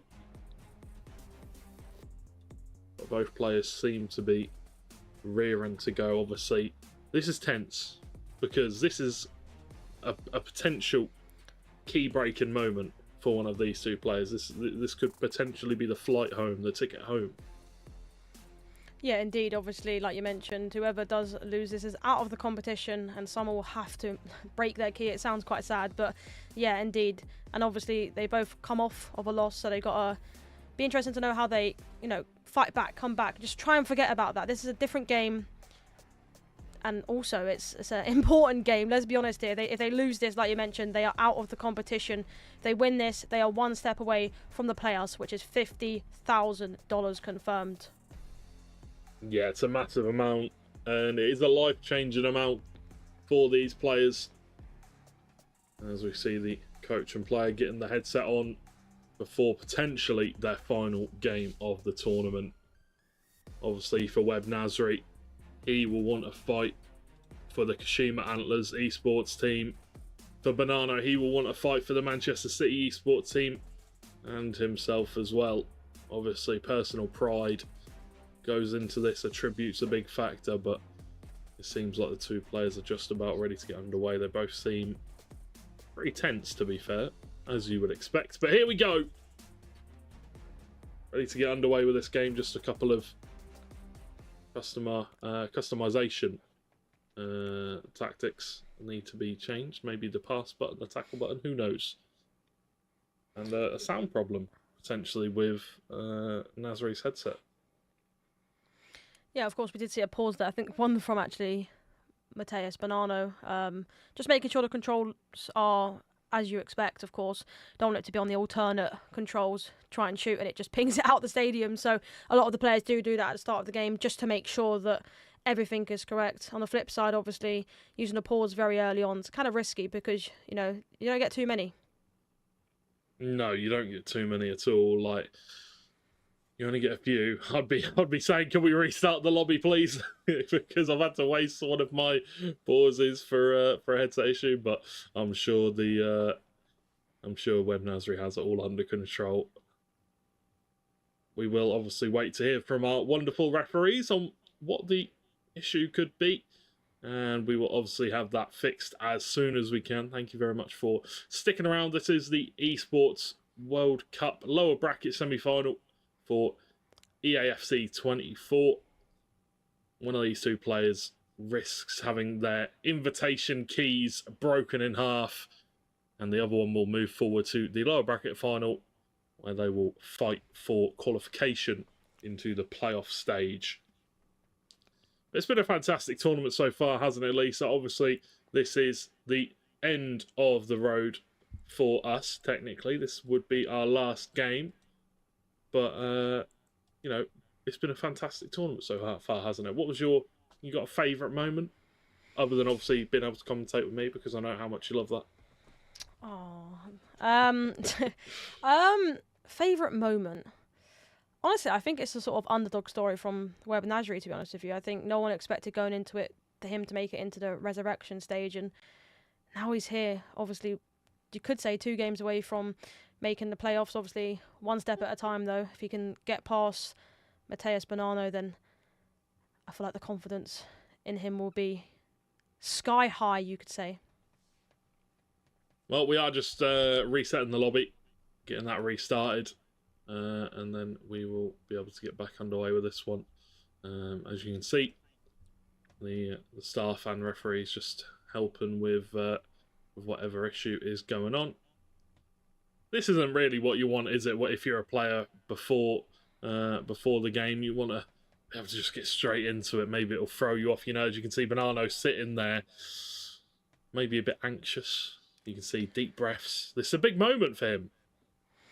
Yeah, indeed, it's a big moment for both of them, and you can see him, you know, deep breaths, trying to just forget about what's happening right now. You know, personally, before a tournament, I'm nervous, and them nerves don't really go away until the start of the game, and of course, if I can get the early goal. So, going to be the same situation here, especially with so much money on the line, and they're both just going to want it to start, try and get it over and done away with, and obviously, on the flip side, we actually haven't done a prediction yet, George. You know, just putting it out there. I mean, you've already said who you want to win. Well, I just want to see an underdog story. I think that's just from me. Do I think he's going to win? I don't know. I just think, you know, I'd love to see an underdog story. I've stuck with Web Nasri with my predictions throughout the entirety of this this tournament. Regardless of who he has faced, I believe in him. I think that he can get the job done. Whether he will, that is yet to be seen. But my prediction lies with Web Nasri. All right, then. I'll you know what? I don't want to go with the same player as you. Like I said, I do love an underdog story. However, I will go with the favourite then. I will go with Mateus Bonanno and potentially get my predictions throughout this competition a little bit more higher than what it is, because it's a little... Yeah, it's not very good. No? No, I don't think it's been that good. Maybe yesterday it was all right, but the first day it was... Yeah, we don't talk about it. I think your predictions have been alright. I think you've gotten most of them correct throughout the day. Other than going for goal poacher earlier, I think. Yeah, you're not wrong, but... You know, I'll take a 50% chance of... I'd say I've probably done around 6 correct and around, I don't know, 4... incorrect. We didn't predict on all the games, so you can see this is what we mentioned earlier. He likes to, you know, stand up, just get in the groove. Obviously, hand warmers in his hand, bit of music. Obviously, I'd assume in his ear, and his coach is a bit tired. It looks like. That's a bit hard. I wonder what Bonanno's listening to. I wonder what his go-to song of choice is. He has been asked to sit down and get into position, ready for the game. Phone out of the way, controller back in hand. And I think the referee just telling him who to invite before we get into the game. But it does seem like all the issues have been solved and we are ready for this final game of the day. Yeah, in terms of, I think, what he's going to be listening to, I think, personally, you've got to have a bit of upbeat music, you know, maybe a bit of rap, you could say, just something to get in the groove. You don't want, you know, a song that's kind of low beat, could say maybe depressing a little bit. So I think for me, it's got to be something that's upbeat, you know, gets you in the groove, gets you in the rhythm. And some players, you know, I've heard a few players in the past listen to the exact same playlist over and over again because that's what they normally win with. So I think it's just what the players prefer. I'd personally be going for either heavy metal or drum and bass. One of those two. chasing status, something like that. Well, I guess it is upbeat. That. I mean, you might blow your ears off with a bit of heavy, but yeah, I mean, I guess it's personal preference. You know, I don't probably like the songs that these guys listen to. You know, a bit of Ed Sheeran. Yeah, I know. Yeah. Bad choice, but it works for me. Yeah, no comment on that one. At least it's not Taylor Swift. But here we go. Headsets on, ready to go. I'm sure the issue has been solved now, hopefully. No, not good. Not good. We'll have to wait and see while we wait for this to be fixed. Just a headset issue by the looks of things. But either way, we are still just waiting for this one to be underway. If you are wondering what the prize pool is for this one, for the club championship, $7 million. Obviously, the winner, Team Falcons, has been announced. $7 million, a massive victory for them, a massive win. I don't think we've seen this kind of camera shot yet. Very interesting, coming up from the banner below. Love that. But a big prize pool as well of $1 million for this EA FC tournament as well. Obviously, 300,000 going towards the winner. Bonanno getting up once again. He just wants to stand up and warm himself up, make sure he's not, falling asleep in his chair, and wisely so. While he's waiting for these issues to be fixed, you don't want to be sat waiting. You want to get up, make some moves. Yeah, but we're going to come on back over to us and have a little bit of a chat about the ongoing issues. Hello. Nice to see you as always.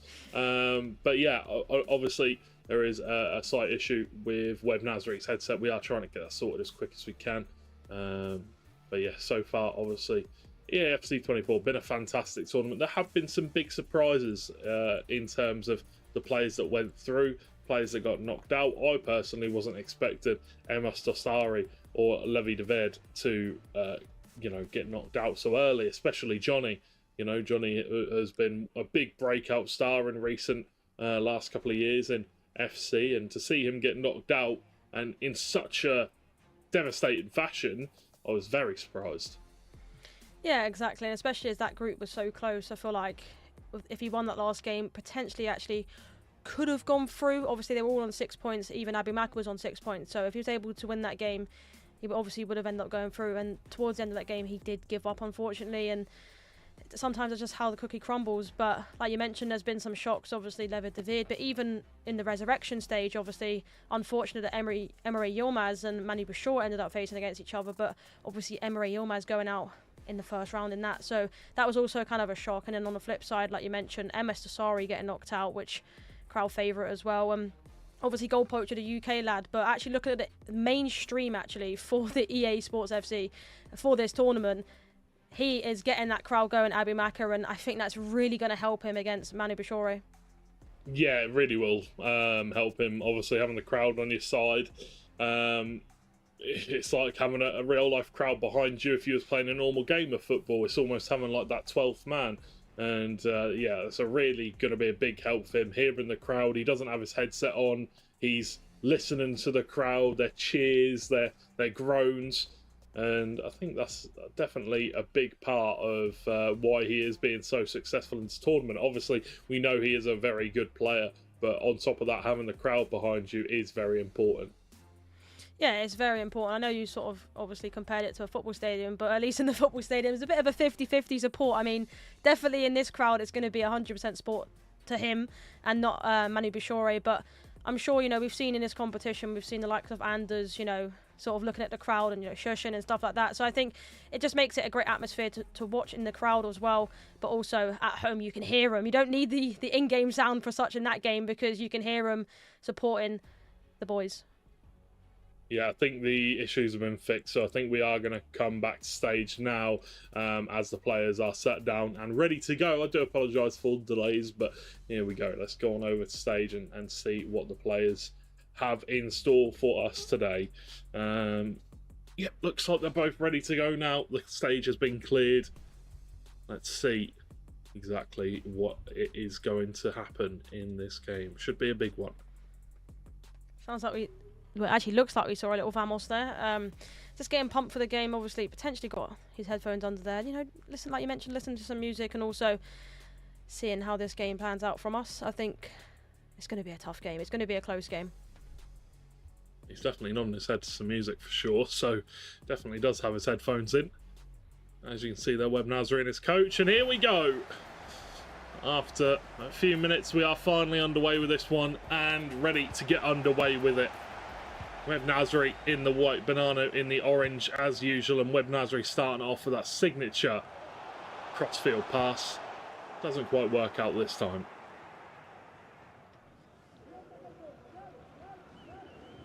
Antonio Rudiger.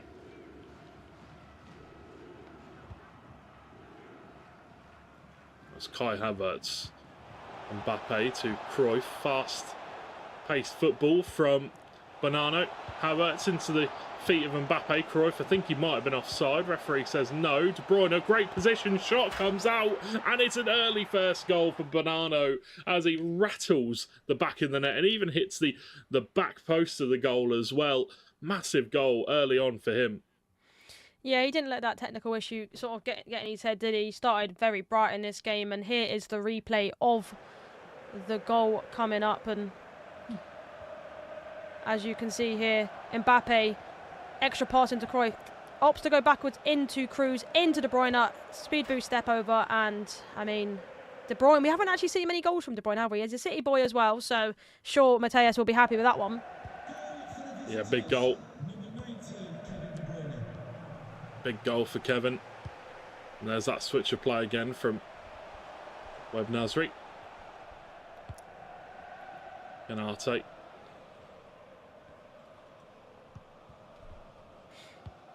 Schweinsteiger into the feet of John Stones. Virgil van Dijk with that fast-paced ball across the field. Charles de Ketelaere on the ball. Turns inside, goes back to Haaland. Now it's De Bruyne, gives it to Schweinsteiger, looking to turn Patelas. Goes for the double back on the stick and turns, but straight into a defender.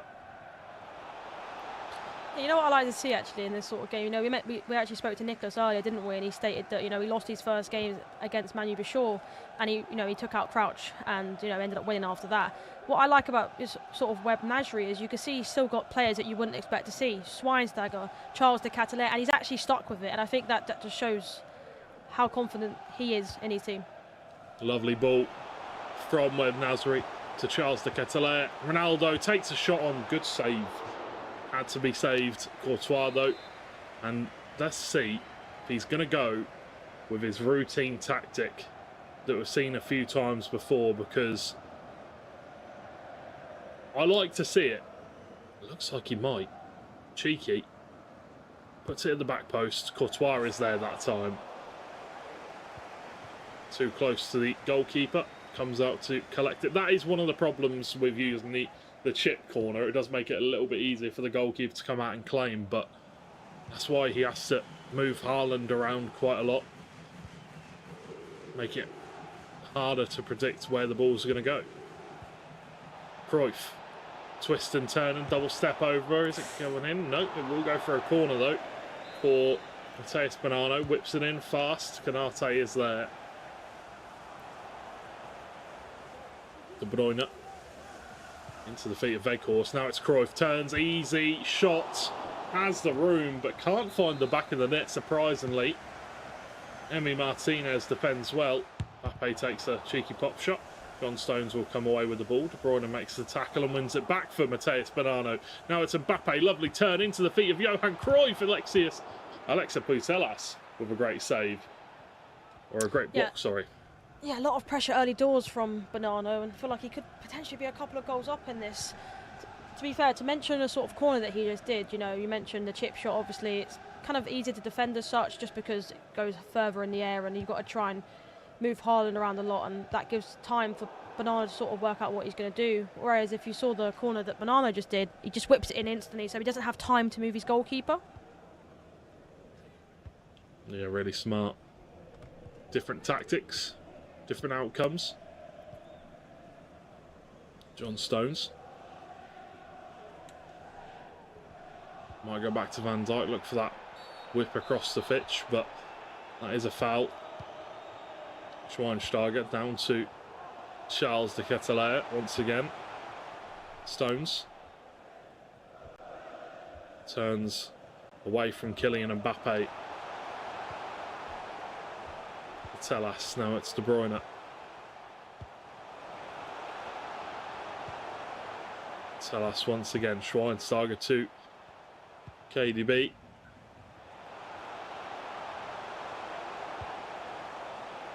Slow, patient build-up play from Web Nasri, but pushes it a little bit too far in the end as he gets the ball taken away from him. 21 minutes into this game and just the one goal.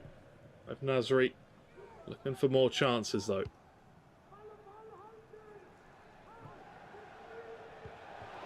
Good ball in behind for Mbappe. Van Dijk is there. Needs to find someone to pass it to. Chips it to the back post. Forces a save out of the goalkeeper.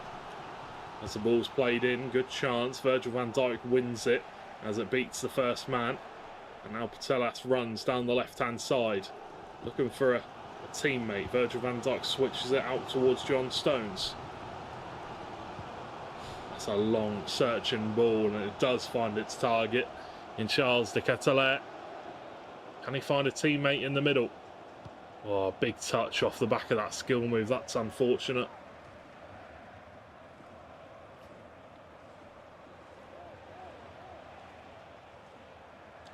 Now Weghorst just about manages to keep it in. Lovely bit of skill. Gets past the defender. Kevin De Bruyne makes the challenge on himself.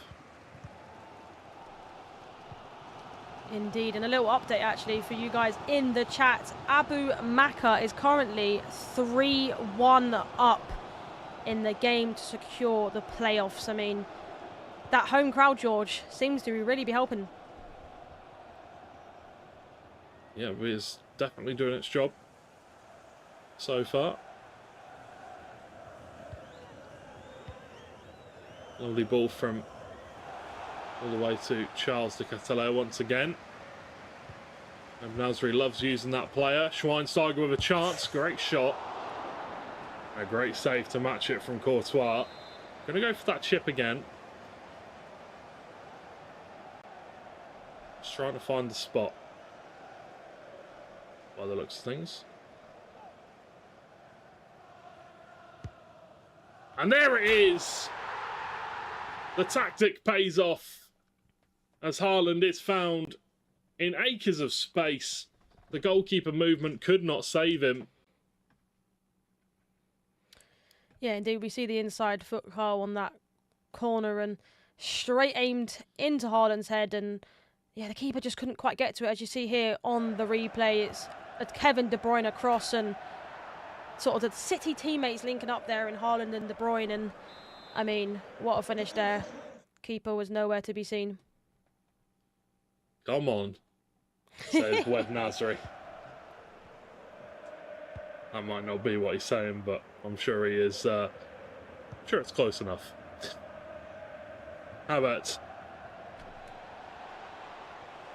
coming forward with the ball off to Kroos. Now it's going to be Kevin De Bruyne again.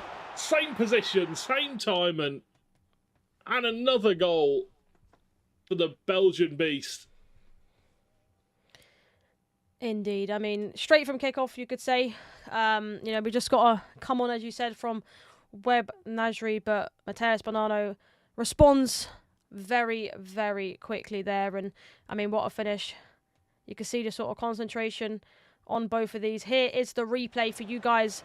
If you did just miss it, Havertz, little player lock, ends up finding Kevin De Bruyne on the edge of the box. And that's the reason these players have De Bruyne. He's good at passing and he's also good at finishing. And a green time shot from there, he's not going to miss.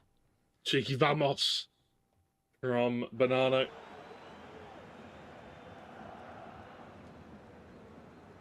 Now will Web Nasri find the equaliser once again? We'll have to see as we are in the 35th minute so far.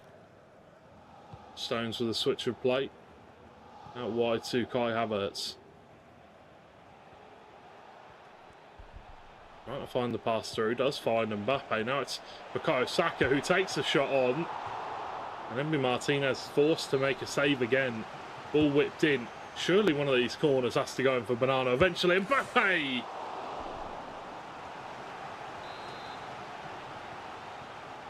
Another corner for Bonanno.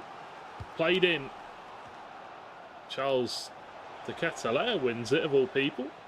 Tony Kroos whips it to the back stick. Kai Havertz there. Emmy Martinez makes a save, and Virgil van Dijk clears away, but only momentarily as the pressure is still mounting for Bonanno. Wout Weghorst fighting for the ball. Not easy to knock off his balance, and Cruyff for the shot. Webb Nasri is under so much pressure. Bonanno, you feel another goal coming. Another corner, whipped in. Wout Weghorst not doing enough in the box so far. One could argue that Haaland would have scored that. As Bukayo Saka comes into the box, is now twisting, looking for a pass. Kroos, Kevin De Bruyne cuts it out well as Webb Nasri finally breaks the pressure of Bonanno. Yeah, it's literally just one-way traffic at the moment. Webb Nasri just can't seem to get out of his box, and I feel like you could say arguably Bonanno could be a couple of goals up this game. Only one at the moment, but you'd say it could have been at least 4-1 so far. Definitely, it could have been. But he has not taken all of his chances. Taken a couple, but not enough. Still unable to get the ball back. Nate does pick up the ball and feeds it through in the midfield. Now it's Ronaldo. Goes back to John Stones. As Virgil van Dijk looks to firing over the top ball, but is pressed out.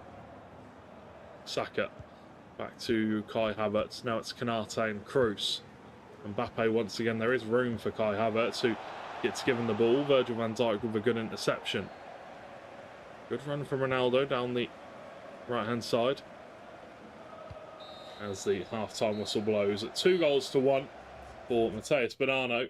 As it stands, Webb Nasri will be getting knocked out of the Esports World Cup.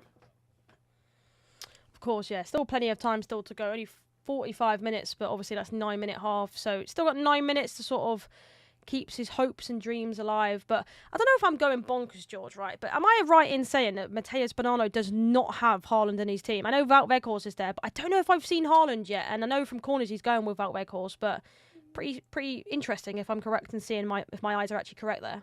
Yeah, pretty sure you haven't. You're not going crazy. Pretty sure he doesn't have him playing, which is surprising considering he plays for Man City. Surely it's got to be part of your contract. You must play Haaland. You must play Kevin De Bruyne. If not, we will release you. But apparently not. Yeah, I just found it quite interesting. I feel like every game we've watched, Haaland's been playing no matter what. I mean, Weghorst has come on, of course, but pretty sure it's the first time we've not seen Haaland starting. I'm sure he's on the bench, of course, though. Okay, but the more surprising thing is a goal down in a game where you lose and you're out, and Webb Nasri and his coach are both smiling and having a little bit of a, not a laugh and a joke, but they're both smiling and having a good time. I find that surprising. You don't see that very often. When other players are down, they're punching their desk, they're frustrated, they're shouting at the coach in some cases.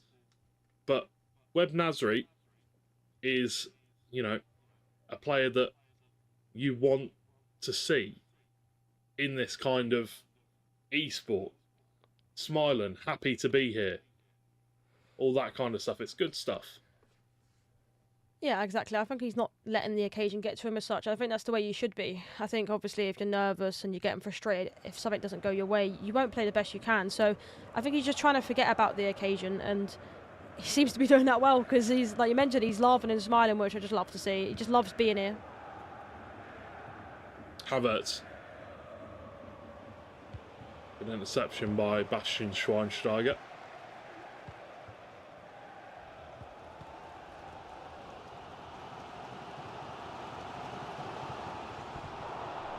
Saka puts a foot in, takes the ball away. Stones wins it back. Schweinsteiger, that is a long searching ball. Ronaldo is onside. Can he get the better of Bonanno here? Gives it to Schweinsteiger, back to Kevin De Bruyne. Now out wide for Charles de Ketelaere. Can't find a way through. Haaland. Chance. Haaland smashes it into the top right-hand corner as Web Nasri brings us back level. And something that was said during the half-time interval has clearly made a change in Web Nasri's play. Exactly, and here is the goal. Haaland, and of course a finesse shot just on the edge of the box, you could say, and you see the reaction there from Matheus Bonanno. And we did say, you know, going into half-time, him smiling, him happy. I mean, he looks even happier now. You can see him and his coach's face there, just delighted with that goal going in. Surprising that Ibu did not block that one, to be honest, but we'll have to see as we continue to move forward if he can make good on that mistake. Havertz. Mbappe now. R1 dribbling down the left-hand side, looking for a player in an advanced position to pass to. It's Tony Kroos as Wout Weghorst, and it's clinical from Bonanno. He goes. This has happened twice in a row. Web Nasri scores, Bonanno answers. Web Nasri scores, Bonanno answers. Something's got to give. Bonanno has been in control this match. He needs to find whatever it is in him that brings him to this kind of, when he scores, I've got to score, and he's got to just put that into the entirety of the game. Yeah, maybe you could say potentially getting ahead of himself once he gets a goal, just completely forgets on the flip side that he has to defend as such. But, I mean, realistically, anything can happen. You know, Web Nasri has come back and answered every single time, and I think he can do it again. Charles de Ketelaere, Haaland now. Kevin De Bruyne.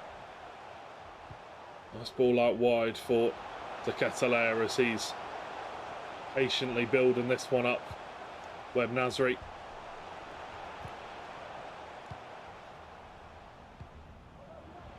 De Ketelaere once again. Back to Putellas. No options available that time. Yeah, he seems to sort of commit a lot of players forward, does Nasri, and that's where he's sort of getting countered, it seems, and that's why he's leaking goals as soon as he scores. Havertz. Back to Kylian Mbappe now. Bukayo Saka. Kroos, De Bruyne. And De Ketelaere back in a defensive position, doing his part. Emi Martinez needs to be careful. Dangerous play out from the back. Could have costed him a goal on another day. As I'd say switches the play out wide. Long searching ball from Virgil van Dijk. Works well. Charles de Ketelaere now. Putellas bringing it out wide, over the top ball for de Ketelaere, but does not pay off. As Bonanno regains possession once again with under half an hour left on the clock now. Web Nasri needs to find a way back into this game. He needs to have a sudden switch of form, and Bonanno, he needs to find another goal to see this game out. And that's Bukayo Saka looking for this potential goal to seal it, but could not. Yep, just a little update for you guys. The Abu Makar Manu Bashir game is currently 5-3, so the Saudi fans, if you're in the chat, it's looking so far so good for you guys. But back to this game, of course, 1 goal needed for Web Nasri to get back into this game. Charles de Ketelaere once again down on this left-hand side, looking for a pass into the middle, finds Haaland. Just so congested in that box. Absolutely no room to dribble in that area. That would be a foul. Does Web Nasri have any tactics when it comes to free kicks? I don't think we've actually seen one of him, to be honest with you. In all the games that we've actually commentated on, I don't think we've seen one. Not from this distance. He's got Kevin De anyway. Bruyne on it. He looks like he's going to go for it. Whipped in. Haaland with the diving header from out of nowhere. We ask if he has any. Well, he definitely does. as Haaland buries that one, never expecting a goal from there. Webb Nasri, the set-piece specialist. Yeah, we literally just stated. Does he have one? Well, he's literally just stated to us, yes, he has. I mean, crazy. Honestly, I don't even know what to say. This game is arguably one of the closest games that we have commentated on, especially today anyway. And what a performance from, you could say, the underdog here, Webb Nasri. Here is the replay for you guys. I mean, whips it in, and Haaland just a little diving header. You know, the fact that he's green timed that as well, George, it just shows how confident he is. You know, if he red times that, that's probably going out the stands. So to have the confidence not only to try that, but also green time it, outstanding. Webb Nasri picking up the goal. 3-3 now. Will Bonanno equalise straight away? Webb Nasri has queued a pause. Maybe Bonanno queued it. I can't remember who did, but maybe some changes for either player. Remember, this is a do or die match. Win this, you're through to the lower bracket final, where you'll play Manu Bachores looking like. If you lose, you are done. Your invitation key broken, and you're going home with a tasty amount of I think it's $10,000, but still, you would be going home, which obviously none of the players want to do. Indeed. But, you know, 3-3 in this game so far. I mean, like you mentioned, you know, every time Webb Nasri does score, he seems to concede within 5 minutes. So it's now just to see if he can just try and stop that and potentially flip it around and him get the goal within 5 minutes. But we'll find out very soon. I assume just making some changes, you know, bringing on some subs. Will we see Matheus Bonanno bringing on Haaland? That's the question. Well, it is about time, really, isn't it? Like, he's best striker in the game right now. Surely you've got to. Ronaldo's been brought on. I don't know if he had Ronaldo on to start with. I think he had Johan Cruyff, no? Maybe. Either way, Havertz coming down the left. Can he make a chance happen? Webb Nasri, he's bundling his way through. Maguire. It's always risky when Harry Maguire makes a tackle, but he does make it. R9 is on for Webb Nasri. Schweinsteiger, De Bruyne. Good block from Bukayo Saka to put the ball out into touch. 19 minutes left to go. Which way will the winning goal go? Well played by Bonanno there, just to put enough pressure on. Wins the throw-in. Saka, good turn to the pass down the wing for Mbappe. This is looking dangerous for Bonanno. Mbappe still twisting, still turning, and it's cheeky, and it's jammy. Gets under the goalkeeper. We've seen that one too many times. It's a little P-roller underneath the goalkeeper, and that one will give him the lead once again. Yeah, cheeky little R1 dribbling sort of down the line there, and we've seen that earlier in an earlier game where, you know, you don't want to just smash it at the keeper because majority of the time they do save it. But if you see here, obviously cheeky ball rolls, R1 dribbling to get into the box, just skate past the defender and a little low-driven shot into the box. You know, he full powers that without low-driven, and you'd say with how tall Courtois is, 6'6". Actually, I think that one's Emi Martinez, but with how tall he is, he's just going to make himself big and save that. So a great way of scoring with the low-driven. Webb Nasri switches the play all the way out wide. It's Hosselu who has been brought on. Patelas, Mbappe, Ronaldo, chance, Ronaldo! Webb Nasri does it. He brings himself back again. What does this match have to offer? It's crazy. It's a crazy game. You're going to lose your voice in a minute. Oh, I love it. Crazy. Straight from kickoff, you would say. A great switch. We've seen him do this all the time. Normally Charles de Ketelaere there. This time Hosselu, step over, speed boost into CR7, who has just come onto the pitch, and 4-4. How the tables have turned, George, because before this it was every single time where Nasri scored, Bonanno scored, but he's flipped it around now. What a game we have here. Can Webb Nasri take the lead for the first time in this game, or will Bonanno take it once again? It seems to be the script. It goes one way, the other way, one way, the other way. Is it going to finally break a pattern? It doesn't look like it as Mbappe comes down the left. Ronaldo waiting in the middle. Can he find the pass? You can't let Mbappe down that byline again, Webb Nasri. You keep doing it, and it's going to punish him. Martinez makes a save. as Wout Weghorst takes a shot on. But a corner comes out, whipped in. Ronaldo there, Ronaldo! Emi Martinez with a save once again, potentially saving Web Nasri's bacon once again. Saving his chances in the Esports World Cup, keeping his hopes and dreams alive. Patelas intercepts. De Bruyne. Bastian Schweinsteiger pulls it back to Harry Maguire. And now Stones sending a long ball all the way out to Hosselu. Mbappe looks to ping it into the path of Patelas, but it's well calculated. That is a foul. Could potentially be more than just a foul as well. Just a talking to from the referee. Yeah, I think that was a tactical foul, you could say. You know, I feel like if he didn't make that challenge there, he would have just been outnumbered and countered there. So not even a yellow as well, so I'm sure he'll take that Web Nasri. But 4-4 so far. Honestly, a last-minute goal here, George, would end it perfectly. Well, that's a lovely ball over the top for Wout Weghorst.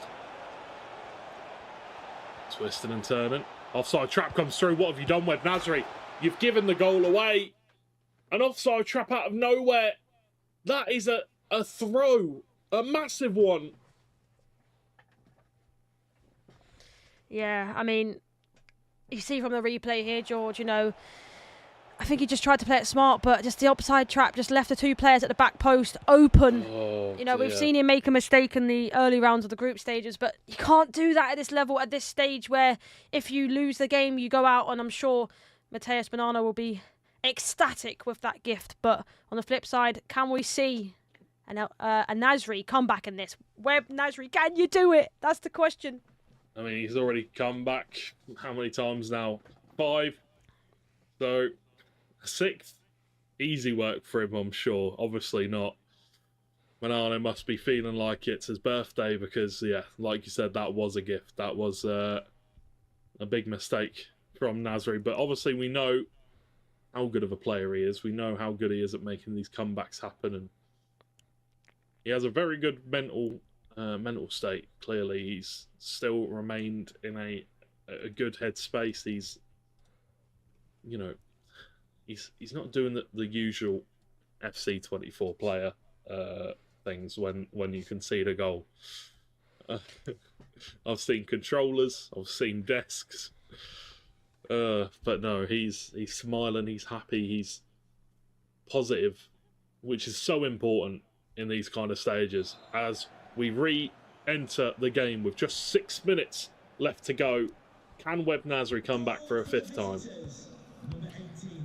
I think he's got it, George. I think he's got it. But just a little update for you guys. It is now 6-6 in the Abu Makar Manu Bashir game in the 88th minute. So just an update for you guys. Can we see a turnaround for Manu Bashir? I was going to say, I think we got the better of the two games, but clearly they're both about the same level of excitement, back and forth. That is going to go out of play, unfortunately, for Web Nasri as time is ticking down for him on the clock.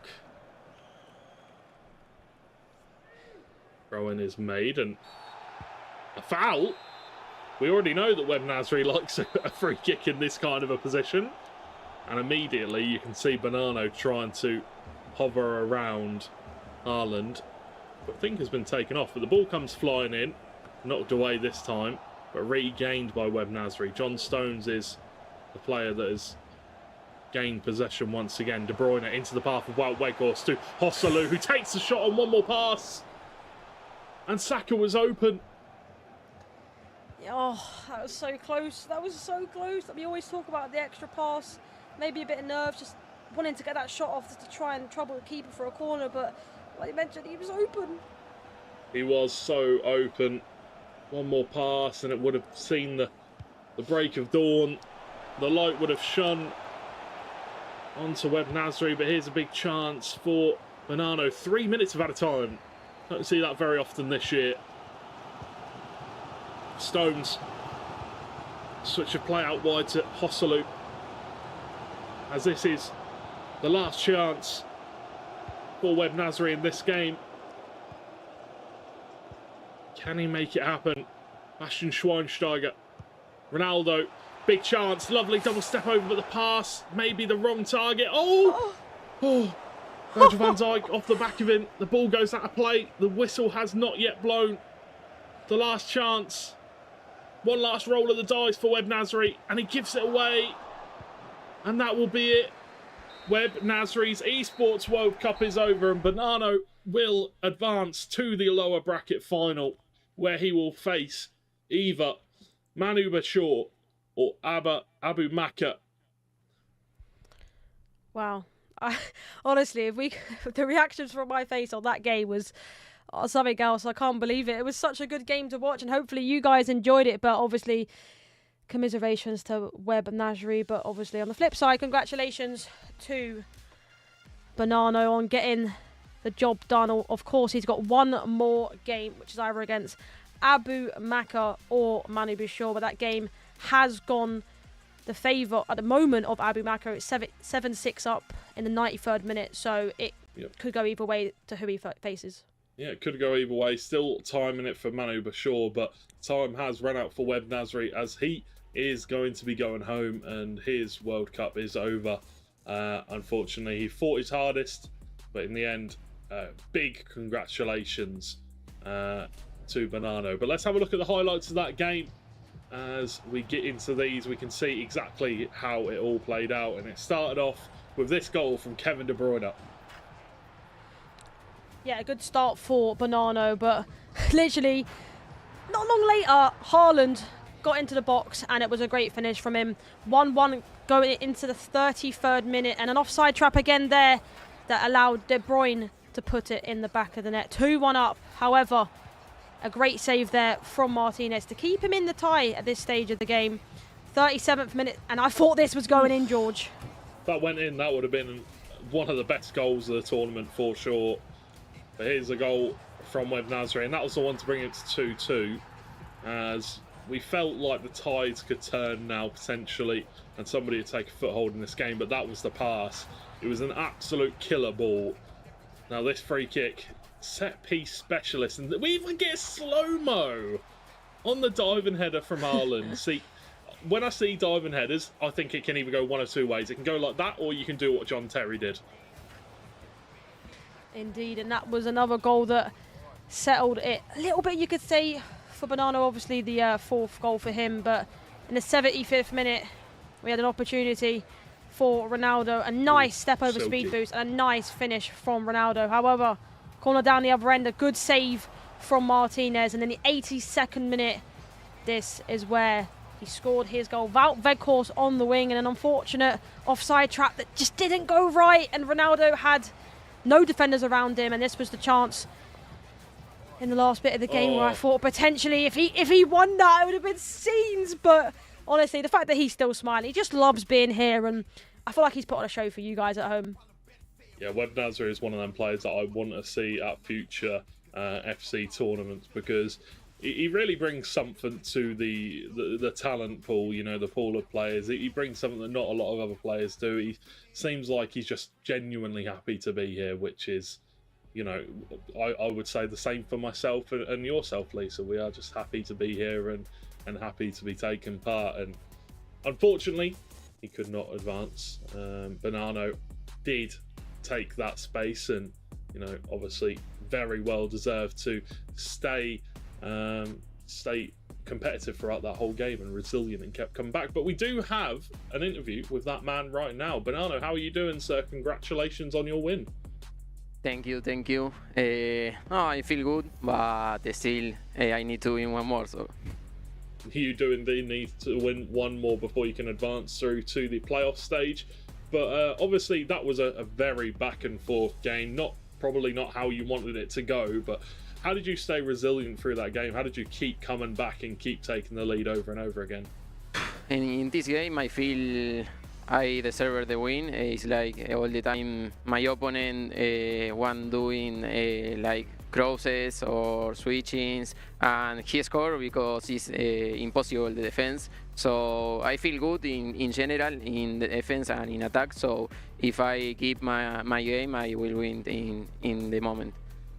Yeah, definitely. Obviously, this win means a lot to you, obviously, in the resurrection bracket where you don't really have any opportunity to make mistakes at this point. Do you feel like you're confident in going through to the playoffs and able to make it all the way? Yeah, I feel confidence always. In this match is the decisive match, so I feel more than confidence, 100%. Okay, so the question for me actually is going to be not about your performance. I think obviously congratulations on the win, but I noticed no Haaland. Unless I was blind, I noticed no Haaland. Is there a reason for that? No, I don't like the new Haaland, footy Haaland, but I feel with the new playstyle, finesse cross, finesse shot is like strange shooting, so I prefer Weghorst in this case. Well, congratulations on your win. Thank you. Yeah. Congratulations, Bonanno, and hopefully you can continue your winning ways and advance to the playoffs. And I look forward to watching that. Any words for any of your supporters or anyone like that? Now is the moment, so I hope they support me a lot. So thank you for the support, but in this moment is the most important moment. For sure, mate. And yeah, thank you for the interview and good luck going forward, Bonanno. It's been a pleasure talking to you. Thank you. Cheers. Well, that was Bonanno, a pleasure to talk to, and obviously a massive win for him, and he still has one more to go if he wants to advance through to the playoffs, which obviously everybody wants to do, Lisa. Yeah, indeed. I mean, obviously he's confident, like he said. Interesting, obviously, I had to ask him about that because of obviously not having Haaland in his team as a City man, but he mentioned obviously his sort of shooting is not as good. Obviously, his finesse shots. We have seen a few going from finesse shots, but he just prefers Wout Weghorst. And obviously, just looking at this game at the moment, it's currently still 7-6 Abu Maka, so could potentially be playing Manu Bouchard, so that'll be a good game to watch. Yeah, definitely looking forward to that game. And seeing what does indeed happen. Obviously, whoever wins that game is going through to the playoffs, and then whoever loses will be facing Bonanno. So either way, we're going to see another banger game. But Lisa, obviously this is our last game and our last time at the Esports World Cup. So you got any final words? You got anybody you want to speak to? Anybody shout outs? No, honestly, just everyone watching. Obviously, thank you guys for watching, and you guys at the Esports World Cup for allowing me and you to commentate this event together. It's been a pleasure. Yeah, and same for me, to be honest, and more. Big thank you to everybody that watched along at home, everybody that supported me and Lisa throughout the tournament, and all the players obviously for making it happen. And one massive shout out for our wonderful producer and the production team for being amazing and always being really communicative with us throughout the tournament. But that is all we have time for. Make sure to enjoy the rest of the Esports World Cup and the rest of EA FC 24 here at the Esports World Cup by watching along on the main stream and on the EA Sports FC stream. But that is all we have time for. Have a lovely rest of your evening, and as always, we'll see you soon. Good night.